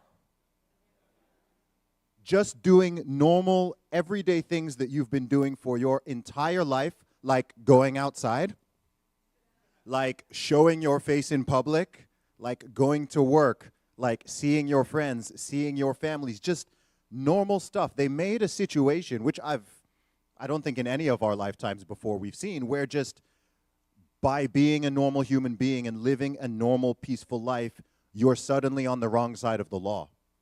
And I think what makes it even more frustrating for me is there are real criminals in this world. There are actual criminals. There are people who go around robbing, raping, murdering, assaulting, doing all kinds of terrible stuff. Some of them are in the government, I know. And the idea that just normal, decent people are facing all these charges and fines and this madness. I was in, I'm sure you guys must have connected with Topher Field. Do you guys know of Topher Field? He's in Australia. So he was one of the main people in Australia who was leading some of the protests out there. So I met with him when I was in Melbourne in 2022. He did a documentary called Battleground Melbourne. So there's some really interesting parallels between all these things that have happened in these different countries. And he's in a very similar situation. The police came to his house. They arrested him in front of his wife and his children for organizing anti-lockdown protests. I'm sure some of us probably saw that video of there was that young woman who was pregnant in Australia, and the police came and were, wanting to arrest her for Facebook posts and things like that. And these are just the ones that kind of went viral. So that's the part that I do find just genuinely frustrating, because it's so stupid. You're right, there's a weird sense of humor in it, and I think you have to laugh your way through it, or you just go mad and become very bitter and angry. But at the same time, it's just a massive injustice. It's a massive injustice. It's a huge waste of time, a huge waste of resources. This is all stuff that could be used towards something useful and to dealing with people who are actually causing problems, who want to hurt and predate on other people. And the other thing I wanted to bring up as well, because it came up a few times in your conversation, is just the concept of division.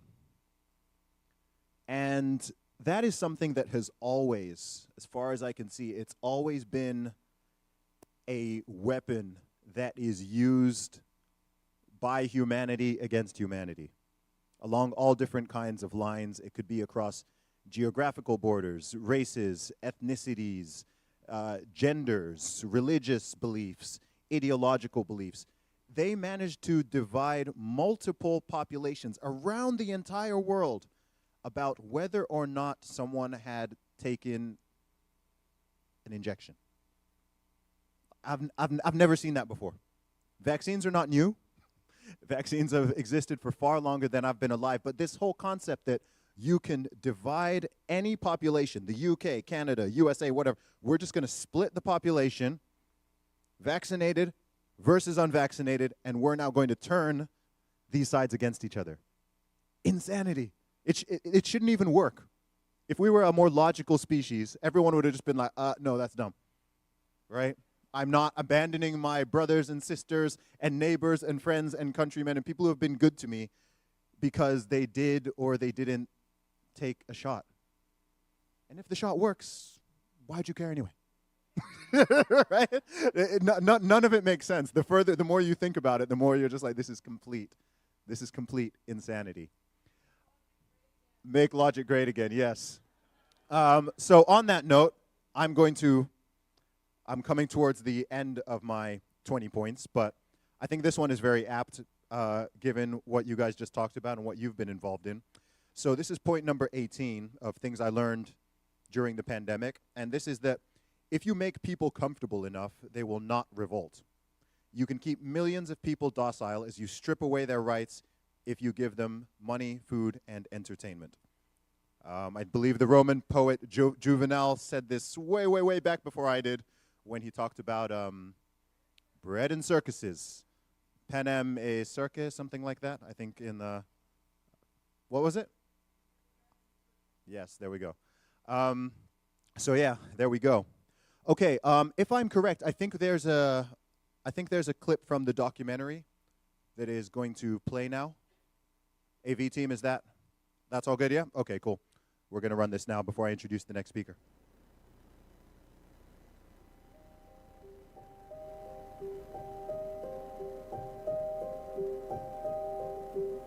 So I would say closer to the end of 2020 was when I've always done research and I've always liked to read a lot of different, different stuff from different news outlets. But I think it was at that time where I felt like, I don't feel like we're being told the entire truth. I feel like they would like to maybe tell us the truth, but there's something holding them back from telling us what's really going on. And in the meantime, lots of people are doing all this research and you're learning all of these other things, and the mainstream media is not reporting any of it. So I think that was the first thing that sort of, caught my attention. Why are these stories being blatantly ignored? Why has no one in the mainstream media ever reported on someone's vaccine injury? To me, that is a huge story. There are people being told that they have to be vaccinated to keep their jobs, they have to be vaccinated to travel, to leave their own country. So they're being essentially forced to be vaccinated. I mean, they must know that there are people that have been seriously injured by the vaccine and have even died. How could they not know that? But you don't hear a peep about it. And that's what just makes me, it's sad, really. Why? Why are you not reporting this? It began as a protest supporting truckers against vaccine mandates. Oh, I'm grateful. I wouldn't expect so many people. That's led to a warning in the nation's capital. In an email obtained by CBC News, the sergeant-at-arms responsible for parliamentary security told MPs protesters might show up at their homes. This is known as doxing, a process of finding and publishing personal information about a particular individual on the internet. The convoy is attracting supporters with a wide range of views, some more extreme than others, including some Americans with massive platforms. Katie Nicholson has that part of the story. Freedom is a repeated refrain. Those who keep tabs on the spread of misinformation online say it's a trend. We're seeing the phrase freedom of expression being used in the context of efforts to fight misinformation. And what they're really doing is they're using these ideologically appealing notions in order to push misinformation. The convoy even picking up endorsements from some with huge international platforms who faced criticism for spreading COVID-19 misinformation. Like Elon Musk tweeting, "Canadian truckers rule," and podcaster Joe Rogan. It's a giant convoy of trucks. I think the calculation from the government here is that the political risk for the Prime Minister is very small because the overwhelming majority of Canadians support mandates, and of course, most Canadians are also vaccinated. Quite frankly, I think they're losing a lot of public support when they have members of their gang that go out and urinate on the Tomb of the Unknown Soldier, where Corporal Cerullo was killed several years ago, guarding the tomb and the cenotaph. They talked about how somebody, I don't know, maybe urinated on the war memorial. And I thought, well, come to on Canada Day when they're vomiting on it because they've had too much alcohol. I mean, how is these minor moments the only thing you talk about? When they go to a soup kitchen, Shepherds of Good Hope, and demand free meals taken away from the homeless. Every weekend we saw them organizing it a bit more. In the beginning there was just food. Then there were socks and warm mittens. Then there was, then there were barbecues set up. Like, it was just, and I asked a lady who had this little tent with food. She was giving it, she was giving food away. There was a little donation box. And I was like, so who are you with? And she's like, I'm with myself. And that, I was like, wow, like that is, it's really like grassroots, right? And when they drape, an upside down Canadian flag on Terry Fox's statue, the public are saying, you know what, you've lost the room, as they say. And Terry Fox is a pretty special hero to me. I watched Terry go by a bus I was on going to summer camp when I was in elementary school. And we all stopped, and there was Terry, and he was running by. A very close friend of mine worked for the Terry Fox Foundation her entire career. I was, sending my condolences when Terry's mom, Betty, died. So I saw the Terry Fox monument, and I saw that they had put a Canadian flag on him. And he's running with his hands out in this statue, and somebody put a flag on it that said, no more mandates. Not a flag, a sign.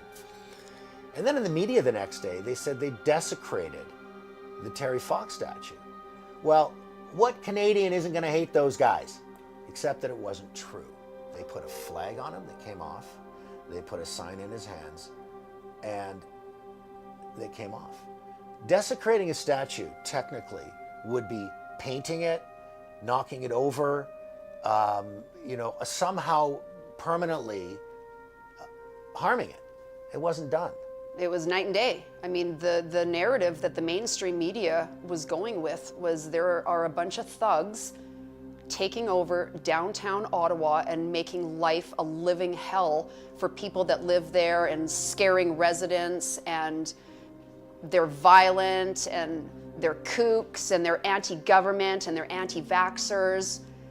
And then you get onto social media accounts or you go search out independent journalists and you find that it is in fact not like that one bit. People live in the downtown. They're sick and tired of the diesel fumes and the honking of the horn. Their kids can't get to sleep. They feel fearful. And I've heard so many stories from friends who do live right in this area that they were harassed, that they were spit upon, that they were called names, that they were followed home, that there were rape threats, that there were death threats. So yeah, I basically didn't leave my house for 3 weeks. It was terrifying. I've been homeless here in Ottawa for years. It was awesome. There was actually, the crime went down while they were here, no problem. Again, even the police had to admit, crime was down over 90%. And the same with our business community. Today, as you know, Michael, is the first day restaurants can open up again at 50% capacity and cinemas and so on. And many of the small businesses in the downtown are afraid to open up. That shouldn't be the case in a civil society like ours. So everything down here was closed. I was out of work for God knows how long, for about 2 months. And it was right after the lockdowns as well, so that was very unfortunate for us being in restaurants. That kind of was a catalyst towards everything else closing down, because it was getting too dangerous. I didn't want to go out at nighttime or anything. They have us to pay their rent. Exactly pay the rent with those so-called mandates. I would say 75% are Christians, born-again Christian, truly. And the other 25 are, from the world, but they were friendly, very friendly. Matter of fact, there's a lady from the chopper who comes and wipe the tables with us because they get really dirty. The next morning, I wake up at my hotel, which was right downtown Ottawa, listening to the horns honking all night long. And I turned on the morning news, the Ottawa Morning News. And I was shocked at the story they were telling. Swastikas and Nazi flags were seen at the Freedom Convoy protest in Ottawa over the weekend. I spoke to one hate crime researcher Monday who says politicians at the local level need to do more to prevent these symbols of hate from being shown at protests. They had a still shot of a swastika flag, and no television show likes a still shot of anything. They like moving pictures. That's what they do. So somebody had snapped a picture of this thing. I had spent probably 16 hours on the ground the day before, and I was back and forth, probably 50 times. And I didn't see a swastika flag. I'm Gillian Findlay on this edition of The Fifth Estate, our nation's capital, besieged. We should be able to trust our media, right? Media should tell the news. That's what the news should do. It should tell, this is what's happening. You interpret it yourself. All they needed to do, like the streamers, is just show what's happening. You don't even need to, some of these guys, they didn't even really have commentary. They just showed what was happening, and the truth spoke for itself about what a beautiful thing it was. Occupying streets, harassing people, breaking the law, this is not a peaceful protest. But who was going to end it? If the police have a strategy, it sure as heck isn't obvious to us. Police seemed helpless. Take me down, asshole! At times, even complicit. As the demonstrators garnered support around the country and the world. We want those great Canadian truckers to know that we are with them all the way. What became clear is that these were no ordinary protests. This extremist movement is born in Canada, raised in Canada, and has proliferated in Canada. Guys, here we are, downtown Ottawa. Holy! The organizers not simply the COVID-weary Canadians they claim to be. 14 would be arrested, 4 charged with conspiracy to murder police officers. The government clearly messaged very strongly an intention for Canada to hate these people. Tonight, where it started, how it grew, and how all that anger has changed this country, maybe forever. And the message on the street was love. I saw only flags of love that said the word love. People painting it on themselves, people saying free hugs. It was love, love, love.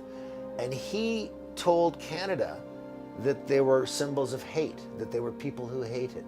The difference was division. There was a huge division of what was going on from what was being said. And so, of course, that's going to drive a wedge. People who I love in my extended family and friends are telling me, oh, you know what those truckers are really about? If you want to know what they're about, you know, they're really, you know, the quietness is the little secret is that they're racists and they're white supremacists. And I would say, well, as somebody who went there and spent 4 days on the ground interviewing them, I can tell you that they might be, but they certainly weren't talking about it on that day. They were talking about masks, they were talking about vaccines, and they were talking about lockdowns, and they were talking about the infringement of their right to work and earn a living. I spent 20 years as a journalist in Canada. I was about 8 years at the CBC as a producer and a reporter in the news and current affairs departments in both CBC radio and television nationally. And I spent another 8 years as a foreign correspondent for CTV News. I was the foreign correspondent in the Middle East, based in Jerusalem. I was their foreign correspondent. I opened their India bureau in 1996. I ran it for 3.5 years and lived there. And I also worked as the foreign correspondent in China. I was based there for 2 years. Most significantly during the SARS outbreak. So I was up close and personal with the World Health Organization, the Chinese Foreign Ministry, the emergence of that virus and how various countries were reacting to it. So I had some level of expertise in this particular story, but mostly I had been a journalist and a foreign correspondent long enough that it came in handy when I happened to be in Ottawa when the trucks rolled in. I decided on the second day to do what a newsman would do. I would respond to the news, which was the Prime Minister calling this a far-right extremist movement designed to overthrow the government. That's a pretty big accusation. It was a joke. It was worse than a misread. It was an intentional obfuscation of what was going on, which was a dissatisfaction with the lingering mandates that were going on. And everybody in the place would have said, yeah, sure, I get it, a year ago, 2 years ago, but here we are in 2022. Can we please have our lives back? So in response to what the Prime Minister said, I decided, well, let me go out and see if I can find evidence of that. I interviewed the first trucker. He was a Jamaican man, and he told me in his Jamaican accent, do I look like a white supremacist to you? I went to driver after driver after driver. Many of them were men of color. Many of them were white, Caucasian, and they all said the same thing. I don't know where he's getting that. None of them used foul language. None of them were angry. None of them raised their voices. They were eloquent, they were sincere, and they were meek. All of them that I spoke to. I didn't find one that wasn't.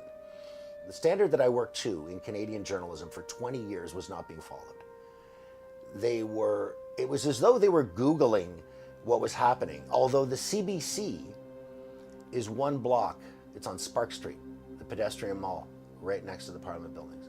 All they had to do was probably further to walk to their car than it was to walk to the protest. And they didn't seem to be there. Now, they may have been there, but they certainly weren't telling what was happening. So why weren't they telling what was happening? Or it's an extraordinary thing for a career newsman to say, I don't believe the Canadian news anymore, because I witnessed it firsthand and they told the opposite of the truth. They didn't simply get a couple of things wrong. They told a false narrative that was being fed down the throat of Canadians, and they were doing the feeding. They were holding the feeding tube. And it was just wrong. And it was harmful, because then you had people all across Canada who weren't in Ottawa, who couldn't come and see the celebration for themselves, saying, well, you know, those truckers are really making a lot of noise. I mean, they're really, what would you do if you couldn't get to your cancer appointment? Well, you could get to your cancer appointment. I don't know how they found these stories, but I walked all over the place here and I drove all over the place. It took longer for sure, but there's nowhere you couldn't get. You can do a quick search and find half a dozen retractions and apologies by the CBC in the last 6 months, and all of them are to do with COVID. Almost all of them. Some of them are reprehensible. Some of them appear intentional. The CBC reported live that somehow the Russian administration was involved in funding this thing in order to destabilize Canada. I don't know if it's far-fetched to ask, but there is concern that Russian actors could be continuing to fuel things as this protest grows, but perhaps even instigating it from the outset. And a month and a half later, they retract it. We've got no evidence that that happened. And that's partially because the head of FinTrack, our financial security investigative service in Canada, examined and declared that there was no foreign influence of any consequence.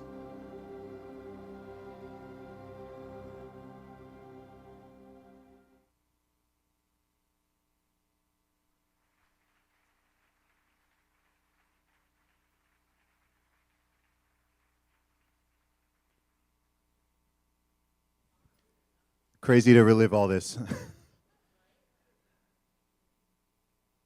Okay, I would like to now present the final keynote speaker of the day before the panel.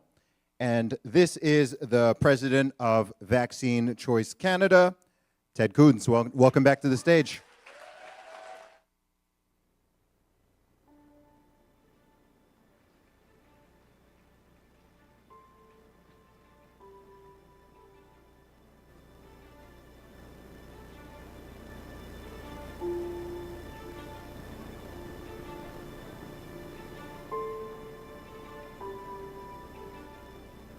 Today is a historic day.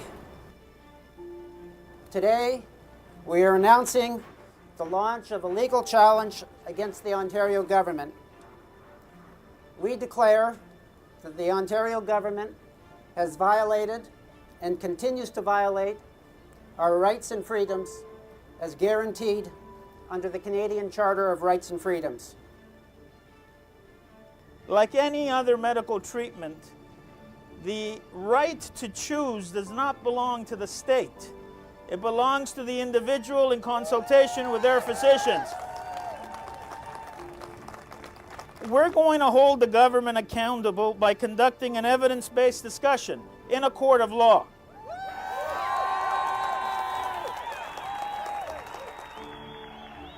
As everyone has said, this moment has been a long time coming, and I'm very, very grateful to all of you in the room, for the people who have been watching at home who can't be here. Thank you for taking part in the defense of medical freedom. That is what this is all about, and the right to choose whether or not to vaccinate. The choice to exercise parental rights to informed consent is supported by the Universal Declaration of Bioethics and Human Rights, the Nuremberg Code, the Professional Code of Ethics, and all provincial acts. I own my body, and I'm not going to let the government come in. I don't care what they write on the piece of paper. I am not ruled by paper. And if I have to die to protect myself and my children, I will do that. I have no problem. I have no problem doing that. We stand here as the new freedom keepers. We will not be silenced, we will not go away, and we will not stop until our rights and freedoms are restored.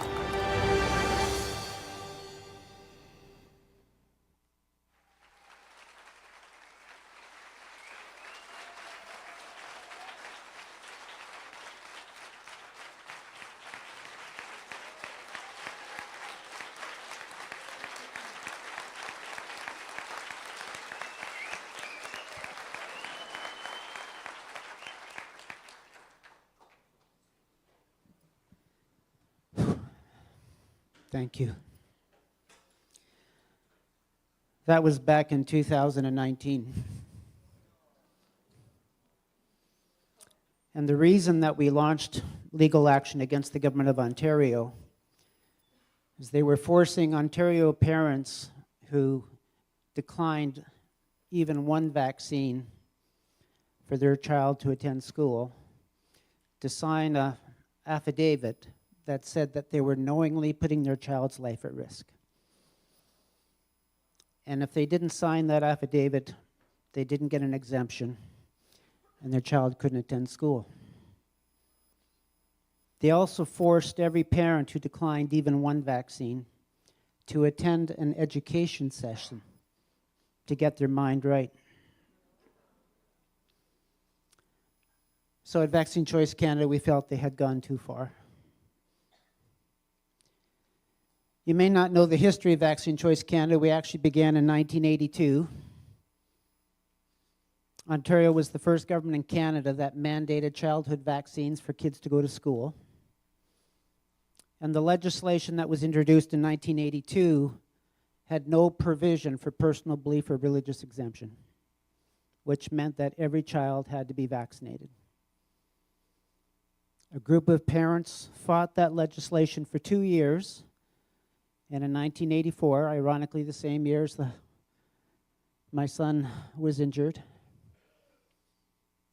they got new legislation introduced that allowed for personal belief and religious exemptions. That happened because a group of parents stood up to the government and refused to comply with those illegal mandates.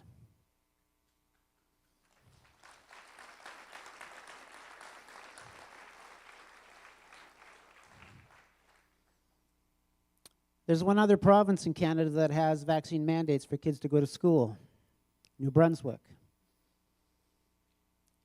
And in 2019, they had personal belief and religious exemptions, and they introduced new legislation to remove personal belief and religious exemptions. Hard to believe that in 2019, we're taking away exemptions and forcing vaccines on our children. So Vaccine Choice Canada brought in a number of international experts and Canadian experts to present to a subcommittee that was formed to hear expert evidence on the safety and efficacy of vaccines. And we were given 3 days to provide testimony. Each speaker got to speak for 30 minutes exactly.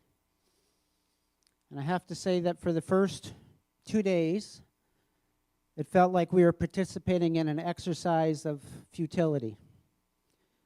It felt like they had already made their decision. They were going to move this legislation forward, and they were just giving the illusion of democracy, of public input. But something happened on the third day. The public health officer was testifying about why it was important to introduce these vaccine mandates, and the argument made was because there were 11 cases of measles in the province of New Brunswick. Now, we had a few of the legislative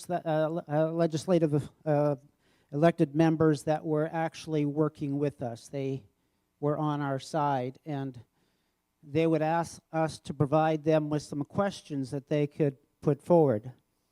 So one of the questions we put forward and suggested they ask the public health officer is, of those 11 children that got measles, how many of them were vaccinated? So what do you think the public health officer said? I can't give you that information because it's private. So the MLA persisted, and they said, well, listen, I'm not looking for names. I'm looking for a number between 0 and 11. And again, the public health officer refused. And you could have heard a pin drop when she refused to give that information. And the legislators looked at each other, and they knew something was wrong. And as it went forward, they defeated that bill.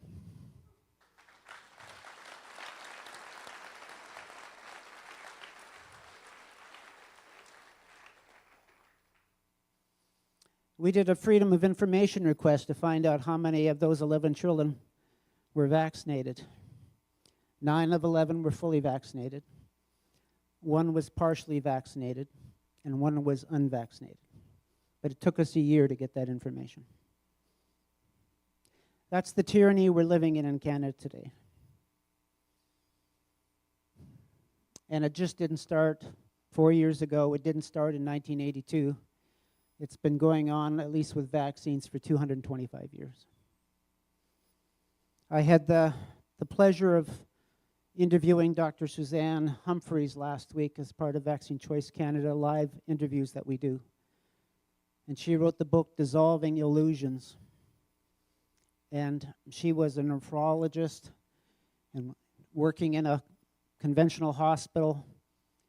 And she saw, her job is people that have severe kidney disorders and require dialysis, and her job is to get them back to state of health. And what she was noticing is that her patients that were doing well all of a sudden would suddenly just, their health would decline. And she tried to figure out what was happening. What she noticed is when she wasn't paying attention, they were vaccinating her patients with the flu vaccine.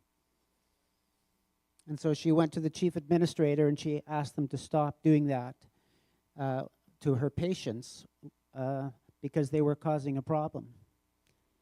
And they effectively, over a course of time, pushed her out of that hospital for saying she didn't want her very sick patients injected with the flu vaccine.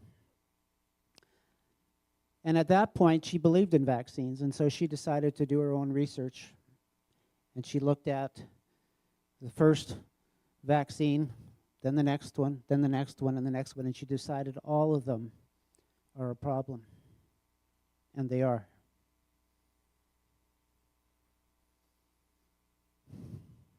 We're being lied to on a massive scale. We're being deceived. And the lie is just not about vaccines. The lie is bigger than that. You know, Arthur said that Canada is fallen, and it has. Umar said that we're not living in a democracy, and we're not. Those are all lies. We have a lot of work to do. One of the lies that I am most offended by is what they're telling our pregnant moms about the COVID shot. And so, again, beautiful citizens who just rise up to the occasion to do their homework began to collect the evidence from the Pfizer-Moderna contracts with the government of Canada. They went and looked at the actual evidence. They filed Freedom of Information requests. And then they compared that information to what our public health officials were saying on TV. And I want to show you that clip to show you how badly they lied to us. If you would run that, please.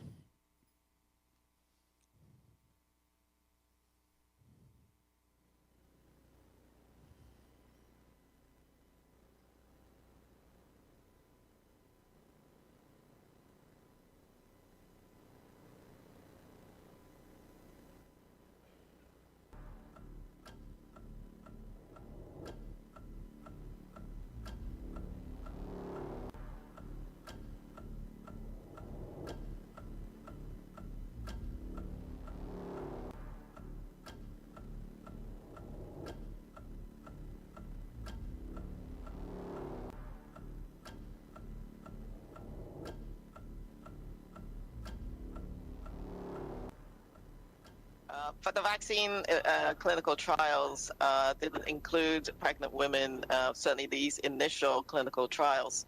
But there's no biological reason why the vaccine wouldn't be effective and safe during pregnancy. The National Advisory Committee on Immunization has also said, look, we know that the clinical trials didn't include this group, but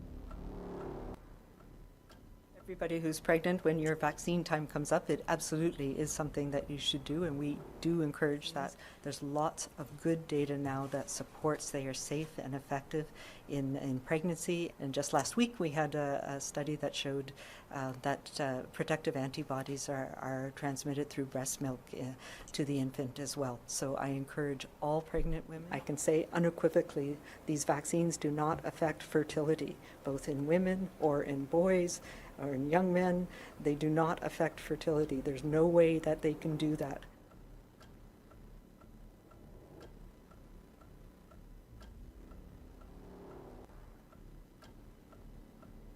There's no reason to be worried about impacts on fertility from the COVID-19 vaccines. Theoretically, we're not worried about it. There's no reason that the reproductive system would be involved in the response to the vaccine. And we also have more than a year's worth of data that shows us that there's no association or concern on fertility and pregnancy outcomes from the COVID-19 vaccine. There is good safety data so far with the vaccines in pregnancy, and no reason to believe that we will see concerns, particularly related to pregnancy. COVID-19.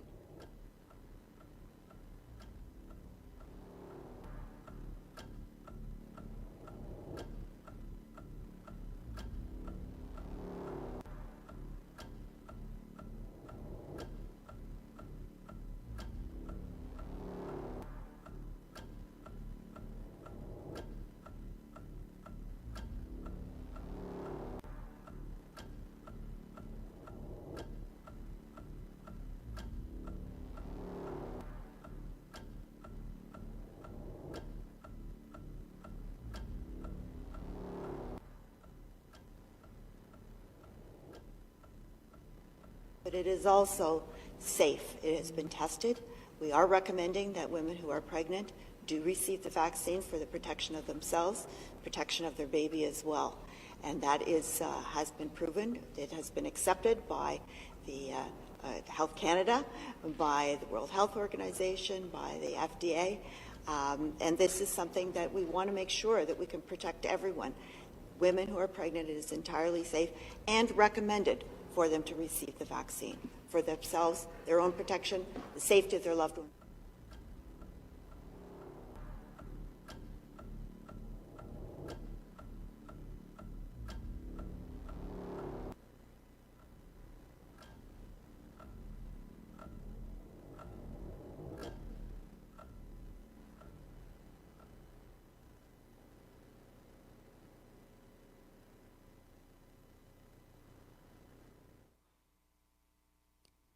So this is the first time this video is being shown.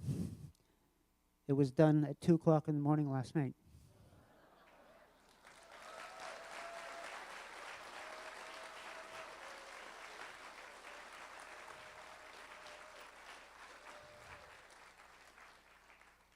And it was done by people in this room.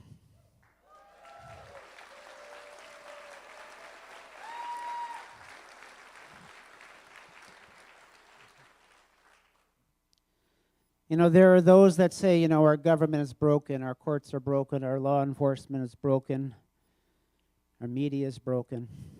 That's one way of looking at it. The other way is to say it's doing exactly what it's intended to do.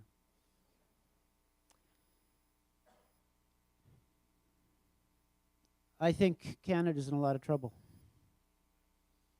And I think we need to recognize that we're on the edge of a cliff. And if we don't stand up real fast and defend our rights and freedoms and take responsibility for this country, not only will we lose Canada, but we will lose our humanity. And so this is a call to action. And I want to honor all of you because you're here because you heard the call. And we might think that we need everybody to be on board. We don't. We just need enough of us to be loud and strong and solid in our authority. If I have any criticism of the Charter of Rights and Freedoms, it's that I think we should have called it the Charter of Rights, Responsibilities, and Freedoms. With every right, there's a responsibility. And I'll take my own, ask for penance for my own lack of responsibility. I didn't do the homework to make an informed decision for my son's vaccination, but I also haven't been what I now realize is a responsible citizen of this country. I haven't participated as I ought to in the accountability that's required if we're going to live in a free and just society. And I suspect many of you would also own that guilt. We thought somehow having a piece of paper that said what our Charter of Rights and Freedoms were was enough. Turns out it's not. We thought that voting every 4 years was enough, and it's not. One of the things that I'm most disturbed by is that this decline in Canada happened on my watch. It happened in my lifetime. And I think we all need to look at how did we get to this place where we missed the destruction of our country. I believe what we're witnessing is a controlled demolition.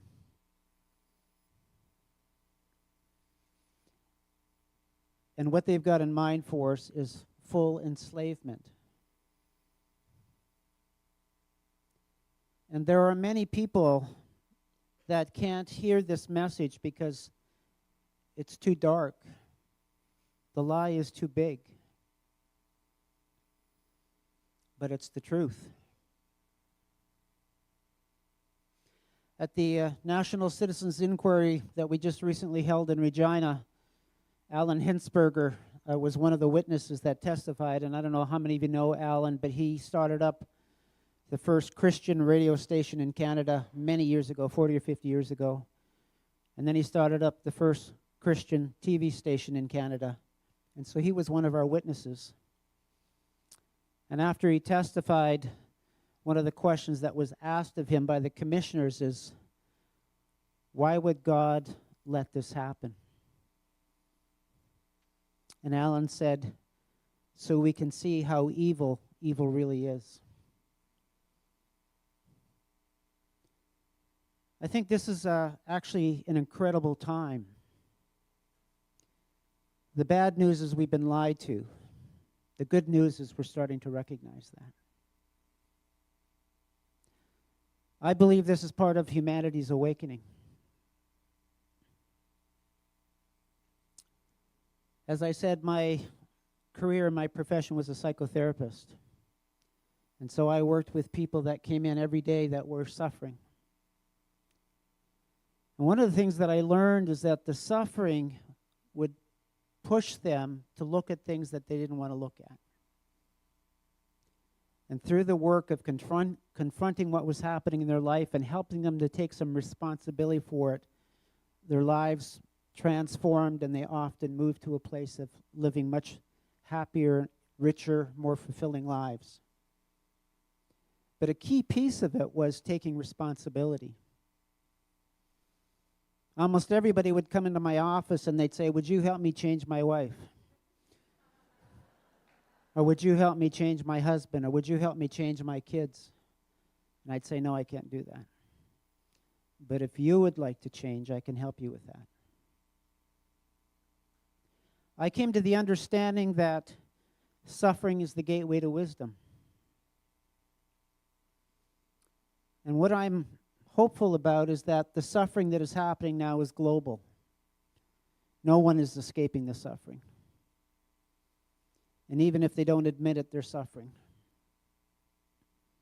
And through that suffering, I believe that we are coming to understand what's really important. And it's not being able to travel or go to the bar or all those kinds of things. There's something even more important than that. It's not even about our health. It's about our freedom. It's about our dignity. It's about our humanity. And maybe we had to lose those things, or they had to be so severely threatened before we finally recognized the threat and stood up and began to be different. In my work with people in my counseling practice, one of the things that I would do is I would try to assess their level of maturity. And the question I would basically ask in my head is, at what age are they acting like? Are they acting like a 40-year-old, or a 20-year-old, or a 12-year-old, or a 6-year-old? And part of the reason that I would look for that information or that answer is I believe that trauma arrests our development. And if they were acting like a 12-year-old, then my question was, tell me what happened at the age of 12. And that question by itself often provoked crying, because it's like you put your finger on something that hasn't been healed. I think we've all been traumatized. I think we've got work to do that healing. But there's things that come before healing. And these are not my words. These are Grant Abraham. I've had his book out on the Vaccine Choice Canada table. Grant wrote a book called The Battle for the Soul of Canada. And he says, before you can get to healing, you have to have truth. And then you have to have justice. And then you can get to healing. The reason for censorship is because they don't want us to know the truth.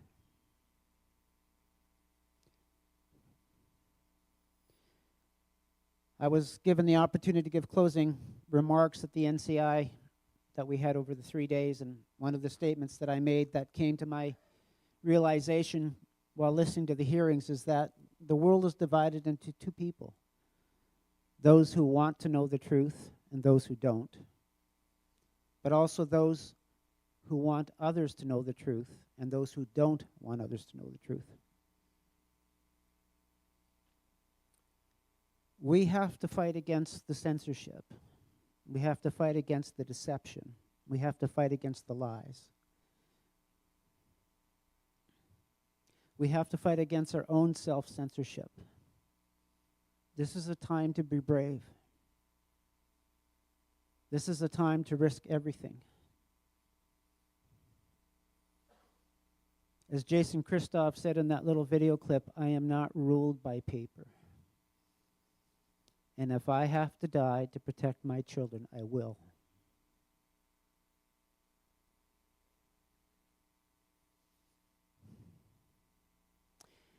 There's a map of consciousness. Would you put that slide on the screen, please? I don't know how many of you are familiar with the work of David Hawkins. He wrote the book, many books, but one that I really liked is Power versus Force. And I have to admit that before I read his book, I didn't know the difference between power and force. I probably thought of those two things as the same. And they're very different. And what the government is doing to us is force. And when we stand in our authority, we have power. His thesis, his theory is that every emotion, every thought has a vibration. It has a frequency. And it's a low frequency or a high frequency. And he calibrated emotions and thoughts on a scale between 0 and actually 1,000. I've just taken a condensed chart of his map of consciousness. And I think you might find this very interesting. The lowest emotion is shame. Isn't it interesting how throughout the mandates, what they tried to do is shame us? They know exactly what they're doing. Guilt, make us feel guilty. Fear. We talked about anger yesterday. There's a place for anger. But what I think is important is that we actually be in charge of our anger instead of our anger being in charge of us. I suspect when Pastor Arthur was angry and yelling at those Nazis, he knew exactly what he was doing. He was fully in charge of that. He was coming from a place of love, but he used anger as a tool. But if you're stuck in anger, that's a whole different story. That line is the difference between disease and health. If you're functioning below the line, you're going to get sick. If you move above the line, you start to get healthy. And so the first thing over the line is courage. Interesting, huh? You move up. Willingness, acceptance, love, joy, peace.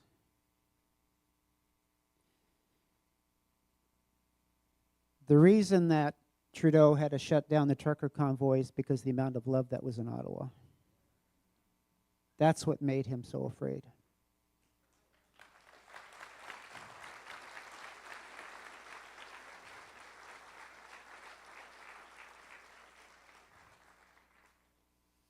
And the reasons Canadians came out onto those highway overpasses on the side of the roads is they felt the love.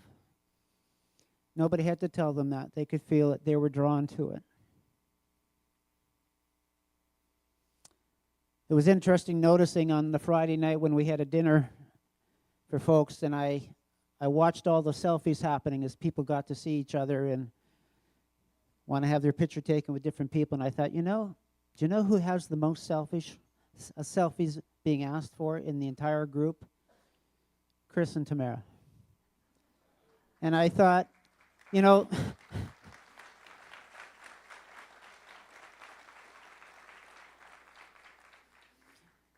we had Dr. Peter McCullough, Dr. J. BHATTACHARYA, we had Dr. Drew Pinsky. We had all of these people that so-called have international recognition. And who did people want to have their picture taken with? Tamara and Chris. That says something about us. We got this, but we have to recognize this is ours. Nobody's coming to rescue us.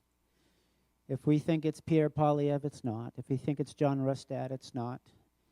If we think it's anybody else, it's not. And if we think that our work is about changing somebody else, I would suggest please look at yourself in the mirror and ask the question, what do I need to do different? What am I holding on to that's not true? What do I need to let go of? What am I afraid of? How can I stand taller?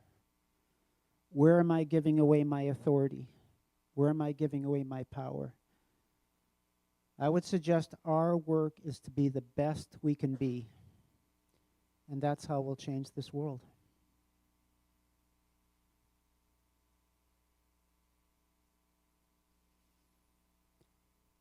As I said a few minutes ago, I actually think this is a transformative time. This has the potential to transform humanity to a different level of consciousness.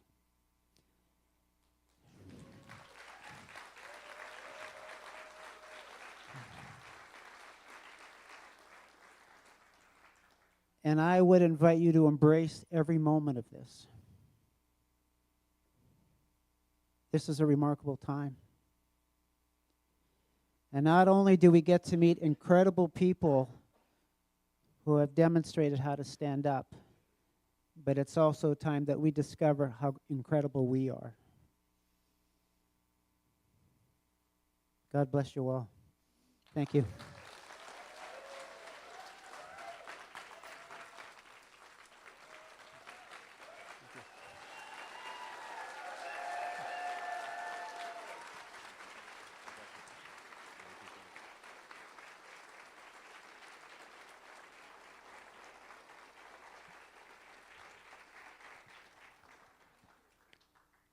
Absolutely brilliant.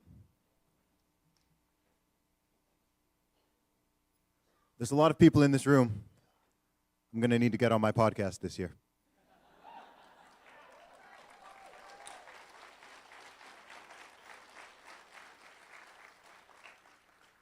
Fantastic. So we're going to have the final panel coming up soon. So let's take another 10-minute break, please. If anyone needs to go to the bathroom or anything, and we will be back here in 10 minutes.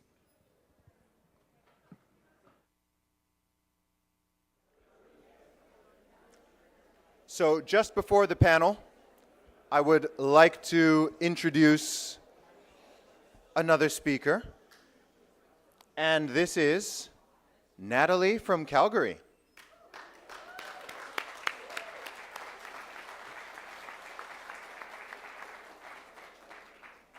Hi, everybody. I know that you're not all here to hear me speak at all. I'm just Natalie from Calgary. I've been volunteering, and I've just been loving interacting with all of you over the course of the weekend. And I wanted to talk to you, though, a little bit about what we've done in Alberta, because it occurs to me that you have an event happening this fall. I heard something. An election? Okay. And I thought maybe I could say a few things about what we've done in Alberta, because I feel like, well, we managed to get rid of Jason Kenney, the liar. Well, we have a Nenshi now, but we got rid of Dina Hinshaw.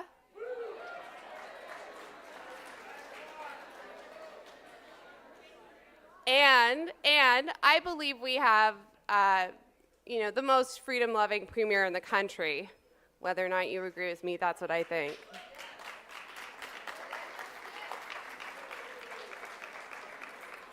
Now, in organizing this conference and in working with all of you, I have noticed a difference between what we did in Alberta to be successful and what I've seen happening here. And I wanted to just speak to that a little bit. And hopefully encourage and inspire some of you to take all of the wonderful information and inspiration that you've heard from all of these people that have been involved in various solutions over the course of the last 4 years, and consider if you yourself have a part to play specifically in the next few months. What might not be obvious is that Danielle Smith won the election technically by about 2,300 votes in 6 swing ridings in Calgary. My father door-knocked in one of those ridings relentlessly, and that riding was won by 600 votes. And I know from maybe the outside, for the rest of Canada, thinks Alberta is like, we're like Texas of Canada, like it'll go conservative. That's a good thing. Yeah. Well, yeah. Yeah, but I mean, you might just have the assumption that it's always going to go that way in Alberta, but it's not. And I know that there are a lot of solutions and a lot of ways that we feel disappointed in our politicians, like not producing the results that we know are needed and that we want right now. But I'm a very pragmatic person. And in the absence of a revolution, all I see is that you have a choice in the fall. Like a very clear, it's going to go one way or the other. And it's already going in a particular direction, and you can work to steer in another direction. Like you can do that. And we did do that in Alberta. And it was a lot of work, and it was a lot of very focused effort, and it was a lot of doing things I don't want to do. Including a little bit speaking to this many people all at once. But you never know what's going to happen. Okay, so I believe that some of the people that have also been working to put on this conference and volunteering in so many ways, bcrising.ca, I think that's the right website. Yes, some of you are already involved. I think that they're organizing. And of course, you can always just go straight to your constituency association and offer to volunteer and door knock and get involved. But I would, I really want for you all to be able to make some moves and get some traction against the onslaught of ideological governance that you're currently experiencing. And I feel like you have an opportunity, and I would be remiss if I didn't say so.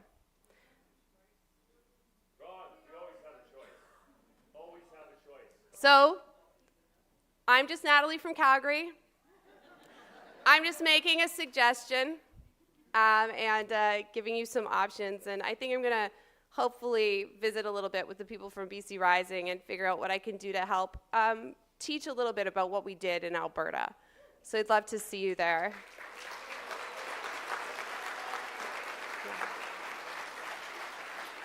Thanks, everybody.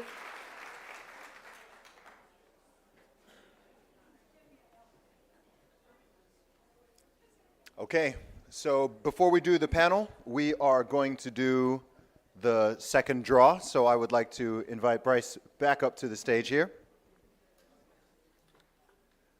So we are going to be giving away 3 ounces of silver? Yep. Okay.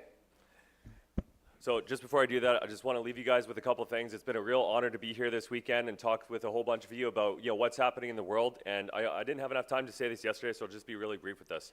The other thing that I said about the hand of change, there's the other side to that. There's actually 2 hands, and the other hand is this. Okay, very, very, very simple. Everybody needs to understand this because this is what we face, because we face some really dark times. Skills, assets, resources, protection, community. And now what everybody needs to understand is that you have to be building community where you live. Everybody flew in here from all over the world, all over Canada, and you have to take these ideas, everything that you learned in this conference, and implement. We are facing a war for our survival, so everybody needs to be cognizant of this is it. This is what we face. And so if you do nothing, you get nothing, right? There's a lot of people that are leaving Canada because they think Canada is done. I am going nowhere. This is my home, and they are trying to take it from us. Fuck that. Ain't happening.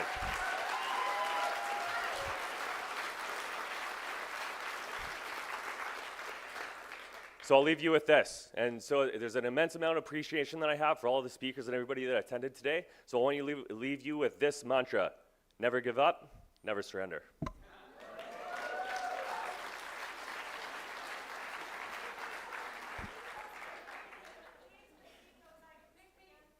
Sure. Ian Glass. Anybody? Sure. Here? Present? Okay. Oh, Okay, yes. nice. Yeah, yeah. Do they need to come up or no? Yeah, it's fine. Yeah, okay.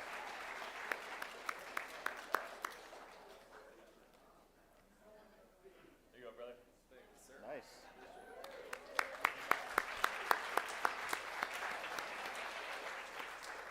Okay, 2 more. Oh.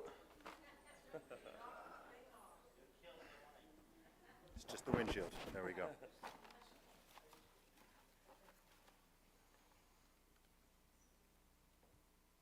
Erica Massey. Yeah.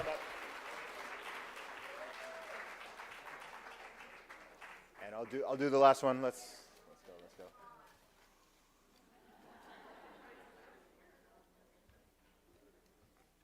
And last but not least, Raven Eagle Eye.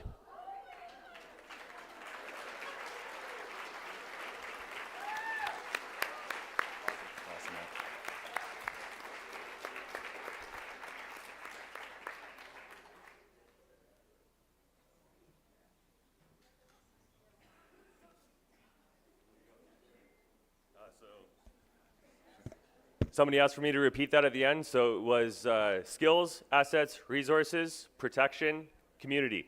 And the other thing was never give up, never surrender. So thank you all very much for coming.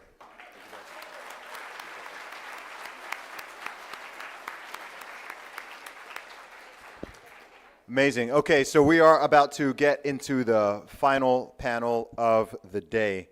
So I would like to invite back onto the stage Clyde. Do something, please. I love it. Ted?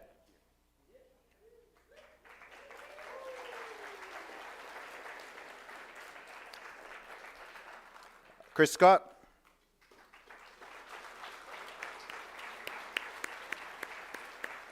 And David?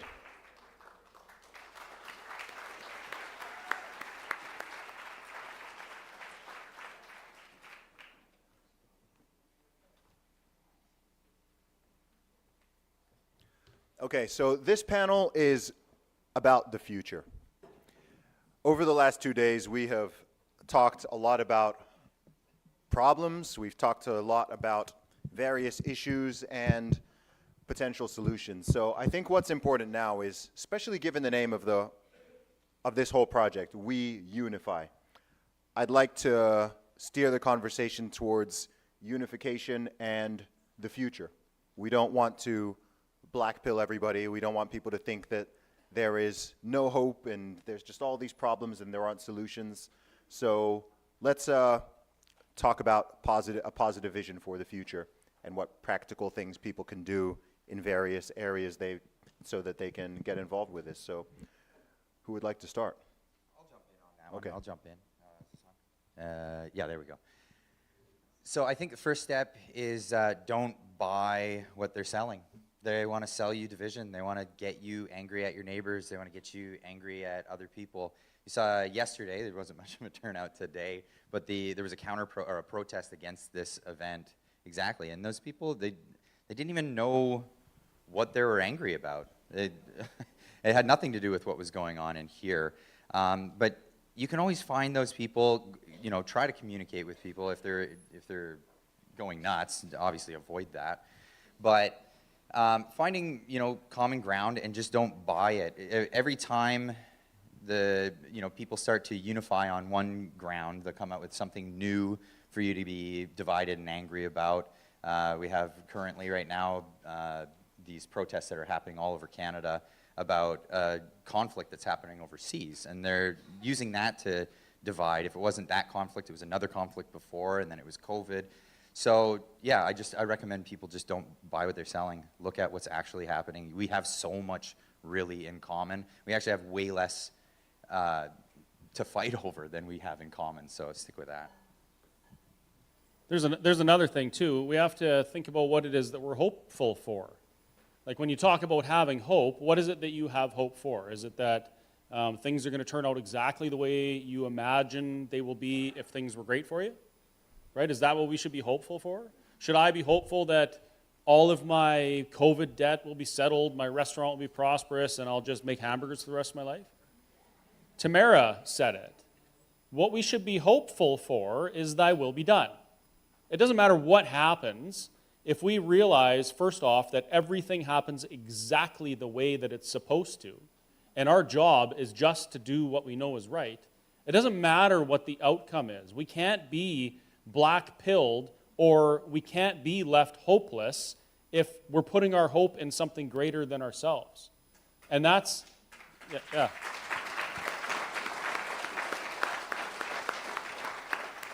And that's what's kept me mostly out of, depression for these last few years, is that every time something happens that I think is a disaster and it's so bad for me, we get through it, and then I look back and I'm like, oh yeah, maybe getting hit by that train was actually a good thing, right?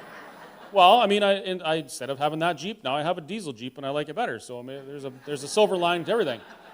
But I just want to make sure that everyone knows that when you're hopeful, your hope has to be placed in something that's bigger than ourselves. Otherwise, you could end up being let down.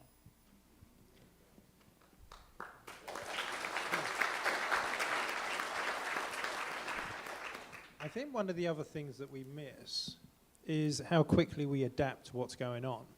And it's one of the reasons the media paints, a crisis every day, because when you get into this crisis state. But think about what it was like 12 months ago. Much worse. Like, you couldn't talk to people 2 years ago about anything. Now they're very much open. And people becoming aware is a one-way street. Okay? No one's going from being aware to falling asleep now. Okay, it's a complete one-way street. And one of the things really to understand about how we function as humans is a lot of time resistance in us not wanting to do things, procrastinating, is really just lack of clarity. We don't know what to do. But when you start thinking, I'm just going to start, because you don't need to know where the destination is, just start walking. And then, you'll find your way there. And that's where faith is so important, because it really just allows you to get going. And the other thing is that people talk about laziness, and laziness a lot of the time is just exhaustion. Okay?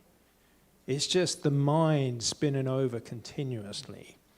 So the thing really that's really powerful is just really connect with yourself, connect with nature, connect with your connection to that that's more than you.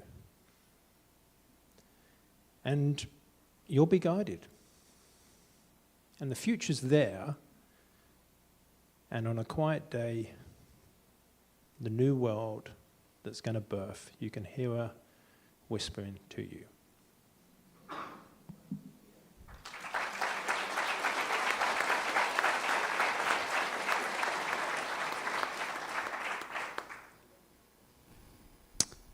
I think we all know that this is a spiritual war. Right? Yes. And again, I think that if we focus all of our attention on what the other person is doing, we're missing it. Our focus should be is, who am I? What side of the fence am I on? Artur, I was hoping you would tell that story about everybody's on the fence and God is starting to shake the fence. And you have to fall off on one side or the other. Which side are you going to fall off on? You know, when you were talking about the media, what makes the difference is those people with integrity. So are we doing everything we can to be in our integrity? Are we being the change we want to see in the world? I believe that when we're at our highest, when we're most godlike, is when we're creative beings.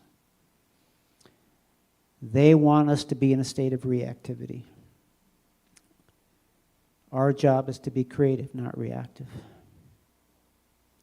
And to be creative, I don't know if you know the little secret to that. What's the difference between the two words creative and reactive? It's where the C is located. If you want to create, you have to see first. So what do you want to create? What does that look like?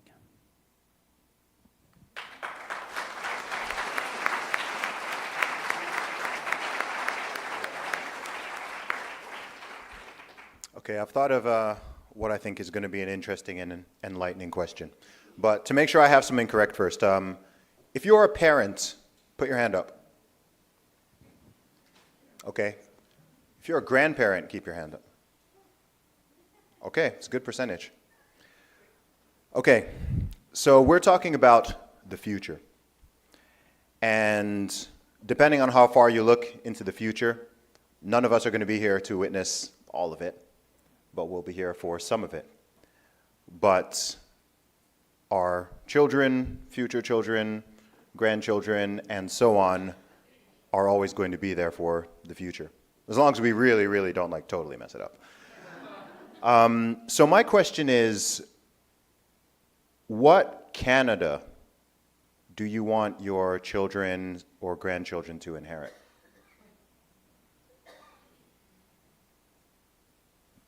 The one I grew up in. Okay. What does that mean? It means we need to bring back arcades. That was exactly what I meant. Wow. Yeah. All joking aside, that is something. Yeah. You know, when I was a kid, things were, of course, a lot different, and I'm not nearly as old as some of you. I mean, you can tell. But things were different. I knew if I stepped out of line, my parents would deal with me. I believed in, or I knew the difference between right and wrong. We could see that plainly in front of us. You know, we could go to the arcade across town by ourselves and not worry about our safety. It was a completely different time. And I think one of the reasons, besides those type of issues that stem from ethics and values, we hadn't yet slidden into this political apathy where the bureaucracy became our new gods, right? That's happened in the last 20, 30 years. And if we need to blame anyone for that, it's really ourselves, because we control our democracy, or we're supposed to. And you know, it feels to me, although I guess I was smaller, so the world was a lot bigger, it feels to me that people were a lot freer back then. We did more things with our family, and I suppose technology played a role in limiting that, but that it was a different Canada that I remember when I was a kid, and that's what I want to leave for my kids. I love it. Only better. I love it.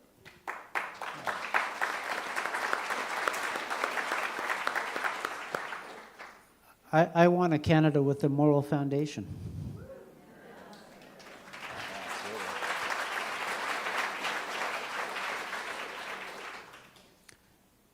You know, some of the arguments I've heard about the charter, you know, there's lots of legal arguments about it. It's not strong enough, whatever. And what I say is that the charter is not a legal document, it's a moral document.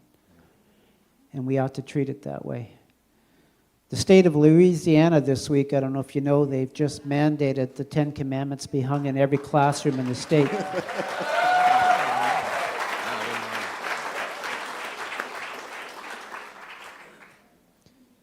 We need to get back to what's fundamental.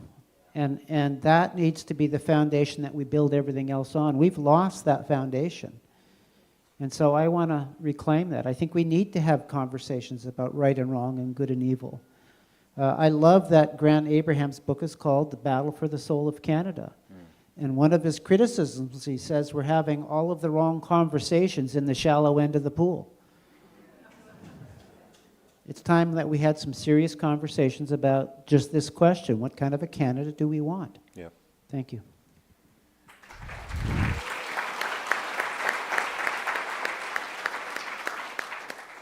I'd like to leave them a Canada where the media is not funded by the taxpayer.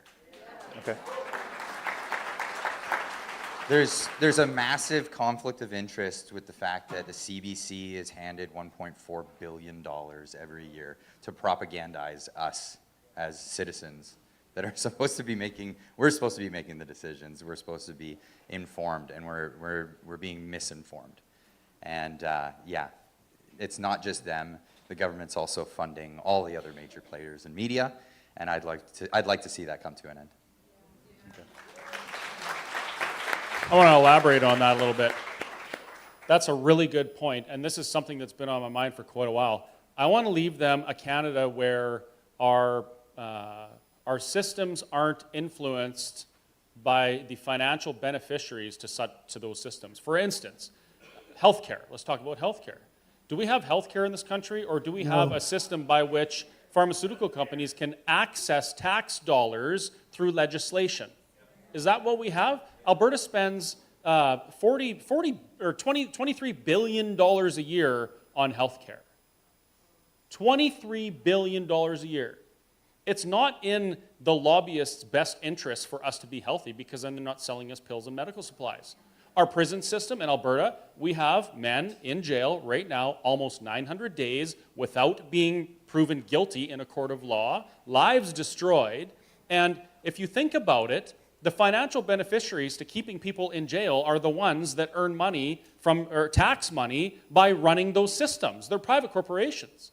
And this is in every single thing, all of the extra government organizations that we deal with, all access our tax dollars. They do things that aren't to our benefit in order to access more of them, including the media. And we're left like looking around being like, why is everything broken? It's because we're letting the people who financially benefit from the brokenness make the rules. And we need to change that for our kids' sake. Mm-hmm.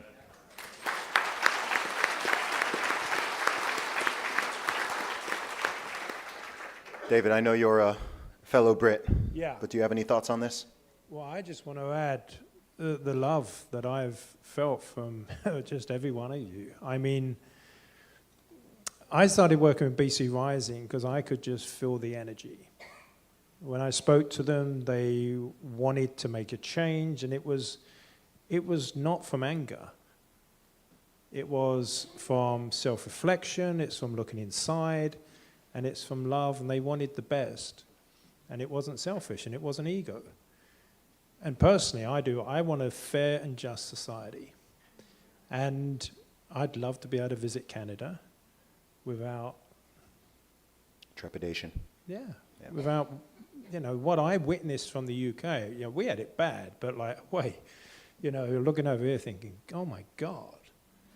Like, I got friends in Melbourne, and that was, oh my God. Yeah.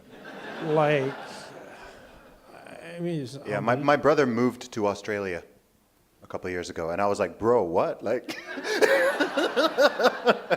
we're a bit different in that regard, but hey. Yeah, so, I mean, I just you know, I spent a lot of my time the last couple of months helping the people of Canada because, you know, we're really all getting attacked at the same time. So whatever happens anywhere, I mean, and I just think Canada is ripe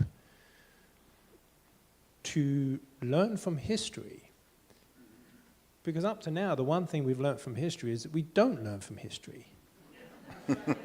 Okay? But that is an incredible awareness. Because then the question is, why don't we learn from history? Yeah, and if we start, that's part of it, and if we start asking ourselves those questions, and it really is the quality of the questions. Yeah. I think I have an answer to that question because I've thought about it myself. So it's interesting because now I'm an adult. I find myself infinitely more interested in history than I ever was as a kid. And I don't think I'm unique in that. I think the main reason is because in most schools, when you learn history, you learn the what and the when, but you don't learn the why and the how. Yeah. So you learn certain facts and dates, and this battle happened and this happened, but there's no discussion of the psychology of the population. You can talk about World War I and World War II and, you know, this battle and this happened, and everyone imagines, of course, they would have been the good guy. They would have been the one who's fought against the Nazis and freed the slaves and ended communism and stopped every genocide and so on. Statistically, most people would have been either on the wrong side or just apathetic or scared. That's the reality, which is not something nice to think about. So I think that's why people don't think about it. But I think when you put yourself in those positions and you reflect on some of the things that are happening in our modern society, and you're just aware of that, and you're aware of the tendency for people to, as I said, go with the majority, or to not speak up because they feel that little pang of fear, to self-censor, to be so worried about their job or their money or certain things that they're imagining that they just don't take that courage, they don't take that step, and over the course of time, it metastasizes, and, you know, idea pathogens can spread very, very quickly, and, you know, as it's been said, all it takes for evil to triumph is for good men to do nothing. Yeah. I was going to save this for my sort of end point, but I think I'm going to raise it right now, and one thing that's really struck me throughout this weekend at this conference and just looking at this situation over the last few years is every single person in this room is an ordinary person. And what makes people extraordinary is not necessarily some God-given talent or gift or, you know, something random. It's action. It's the action. It's the decision to say, you know what, I'm going to do something. Right? But that's the separation. That's the separation. I mean, anyone could have started a YouTube channel. Anybody Maybe could they do wouldn't what I have do. done it as well as you've done, but any person could have said, you know what, this is weird stuff going on. Let me turn on this camera or just grab my phone. We've all got video cameras all the time. Let me just start it. Anyone can start a podcast. Anyone can write a book. Anyone can, I don't know, speak to the school board or raise something in your workplace. Whatever it may be, big or small, that is the thing that makes the difference. And I think it's so important to recognize that because I talk to a lot of people and so many people just think I'm just one person. I'm one guy, I'm one gal. What can I do? And one person can do a lot. Well, what can I do, said 8 billion people. Yeah. I mean, if I can say that, one of the quotes that really moved me many, many years ago, and I say it all the time, and the quote went along the lines of, imagine 30, 40, 50 years from now. Okay, you've lived a long, prosperous, wonderful life, and you're there. How much would you give to be where you are now? How much would you give to have this day? And would you have any regrets? What didn't you do? What did you want to do? Okay? But you've got that opportunity now, right in this moment. Those things that you didn't do in that reality, you can make up for now. And that thought experiment in my mind has driven me to do so much about what I've done. Because it's much easier to sit back and, oh, I can't do anything because I've got a job, I've got a family and all these things. But they're the reasons to do it. Mm-hmm. Yeah. So I think really just take a few moments. Yeah. When you leave here, just ask yourself, what am I going to do?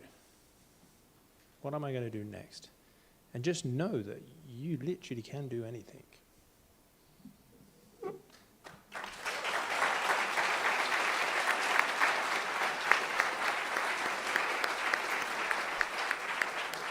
And you know what? Maybe this is your second chance. Maybe this is. Maybe it is the first day of the rest of your life. Yep. So I've got a question. Do it. Honestly, do it. I hear people say, oh, everyone's got a podcast. I'm like, bro, like not even 0.1% of the population has a podcast. It's not saturated. Nothing is saturated. Yeah, keep on creating, people.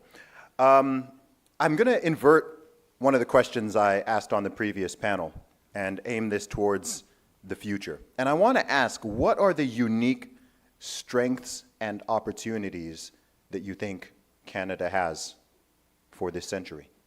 What are some unique things about Canada that are going to make it win? We have Alberta. Hey.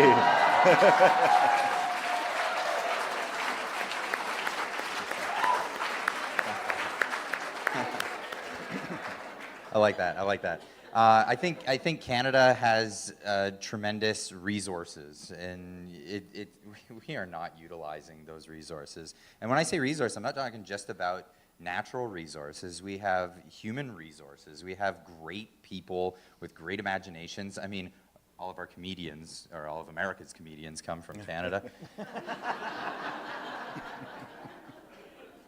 But there's so much that we just have not yet exploited, and for many different reasons. And I like to point the finger largely at the government at the moment for not allowing the market to function.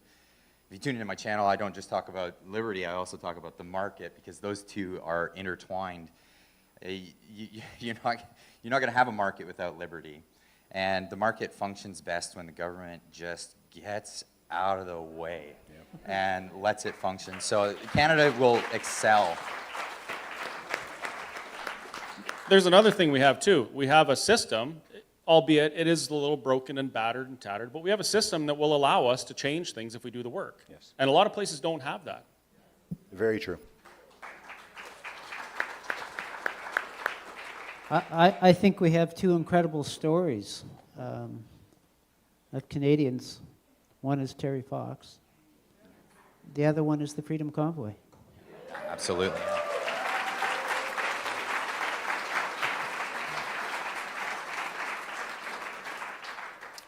And I think that when we remember those stories, that it inspires us about what we can do.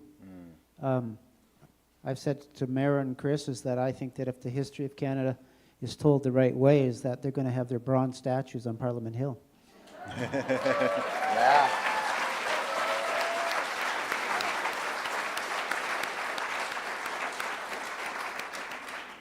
Well, I would say, coming from a little island of 65 million people, you've got a lot of space.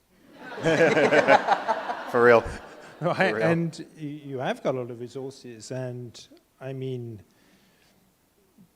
I remember many years ago, I went on a tube journey on the underground in the UK, and a gentleman just started talking to me.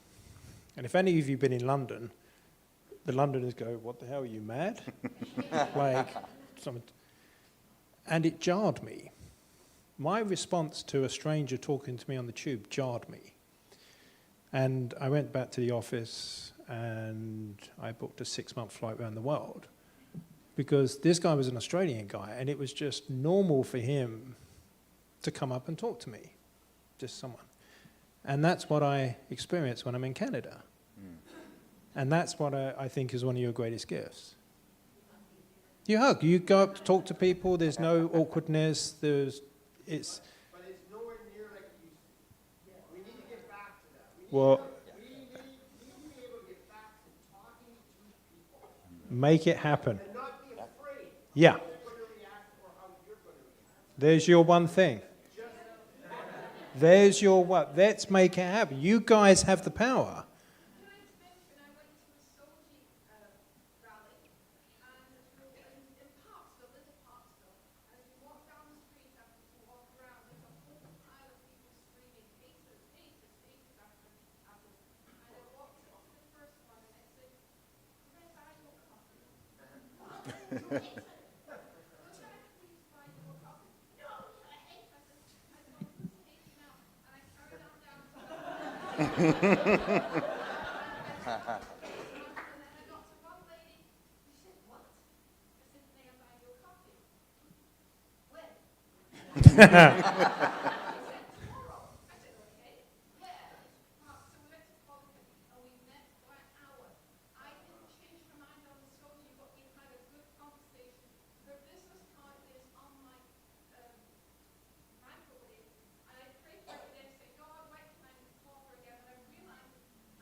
There's your one thing.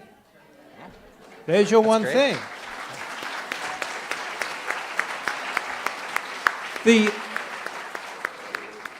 When I look across what we've been working on, we see an epidemic of apathy. Okay?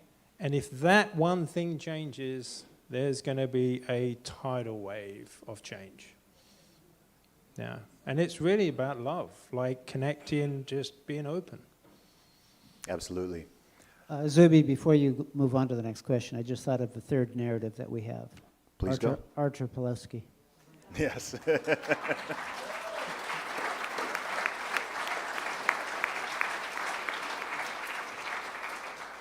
Following on from your point, Ted, I think something that's important to remind people about, it's one of those things that's obvious, but I think it's very worth stating, which is that the world from this time onward is more interconnected by a factor of billions than humanity ever has been. This is my first time in Canada in over 20 years. The fact that I'm happy to be here. No, thank you. But truly, I mean, it's the fact that I came here and anyone knows who I am blows my mind.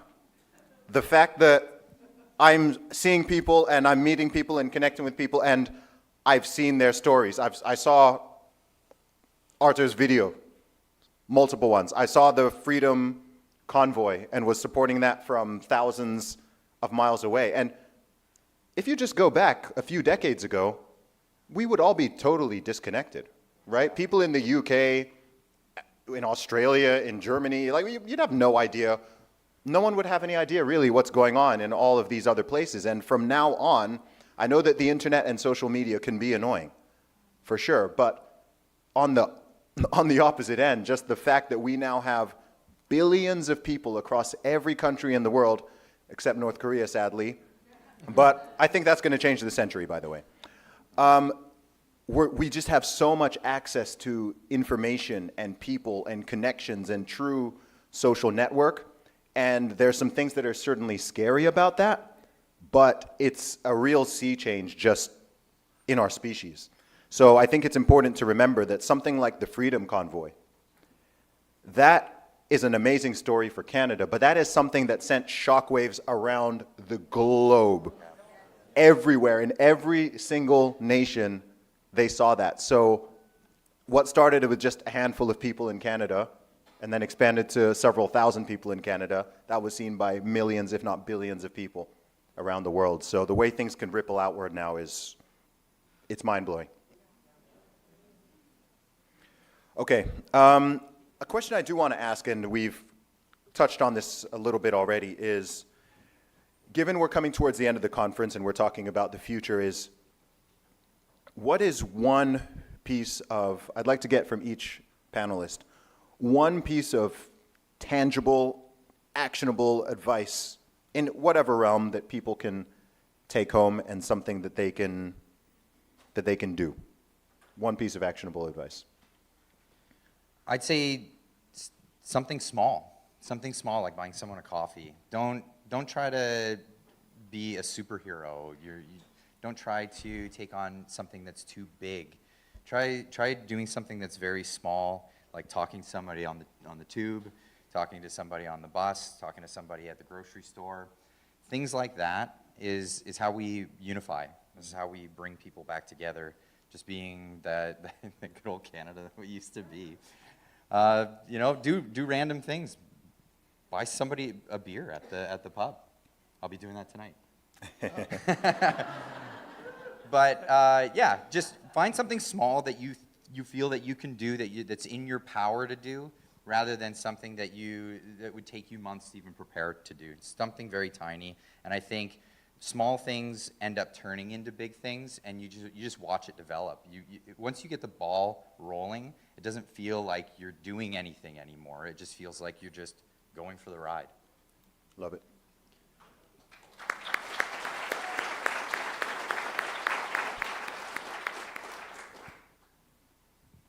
I want to go last. I have something I want to do. So, for me, I was reading something the other day, and it really sort of, it's one of these elusive, obvious things, and it said, when you learn to ride a bike, and you literally finally got that moment, it wasn't that moment.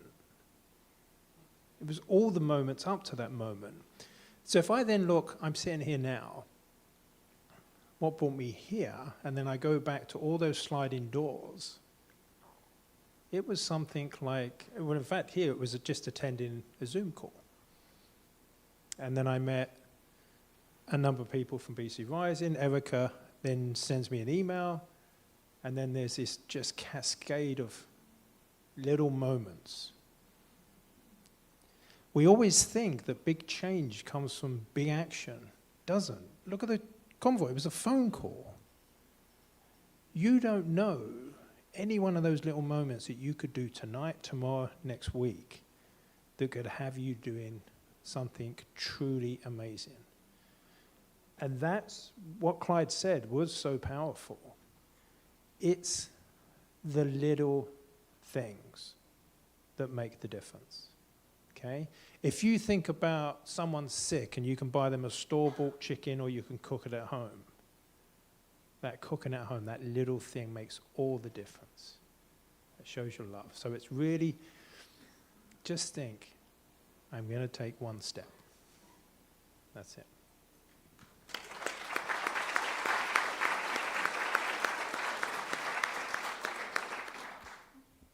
I don't know about this cooking at home stuff. Just tell them you cooked it at home. Yeah.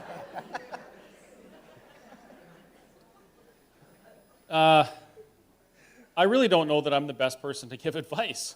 I mean, I pour coffee and make hamburgers for a living now. But if I had to say anything, I would say be okay with being of service to other people. I never really understood that before. I spent 20 years in the energy industry in Alberta, and it was always about me. I was always the boss and doing things, and everyone did everything for me. And then I bought this restaurant, and all of a sudden, I'm like wiping up when people spill, and I'm pouring their coffee and listening to their complaints, which are very few and far between, by the way. But I found myself in a position where I was a servant. And my whole life, I was like, that's demeaning, that's below me. But it isn't. It's one of the most fulfilling things you can do. And so when this all happened and COVID reared its ugly, not even COVID, when the government reared their ugly head and they did what they did, and I was put in a position where I needed to stand up for myself, I was thrown into a situation where I had to be of service to other people because they kept on. First of all, they came to my restaurant because it was the only place open in Alberta. And business is good when you're the only business. But the other part of that was they also had stories to share, and they hadn't been able to share stories with anybody because everything was closed and there was nobody to visit with and talk to. So I heard all of the heart-wrenching stories about the impacts of COVID and the restrictions and the mandates that people weren't hearing, the media wasn't talking about. And that switched me from a mindset of, I need to elevate myself and get as much for me and have people doing stuff for me as I can, to I can use my time and energy to be of service to these people who have nobody else to advocate for them. So I think that's a really, that's what I'll leave you with. Be okay with being a servant to those around you. It actually feels pretty good. Amen.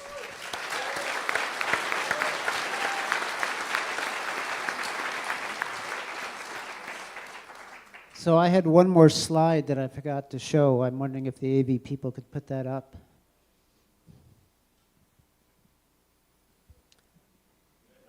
I'm wondering if you would read that with me. Would you all mind standing? Just take them to church. We'll have to move to the side. And holding the hands of the people beside you.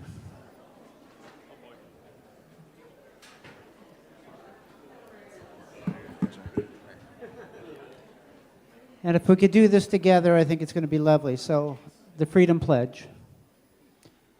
Before my Creator, my family, and my community, I declare, I will rise up, speak up, and disobey harmful and tyrannical orders, whether they come from a domestic or foreign entity. I will stand in my power and authority and reclaim my innate rights and what has been unlawfully and immorally taken from me, my family, and my community. I will resist any attempt by government or otherwise to divide people or communities from each other, or to subjugate any people to discrimination or harassment based on ethnicity, faith, bodily autonomy, or freedom of choice.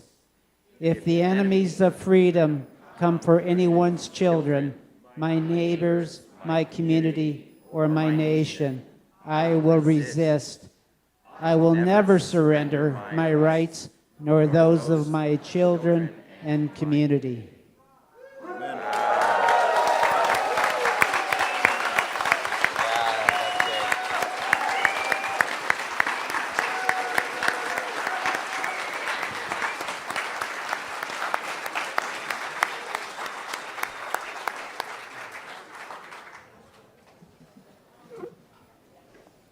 And on that note,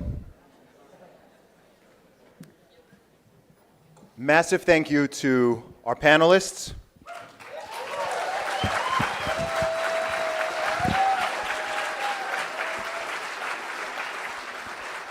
And to all of the other speakers. We've had some brilliant speakers.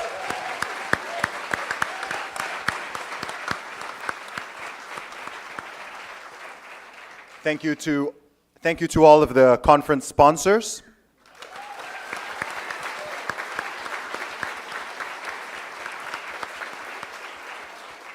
And thank you to all of the organizers. Massive round of applause.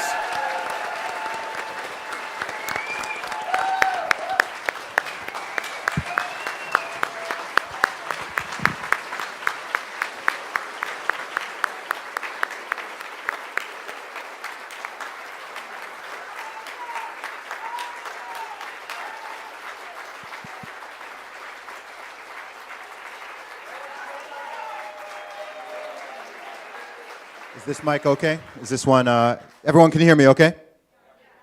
All right, I'm just gonna close this out with a few words. I didn't necessarily know what I was going to encounter and expect this weekend. This is my first time, as I've mentioned before, doing an event in Canada. I had some initial trepidation about coming to Canada after seeing the last few years. I actually had a few people telling me, are you sure you should go? They might not let you in, they might not let you out. You know, they went a little bit crazy. They're super woke over there. Oh, and you're going to the West, like, man, ZUBY, you're going to get attacked. They're not going to like you. What I have experienced is just beautiful, wonderful, incredible people I look around this room and I see so many wonderful souls. True kindness, true unity, true love for country, love for one another, love for family, love for community. And that is the reason why we care about freedom. That's the reason why we fight for it. It's not just some political concept. It's our fundamental right as human beings made in the image of God. That's why freedom matters. We are supposed to be free. We are not meant to be chained up and shackled and enslaved by one another, by the government, by anybody. So I just want to offer you all some words of encouragement. Continue to be kind. Continue to be awesome. Continue to have that worldwide famous Canadian politeness. But continue to keep that fire burning and to continue fighting for what is good and what is truthful and what is righteous. God bless you all. Thank you, and God bless Canada. I appreciate it.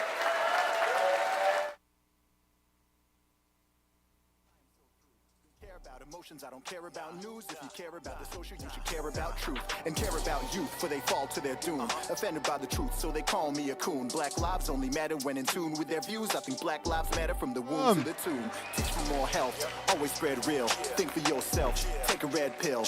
Build for more wealth, you can steady make meals if you cook for yourself and not a ready-made meal. Tell these young men they don't need to be brainless. Tell these young women they don't need to be shameless. Focus on growth, you don't need to be famous. Gotta have goals you can't reach if you're aimless.